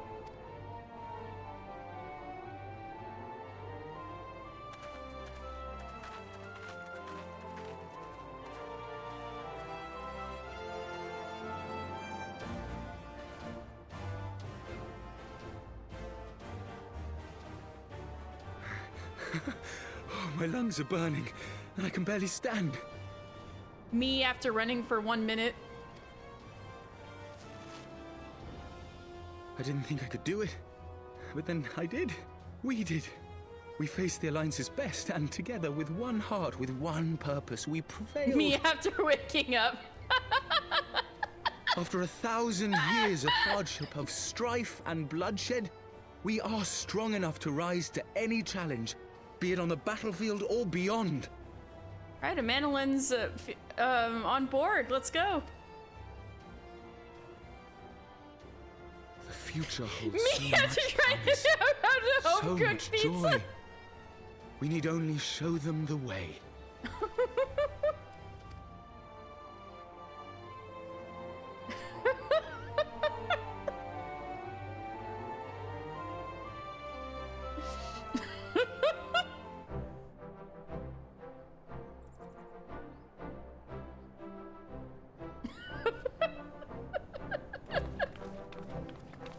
Hey, my friends. A truly magnificent display, Sir Knight. I'm a While knight now. doubtless less than pleased, I am quite sure the Grand Companies are honored to have been bested by such valiant warriors. Unless they're she's talking to Emmerich. She's talking to Emmerich or me. She's talking to Emmerich. The honor was ours, Your Grace. I am pleased to see that Ishgard's proud martial tradition is being upheld. So small, much royal. I love her. When the time comes, I trust you will fight alongside your brothers and sisters in the Eorzean Alliance with the same fervor you displayed in opposing them. Ishgard's rejoining the Eorzean Alliance! Fun fact, Ishgard was part of the Eorzean Alliance until the Battle of Silver-Tier Skies. Seeing that, they were fighting kind of on the same side as Midgardstormer, the father of all dragons, against the Garleans, kind of spooked them, so they withdrew and minded their own business and didn't help anybody else, because he was like, wait, going against the Garleans puts us on the side of dragons? I don't know about this. Silver-Tier Skies, someone mislabel a Thunderstone. B, hello! So, you know, in Mordona, that's the...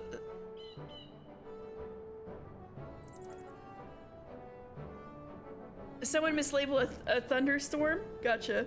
How am I? Good! You'll be pleased to hear that it is October, and later this month I will finally be playing the Bloodborne DLC as promised. So I tried to put an announcement on other medias, but what it's gonna be is I'm gonna Needlefell on Tuesday, but then on Thursday I'm gonna be starting a game called Paranormasight, which is spooky, and I'm really looking forward to kind of voice acting it. And but yeah, if you guys want to help me with Bloodborne DLC, which I'm gonna start on like Thursdays, Fridays, Saturdays after I finished Paranormasight, you guys are absolutely welcome to help me with Bloodborne DLC, because as B can attest, I'm a little coward who runs from all of the monsters, so it's going to be painful and only I can do it. Oh, Well, if you guys do want to help me, I won't say no. Anyway, yes, that is the plan for October. Because Paranormal Sight's actually not very long, so I figured it was probably a good idea to do that first and then start Bloodborne DLC for the rest of October. So I can't guarantee exactly when it'll start. Maybe in a week or two. But yeah, I'll be getting back to Bloodborne DLC as promised, and you guys can watch me cry and scream just like before.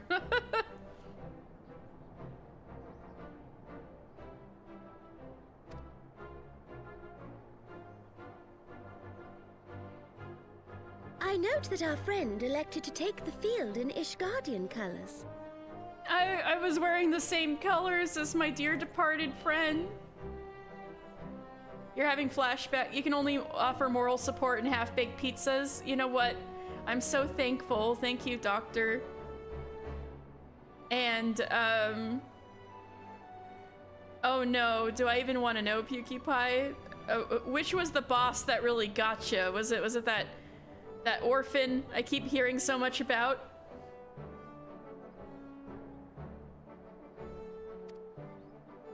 Don't worry, you'll pull through. Oh, thank you. At my behest, Your Grace.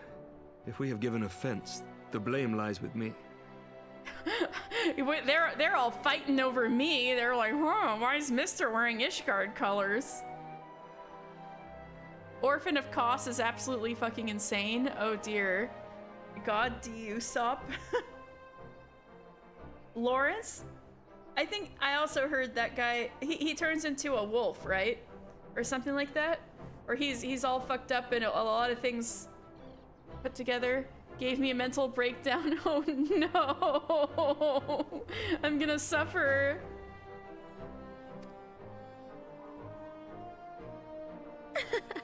Fear not, Sir Knight. It was a surprise, nothing more. And any hint of ill feeling was thoroughly dispelled by the spectacle of our mutual friend's duel with General Raubarn. You mean optional to finish the DLC? Oh right, that's right. I have the Oopsop style of playing Bloodborne. That's me. You know what? You're right. The unconventional Usopp style of playing Bloodborne. Vicar Amelia made you feel the worst, beating up a waifu and a good dog. I know. Can you believe it? You can mosey on by him. Okay, but the thing is, you love my style. Thank you. But you guys, like, I beat all of the bosses for the main game, so I can't just not fight all of the DLC bosses. If I fought all of the base game bosses, I can't just leave some hanging, you know? I did extremely well and it was quite original. You know what? That means a lot, B. Thank you very much. My pride will be my undoing as it was yours. Oh no. Well, maybe I can do it with help. If you guys want to help me, wink, wink, wink, wink, wink, wink. I was seeing, I forgot how many, like, playthroughs through, was it the +7 or whatever they call it, but, I was seeing my friend Gravy Robber, I think, fighting Lawrence at one point, and it did look brutal, so I am a little scared, but if you guys want to help, haha, teehee, twirls a lock of my hair, like, without being there, you're the greatest Usopp player I've ever seen on Eldritch Abominations of Blood. I do have a compilation video. It is quite long because I didn't edit it down very much, but if you guys are curious, I can link it for you. I could have edited it a little better, and so it's the length of a feature-length film because it was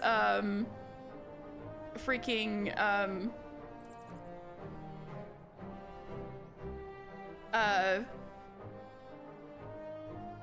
wait, I lost my train of thought because I was looking at my videos.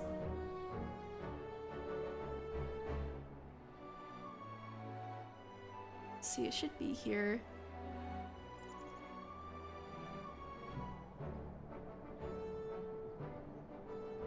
Okay, I got it.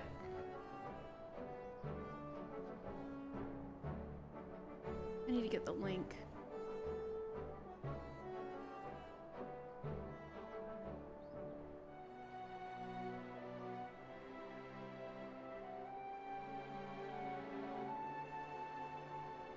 There we go.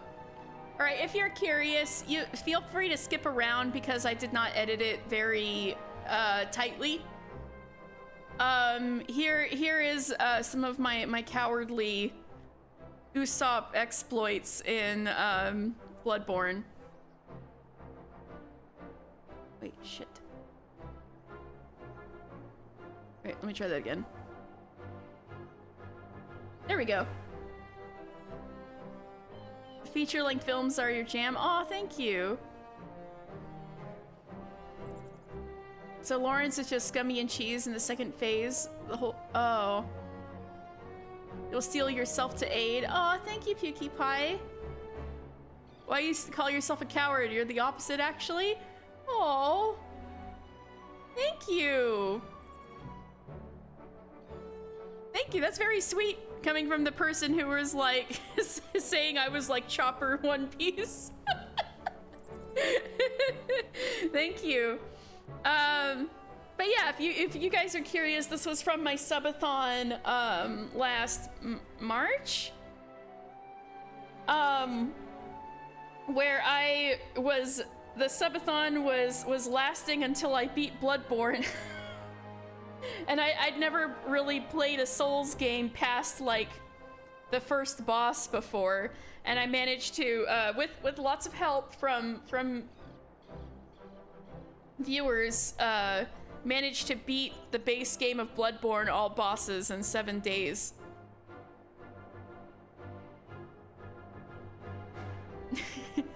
I see you running face first in the enemies while screaming. Much chopper energy can't hide properly. Okay, the non-stealth approach. You know what? I understand now. Thank you.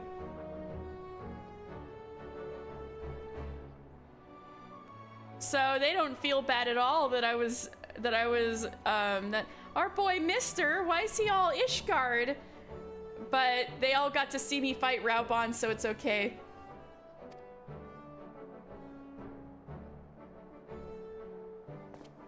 On the subject of surprises, I could not help but marvel at the passion and unity of purpose displayed by your countrymen, given the troubling reports we have received of late. Yeah, we were trying to turn it around. I shall take that as a compliment, Your Grace. The events to which you allude are the price of change. The end of the Dragonsong War marks the beginning of a new era for our nation, and for the people, high and lowborn alike, who will lead her into the future. The price of change. Ah, yes. The people. Nanamo!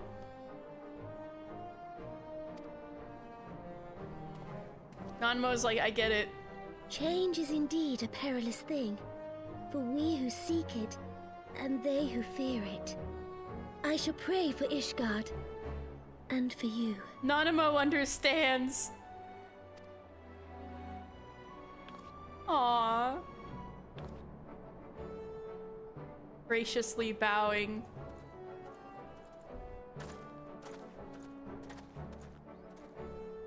Hi. Well, that made for a refreshing change. Congratulations on your victory, by the way.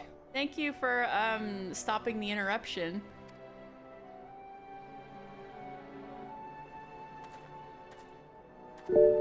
Ishgardians certainly seem happy with themselves. Thank you, I shall hydrate. I, for my part, am merely glad you did not strain anything in the process of single-handedly winning the battle for them.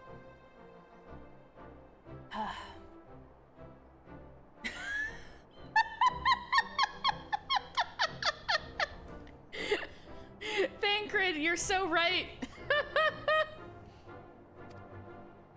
I didn't strain myself. Oh, looks like you strained yourself, buddy. Wait.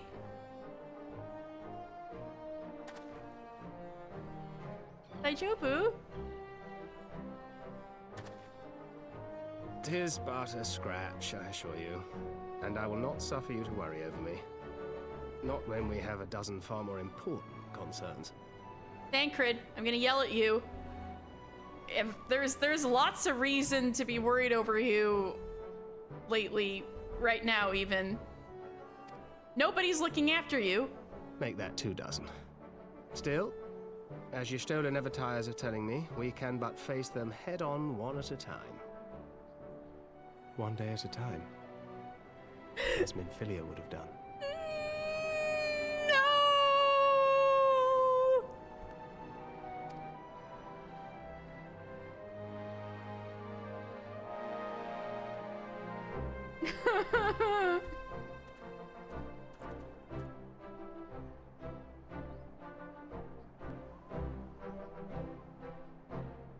Thancred!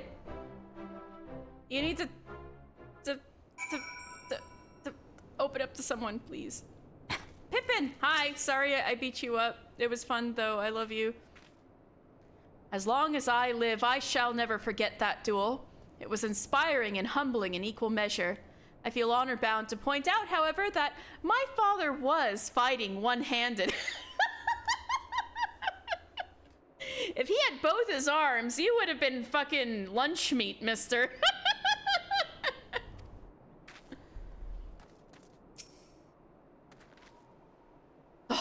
Balls. I had forgotten what it was like to feel so alive.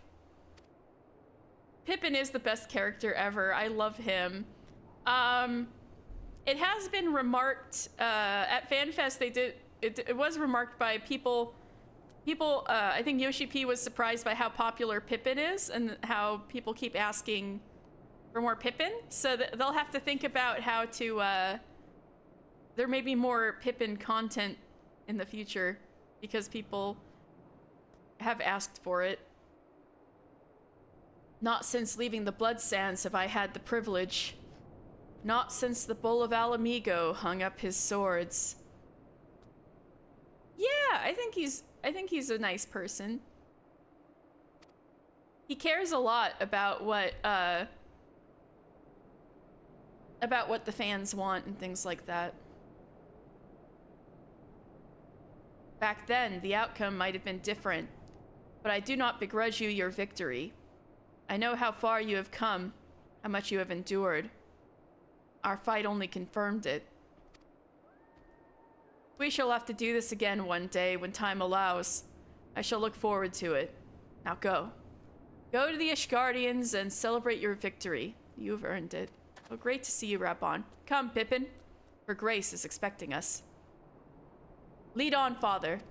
Great to see you too. Love you, Pippin. Love you, Raubon. Wish you could say hi to Nanamo, and Merlwib and Hane were just there. We couldn't say a thing to them, but that's fine.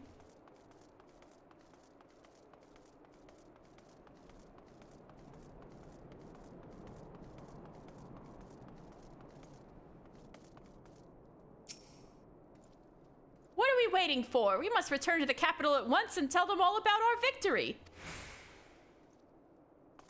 Lucia? The messengers have already been dispatched. Let us pray that this victory has the desired effect. Right, there is something more desperate going on. We need this morale boost and sense of unity for peace with the dragons. I confess it stung my pride to be brushed aside so easily.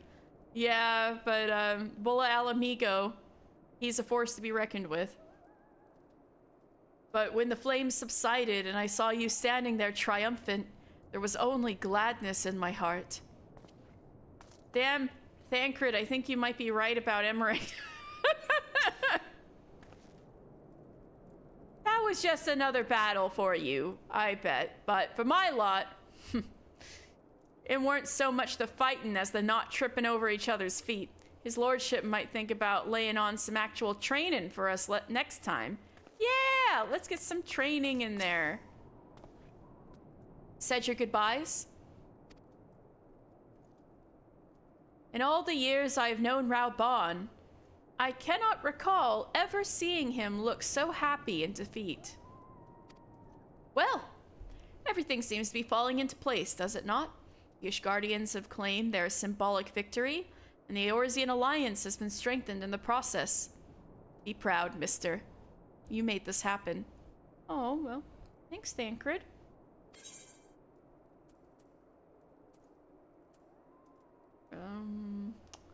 We'll take this.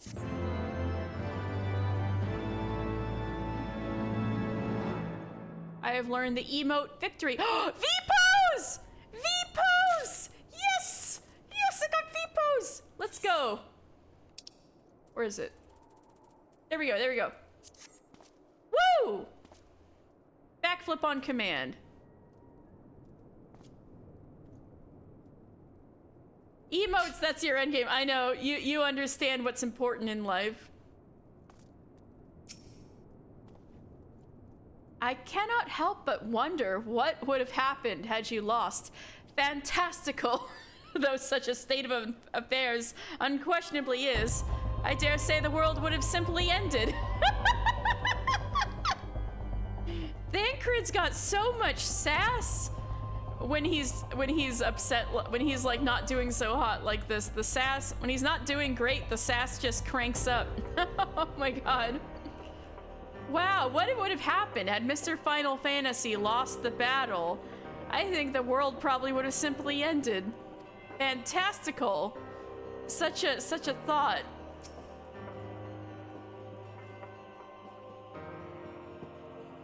I never imagined our humble gathering of like-minded souls would grow into something proper, let alone a force fit to trade blows with the Alliance's finest. Can't say I didn't enjoy it neither. Funny how things turned out, eh? When you're ready to return, pray inform the Lord Commander. Sir Emmerich is beaming with pride. He loves Mr. so much. We have done it. Nay, you have done it. You have brought us the victory we so desperately needed.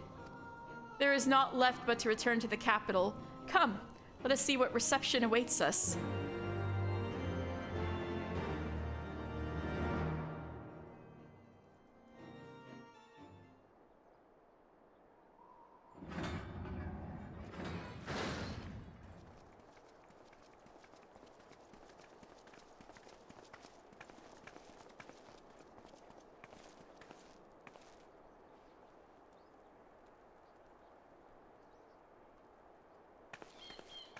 Hi, Hilda. Thank you for helping us. He's still exhausted. Oh no, he's okay!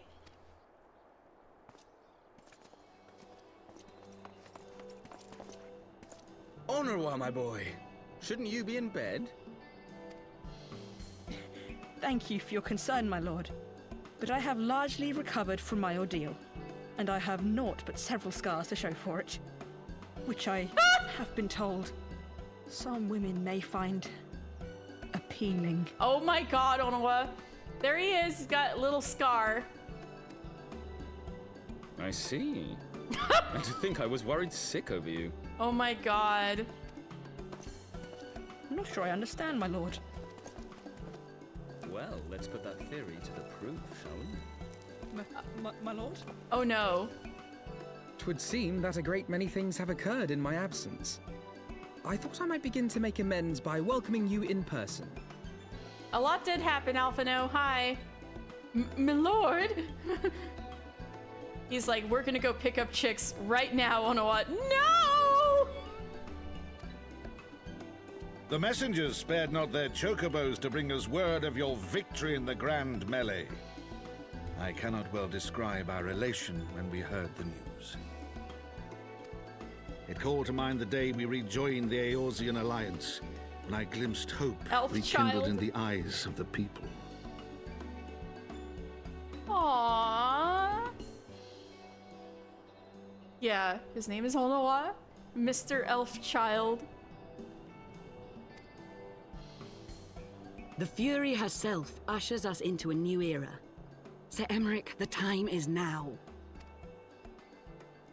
Aye, that it is. Reconvene the conference and summon Vidofnir to Falcon's Nest. We will make peace with Hraesvelga's brood and hasten this bloody war to its end.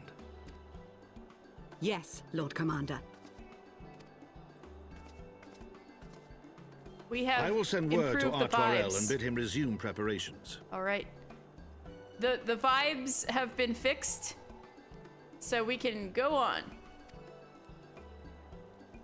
Emanuele, you will place yourself at your brother's disposal. He will be glad of your assistance. This shit again. But that's why things went bad the last time. Oh well.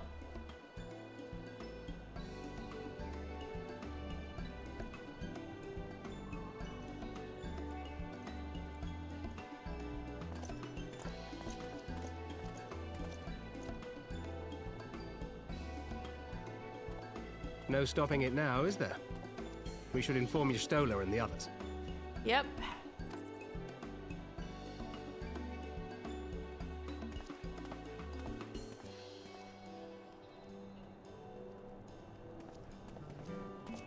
My dear friend, I doubt I will ever be able to thank you enough.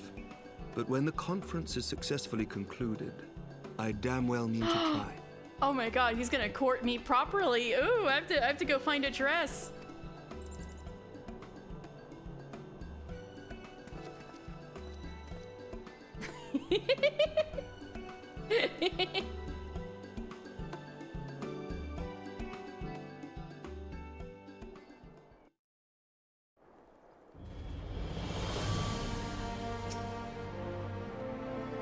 They say you dueled General Raoban within a ring of flames.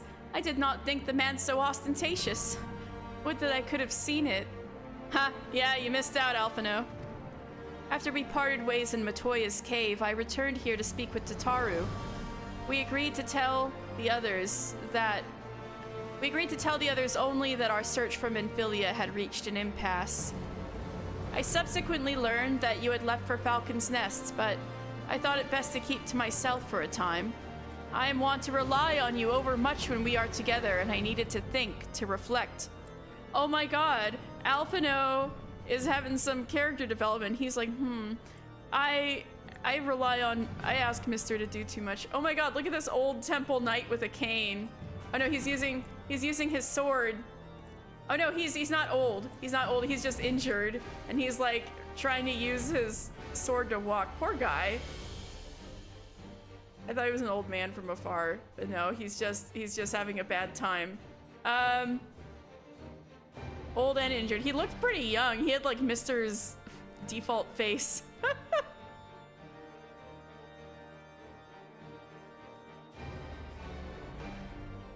He's like, yeah, Alphino's like, yeah, I needed to not rely on you much and work on my own, but in doing so, he missed like every single cool thing that happened. Well, I guess he also fortunately missed some horrible things. So it's a win-lose. I still do, I suspect, rely on Mr. overly much. But matters here seem to be coming to a head. In short, there are some things I feel I must say, though nothing so urgent that it cannot wait until after the conference. If you say so, Alphino, are you sure? You can talk to me. So let us make for Falcon's Nest and see if Lord Artorel needs our assistance.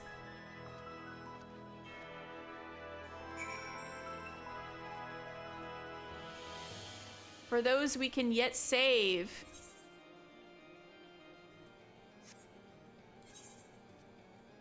So we have the Minfilia lines. So that kind of makes it sound like this quest is gonna be pretty big.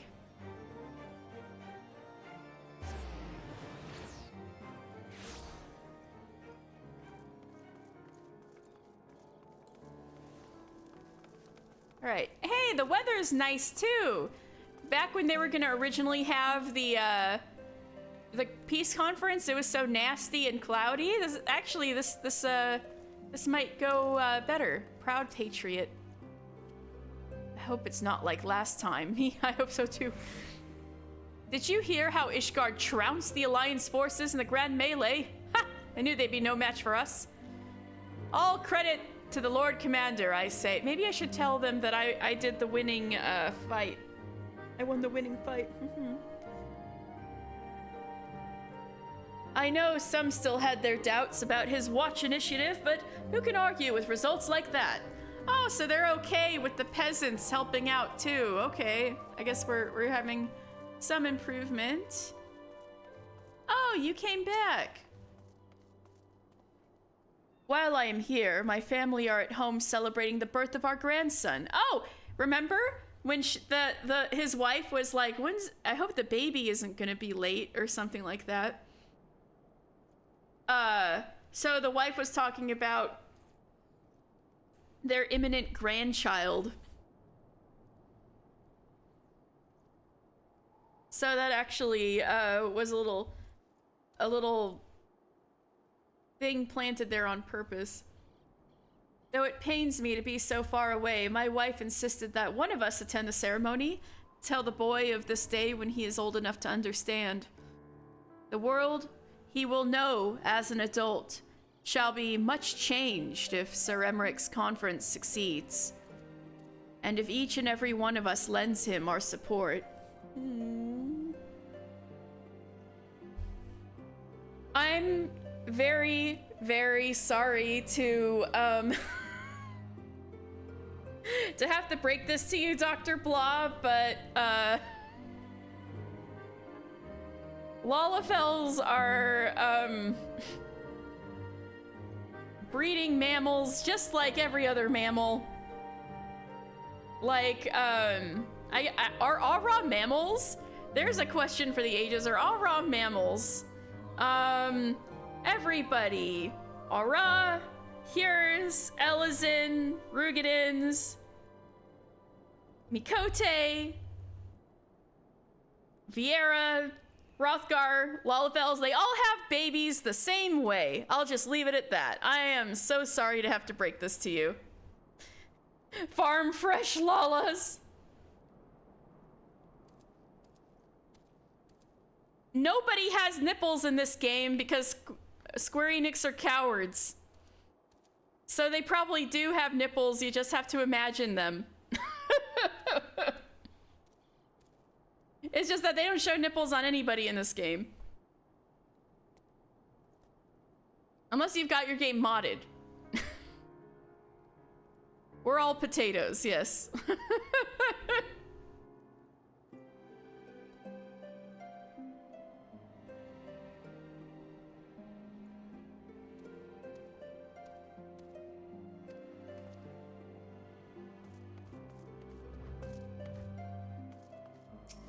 You'll see, Mother, you'll see.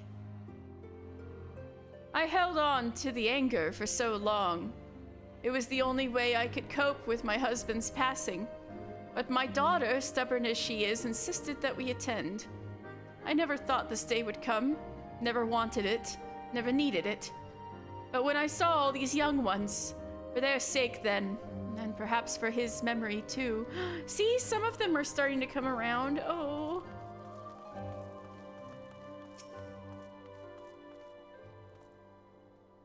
Much has been said of your role in the Grand Melee. Needless to say, more than a few of my subordinates have implored me to invite you to a training session that they may benefit from your guidance, though such conversations can wait. Man, people want me for everything.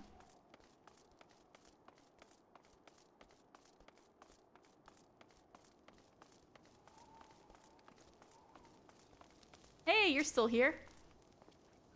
I haven't forgotten about what happened, but everyone seems willing to give Sir Emmerich another chance. So I will too.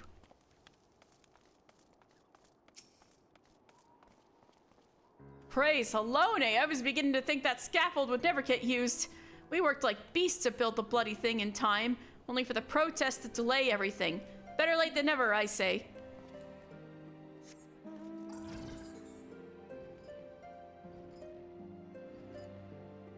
How are you doing? It true that Lordling fought in the Grand Melee. Oh, bugger me, that must have been a thing to see. But they say he acquitted himself well enough. His way of making amends, I'll wager. Oh, so everybody's kind of turning around on this. Isn't it obvious? I'm watching for my birds. What better vantage point from which to spy our enemies from the sky? Ooh, the actual falcons of Falcon's Nest. He's carrying on the tradition. Hey, Alphino. Just checking around town. As Sir Emmerich hoped, Ishgard's success at the Grand Melee has done much to restore the people's faith in this endeavor. Look on their faces, mister. Nervous, yet hopeful. Expectant, in a word. Well met, Master Final Fantasy. And thank you for looking after my brother. Oh, Artorel, we're basically brothers too. You can just call me Mister. They say he fought bravely, that he did not dishonor his house. But you, my lord, to you we owe everything. As you can see, we have made every effort to strike while the iron is hot. We made our intentions known, and that all would be welcome to attend. And so they came. By the grace of the Fury, they came. The ceremony will not be a lengthy affair, but there is still much to be done. I would speak with you more, but I must see to my duties. As for you and Master Alphino, you will do naught but enjoy yourselves. Is that clear? No more extra work. If any dare beg your assistance again, I will have words.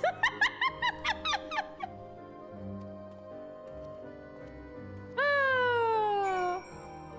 Wow, Alphino, we're not going to be work horses today. Not even a Mandolin's here to tell us what to do. Well, there you have it. We have been forbidden from meddling. Oh no, Alphino's been forbidden from meddling. What's he gonna do? What's he gonna do? Shall we wait, or have you other matters to attend to before the ceremony begins? I doubt anybody's dialogue has changed. Well, let's go. Let's wait for Alphino. Wait with Alphino for the ceremony to begin. Excellent. I only hope Thancred and the others will not be late. Epical events do not come around very often. Certainly he won't disregard what he has been told.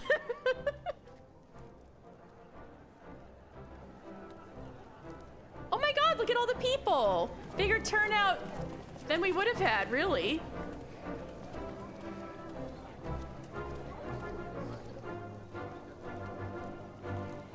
Ooh, is the curtain gonna lift?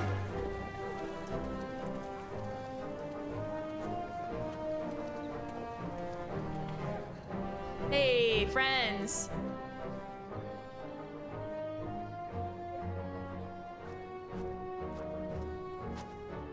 The appointed hour approaches. Aye. Oh, Emmerich, you're gonna be okay. I believe in you.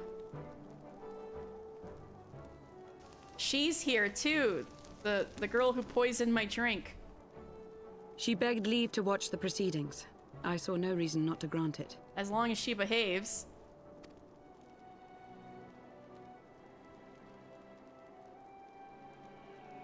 Should I choose to deviate from my prepared remarks, I ask that you trust in my judgment. Emmerich? What's going on? Have I ever done otherwise? Lucia!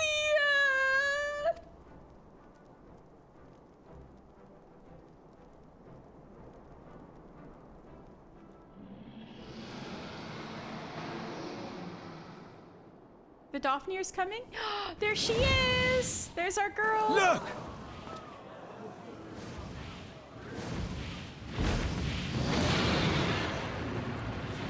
The White Dragon! Ah, how long it hath been since our peoples met thus, children of Thordan, even by our reckoning. Vidofnir, daughter of Hraesvelga, we give thanks for your visit, and bid you welcome to Falcon's Nest. Our sire bade us hearken unto the whispers of our hearts. They spoke to us of a paradise lost, of bonds of brotherhood which they yearned to see restored. So Hraesvelgr was like, I don't care if you guys make friends with like the Ishgardians again, just do whatever the fuck you want. So she's like, okay, I am gonna do whatever the fuck we want. We want to be friends again. Ours too yearn for such a restoration, and they have guided us here this day, that they might yearn no longer.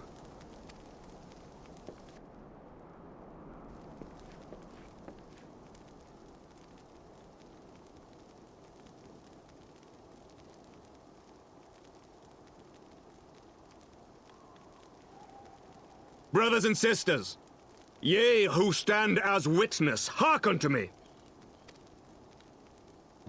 Since the days of Eld, when the bonds betwixt man and dragon were sundered by our hand, our peoples have known only war.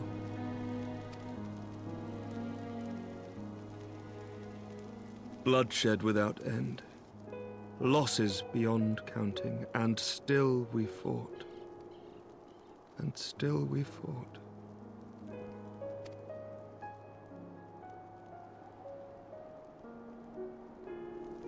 Some wounds do not heal. The dead cannot be returned to us. But we, the living, can yet choose another course. Here and now, we can lay down this burden, this hatred, this vengeance. Our forebears fought not so that we could die, but that we might live. So let us honor their sacrifice and spare our children this death sentence. Let us gift them a new legacy. Life.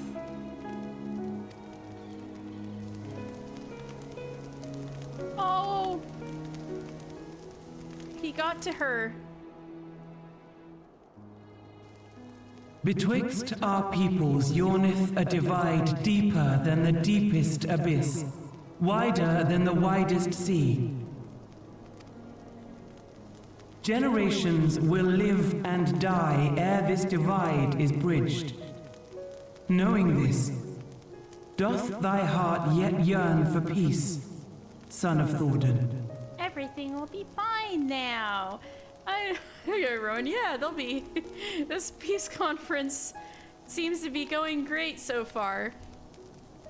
Ooh, son of Thordan feels very two-pronged. Like, he's literally the son of Archbishop Thordan, but he is also,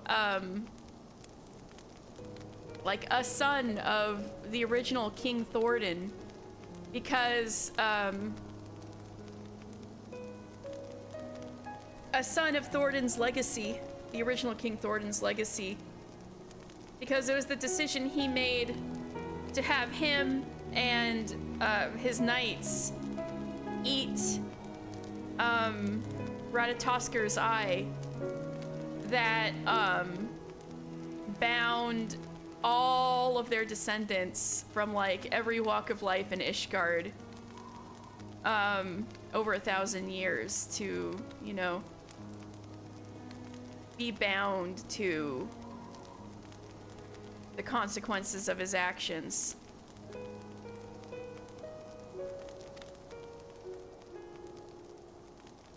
Look now on the legacy we would leave to our children. A dream of peace, inscribed in stone for generations to come.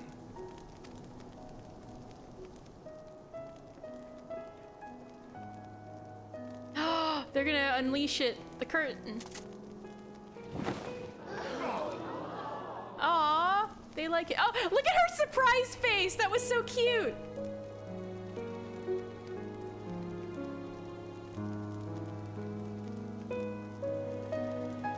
Father and his beloved, as they were so long ago, happy and at peace. Hraesvelgr and Shiva. The dream they shared shall be ours once more.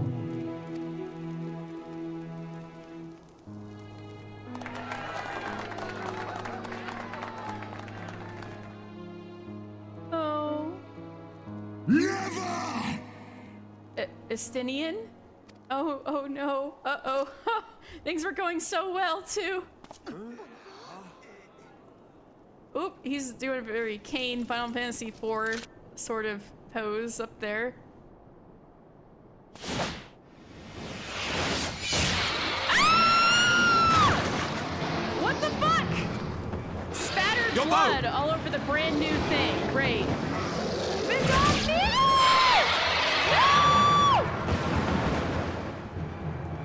What the fuck? But it's Estinian, your friend! Oh! And he was doing it anyway. Oh. Damn!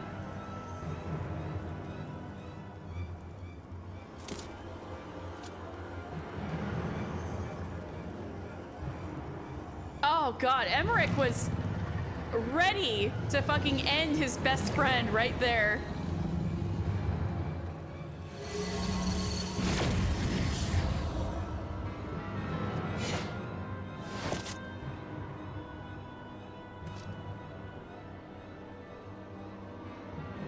Child of Dravania, art thou grown so forgetful that thou wouldst forsake kith and kin and consort with the spawn of Thornton?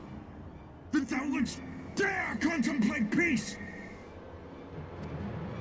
Hearken unto me, all of you! The final chorus is nigh, and all will be held to account.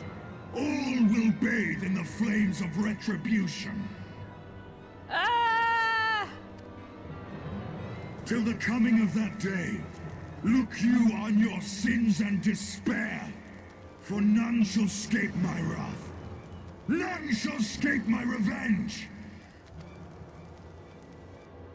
7 hells.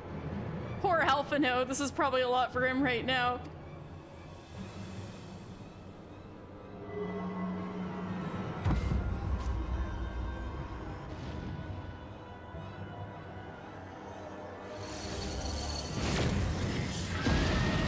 Ah! He just straight up turned into Nidhogg. I thought I killed that bitch. Oh no, Alphino! He just straight up turned into Nidhogg. Damn you, Nidhogg. With both eyes. That might be one of the first times we've seen him with both eyes.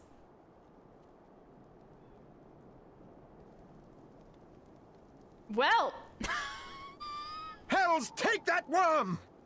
While he lives, we'll never know peace. Hey! Hey, that's the right attitude to have. Good. While he lives, let her have peace, so we gotta go kill him. I know, he was so rude. I know.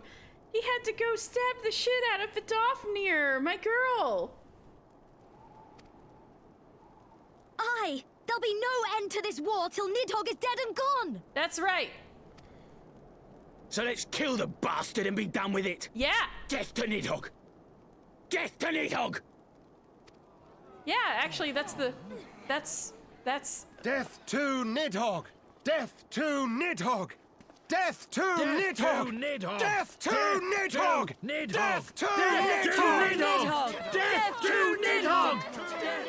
That's probably not what they want to hear, but it's what they need to do. They want peace with the dragons, but we gotta do this first.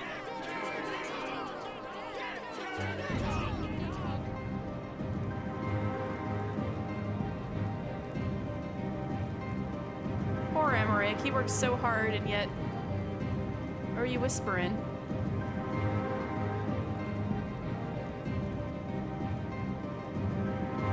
Is he saying Estinian? Fuck.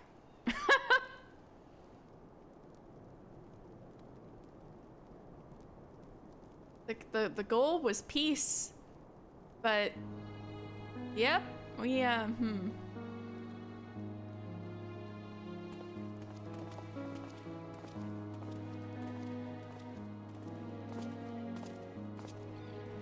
It's difficult being an old dragon. Imagine trying to blow out the candles on your cake. You just You just set the whole cake on fire when you try to blow them out. You just add more fire than the vast amount of fire that's already on the cake from all the candles. That's why all old dragons are grumpy. Amazing. There they go, the last of the guests. Having come hither with hope in their hearts, they depart with hatred and bloodlust. I know, Alphino, but it could be worse. I know it doesn't seem like it could be worse, but they could have been leaving with the thought, oh, fuck all dragons. No, they're thinking we need to kill Nidhogg if we want peace, and they're correct.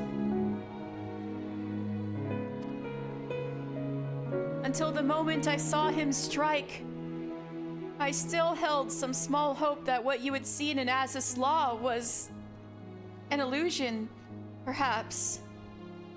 But he acted without hesitation, as did Sir Emmerich. For a mercy, the Dauphinier's wound was not mortal, or so Lucia tells me. Oh, thank fucking God, she's alive. The dragon was spirited away to Annex, trying to receive care from her brethren. We can but hope her recovery is swift. But such was surely Nidhogg's intent. To deliver a proclamation, not only to the children of Thornton, but to his kindred. War is coming, and ye who do not stand with us, stand apart. She was an example, a message to her brood, another instrument of his vengeance, like Estinian. I know, I feel so bad for her.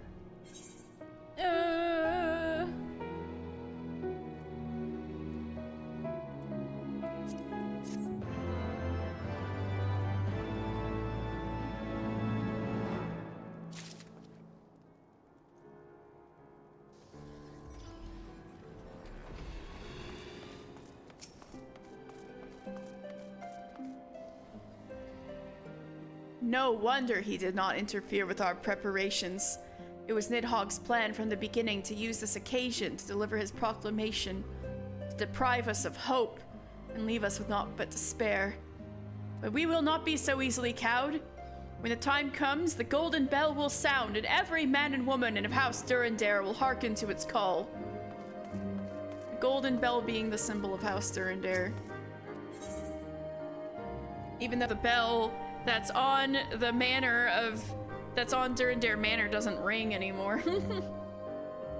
Alphino knows at last what he must do. When I said I wished to speak with you after the conference, I confess I envisaged a rather happier circumstances. If anything, however, this latest tragedy makes the need more pressing. There are things I must say, not to the Warrior of Light, or even my fellow Scion, but to you, Mister, my friend. Alphino! But not here, no. Ah, but of course, the Intercessory in Camp Dragonhead is still open to us. Let us go there. Yeah, we used to hang out with Warchiffon in there. And Emmerich and Estinian was there once. Camp Dragonhead.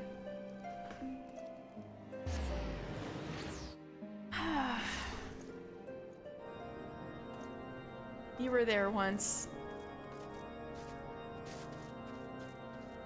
Hey! Hey guys, wanna get depressed?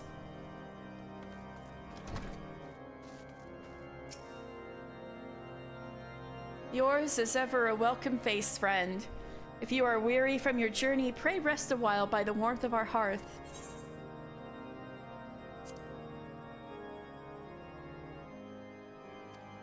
Oh!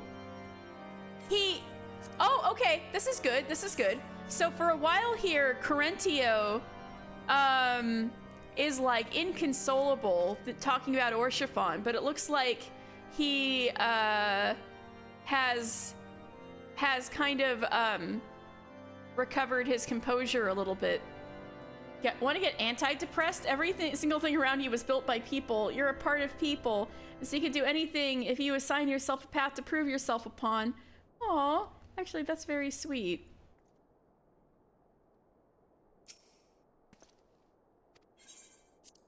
As a proud knight pledged to House Fort Tom, I shall continue to serve in the memory of my dear departed lord. So shall we all. Though he had a peculiar air about him at times, he was beloved of every man, woman, and child in Camp Dragonhead. His death came as a terrible shock, and for a time, many of us knew not how to carry on. But it would not do for us to remain disconsolate. Nay, Lord Orshifant would want us to look to the future, with hope in our hearts and a smile on our lips. I should think you know full well, but Camp Dragonhead is an Ishgardian fortress held by House Fort Tom. In honor of our fallen commander, Lord Francel and some others commissioned the memorial on the cliffs overlooking the city to the north. Mikarine, hello!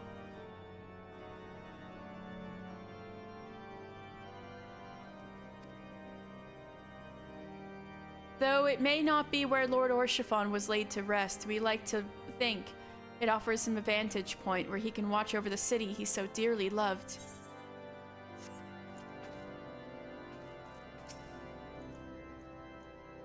After speaking with the others, we have decided to leave the intercessory vacant for the time being. You're more than welcome to make use of it as you see fit. I dismissed it as a mere jest at first, but I suspect Lord Orshifon was quite serious when he suggested calling it the Falling Snows. Orshifon. You must run away for the night. Hope to see you all next Sunday, Lore Day. Oh, Dr. Blah, thank you so much for following! And thank you for saying you want to come back too. I'm looking forward to seeing you back there. And there may be more Bloodborne in the future. That too! Thank you so much for stopping in. Oh wait, where's the kitchen bit?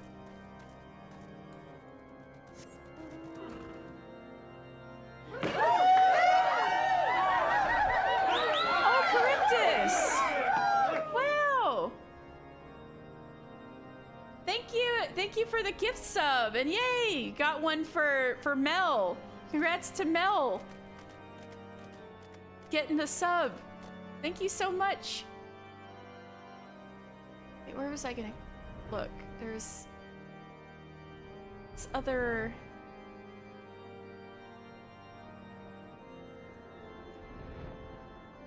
Was it in here? Yes.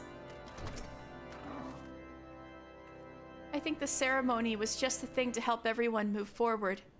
There will doubtless be times when we remember and weep, but I should think they will grow fewer and further between. Yeah, so she was out here in the kitchen, inconsolable about Orshifon. But it looks like everybody's starting to chin up a bit after the ceremony, even though, you know, it ended so badly. It looks like people are the people here aren't quite so. They're starting to move on a little from Orshifon. Okay, I'm proud of them then. I thought they were still gonna be like bereft.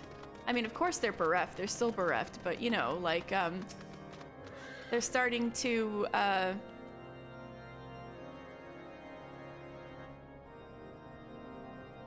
move on. Greetings, sir. Shall I show you inside?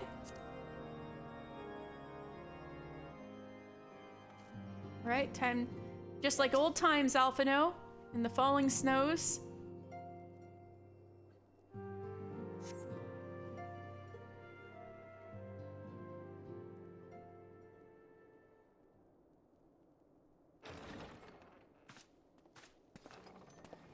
Oh. Forgive me. That took longer than expected. You brought us. You seem puzzled. Oh, these. I thought something warming might not go amiss. You're bringing us hot cocoa, like like Orshifon used to bring us. Alphino. It was not all that long ago that we sat here, you and I, in our very own falling snows, as Lord Horshvon called it. I still struggle to believe he is gone. And Azelle too. I had such hopes for her. Poor Alphino. We've been seeing too many people die lately, Alphino. I'm so sorry. Now Minfilia. Estinian is still on the cusp. Master Matoya asked me what it was all for. Why we fight. And why we die. Were I still commander of the Braves, I would doubtless have replied, for the future of Eorzea. But I'm not that man. Not anymore. I needed a new answer. One that I could live with. And when I saw Estinian at the ceremony, I knew at last what it was. I do not want to be a man who sacrifices his friends and family for a cause. I want to fight for Estinian, and I want to save him. Yes! I'm so proud of you! We gotta save that boy! When Nidhogg leads the Horde into battle, Ser Emeric and his forces will do what they believe must be done. Yeah, no hesitation. Emeric was like gonna, well, maybe like a half second of hesitation, but no, Emeric committed. He was gonna take down his best friend. That is their choice to make. Yet even if Ser Emeric is willing to forsake Estinian, I am not. We must fight for him, for he is our friend and ally. We may struggle, we may fail, but we must try. I'm so proud of you!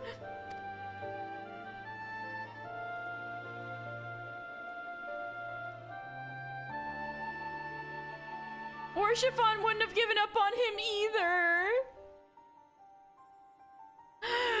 Oh, the road trip! Orshifon with the hot cocoa!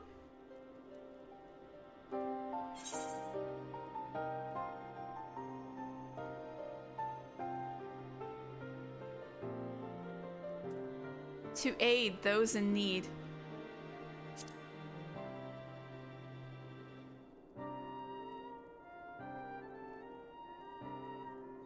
Lord Orshifon would be proud. I knew you would understand. Together, we will surely find a way.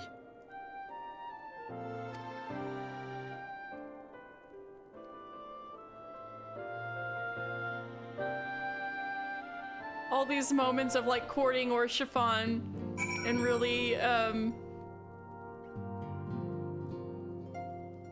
sad moments. Thank you, mister.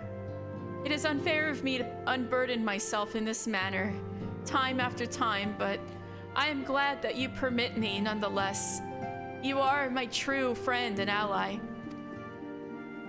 Oh, and they have the Waking Sands music in here because it was the falling snows.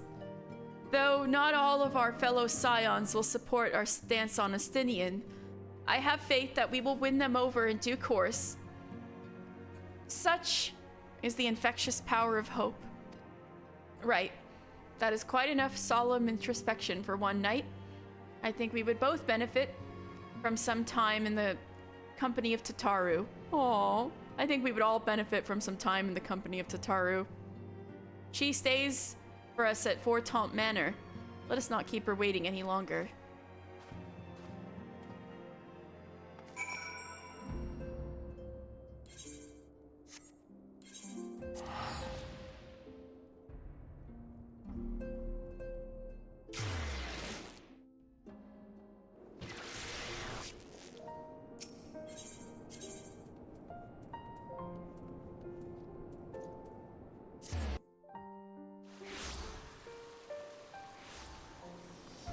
Tataru!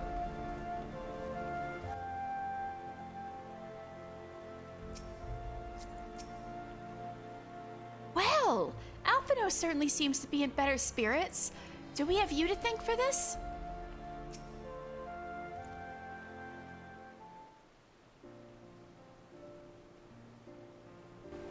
Yet again, we walk an all too familiar path. I'm reminded of when we first came to this manor. Lost and uncertain, we were granted succor in our hour of need. We were saved. And now it is our turn to return the favor. Hear, hear! Let no one say that the Scions do not repay their debts. After all, what kind of people would we be if we forsook our friends, if we stopped looking for Ida and Papalimo, or if we gave up hope of bringing Minfilia back? Though she knew it would cost her dearly, Minfilia reached out to us to deliver a message. She believed it was imperative that we understand the true nature of this star, of the rift between Zodiark and Hydaelyn, and of the Ascians' aspirations. But for all that has been revealed, I cannot shake the suspicion that there is much we have yet to learn. Oh, Alphino, you have no idea. In any event, I think it time we step back from the fray and carefully consider our next course of action. It will not be easy to turn this tragedy to triumph, but we will find a way. We will. We will.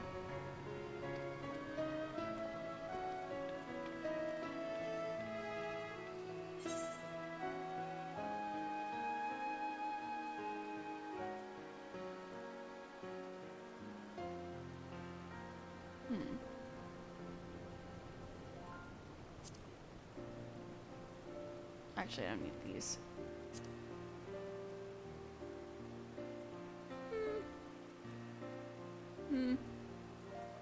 Eh.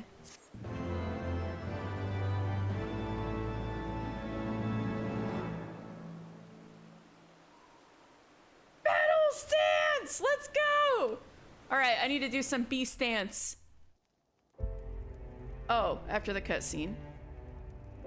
Oh, they cleaned the blood off of the plaque at least, thank God. Of all the ways for it to end. I know, it was real fucked up, Kryl. Even before his transformation, I could feel the worm's hatred swirling about Estinian. The terrible, all-consuming rage. Wait, I just realized this is how Kryl first meets Estinian. That's gotta be real embarrassing for later on. The first time Kryl sees Estinian, he's like, and turns into a dragon. She's like, damn, that guy was cringe. I gotta bully him about this. Yes, precisely. Enough to fuel a 1,000-year quest for vengeance. She's right. It was all I could do not to run away screaming. He's like, he's like, wow, the first time I saw you, I almost ran away screaming.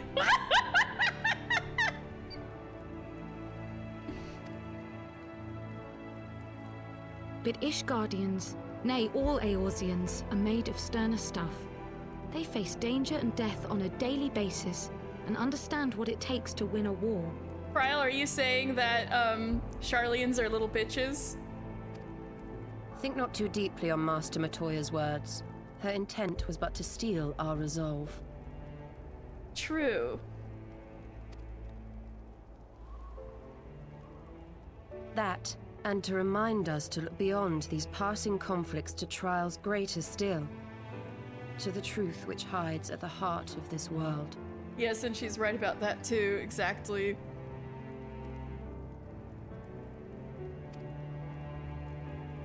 So that's your aim, is it? Of course, she still always wants to know everything about everything. You disapprove? Not at all. I believe it's traditional for the student to follow in the footsteps of the master. And you are so very alike. Kryl giving the hard read on Y'shtola too. All her friends are Sharlayan, which means she's the authority, true. Kryl knows how cringe Sharlayans are more than anybody.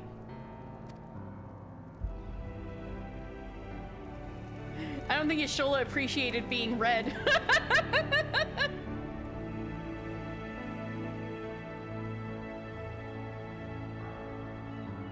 Mr. Final Fantasy, wait. The Warrior of Darkness. Mr. Final Fantasy with a evil beard. Ooh, and Thancred spotted him. Mr. Changed Clothes. I know. I love that evil Mr. has a beard like in Star Trek. I think about that all the time, some mirror universe shit. Change. That great inexorable wave was upon us, and soon all of Ishgard would bend to its will. Edmund! For all our sins, for all our scars, the future for which we had long yearned was at last within our grasp.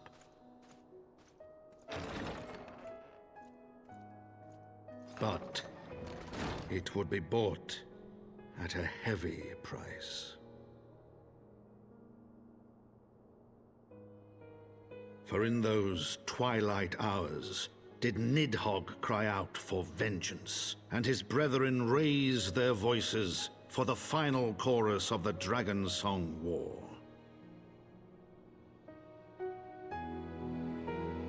From the memoirs of Count Edmond de Fortemps, Heavensward, The Gears of Change. Rest in peace to Edmund voice actor Stephen Crichtlow.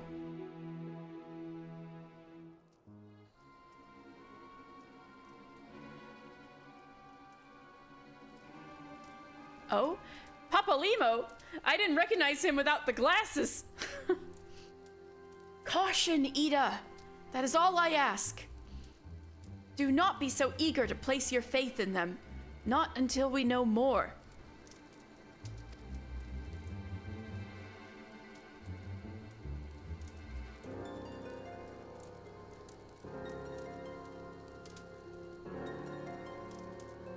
She's always wearing those shorts. That's like the only part of her outfit that didn't change.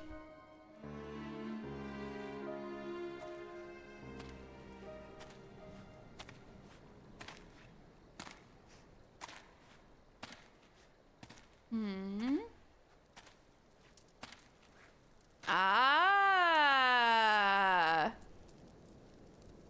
I know what this is. Some mysterious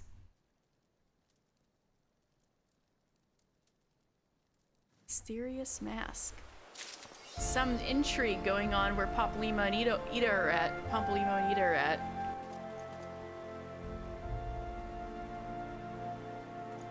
We're going to see the rise of the Griffin.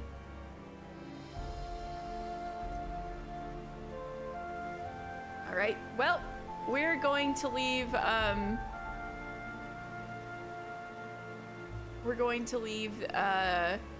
MSQ there for now. I like this, a vibe of going one patch at a time. Is it gonna be smooth or is it gonna be sloppy? We unfortunately might not get to sloppy until Q2 of 2024 with how much I still have to do, but we'll see. Should I play some more? I did have a late start. But at the same time, that seems like such a good place to leave off.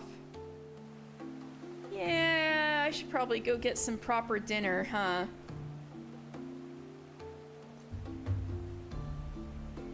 You're triggering jelly by clipping your nails. Eat. Okay. Well then,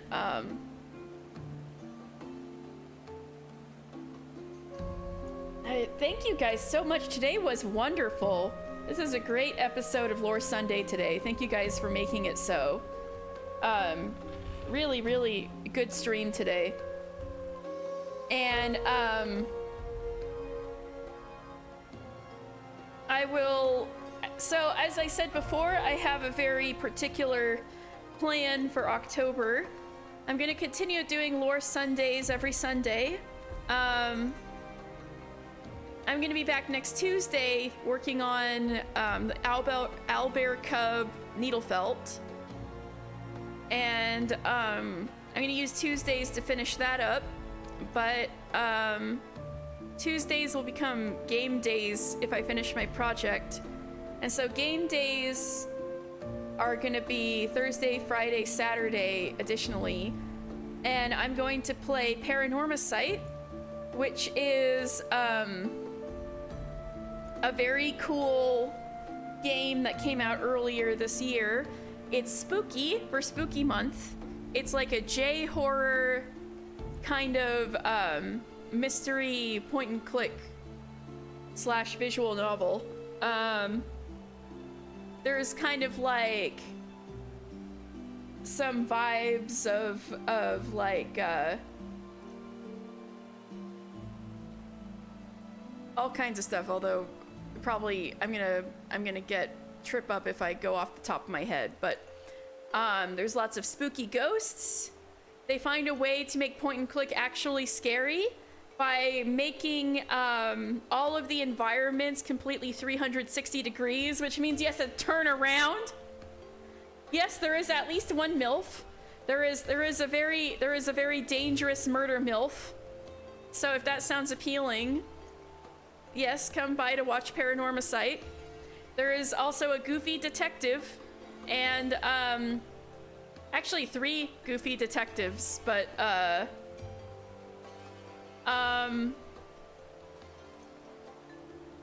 it's set in the 80s, so it's also got a very yeah, murder MILF. Come on, Pukey Pie, you know you want to join.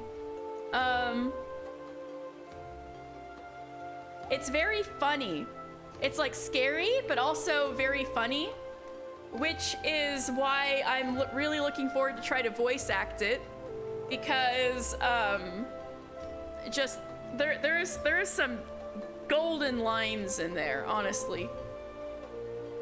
And because I've played it once before, that means, yeah, the scariest thing about the 80s is the Reagan administration, which fortunately does not affect Tokyo all that much, but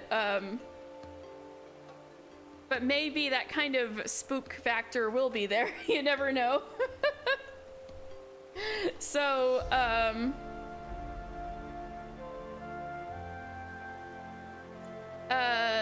yeah. So it'll be real fun. I'm gonna do my best voice acting it. And if you guys want a spooky, scary time, come join me for Paranormasight later this week. And then when I'm done with Paranormasight, I'm gonna use game days to play Bloodborne DLC, The Old Hunters. So, which I promised to do back in March, when I did the subathon, yeah, Bloodborne subathon. So, yeah. So, yeah, Brave Soul. I promised when I was doing the subathon, people were like, are you gonna do the DLC bosses? Are you gonna do the DLC bosses? And I'm like, I'm never gonna finish this game within one subathon if I do all the DLC bosses. So I promised I'd get back to it, and I am. So if you guys would love to help me, that would be fabulous. But just know I'm gonna play Paranormasight first and once I finish that, I'll start Bloodborne DLC. However, I would highly, super duper love it if you guys were to come for Paranormasight streams too, because not a lot of people know about it, but I think it'll be very entertaining. So I hope you guys make it. So who should I raid? Let's see.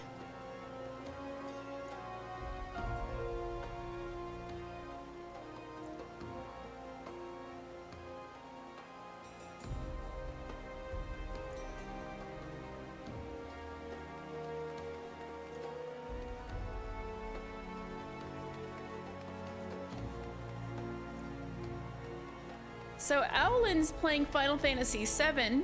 However, Dan is playing Minecraft. We could go surprise Dan. Yeah, let's go surprise Dan.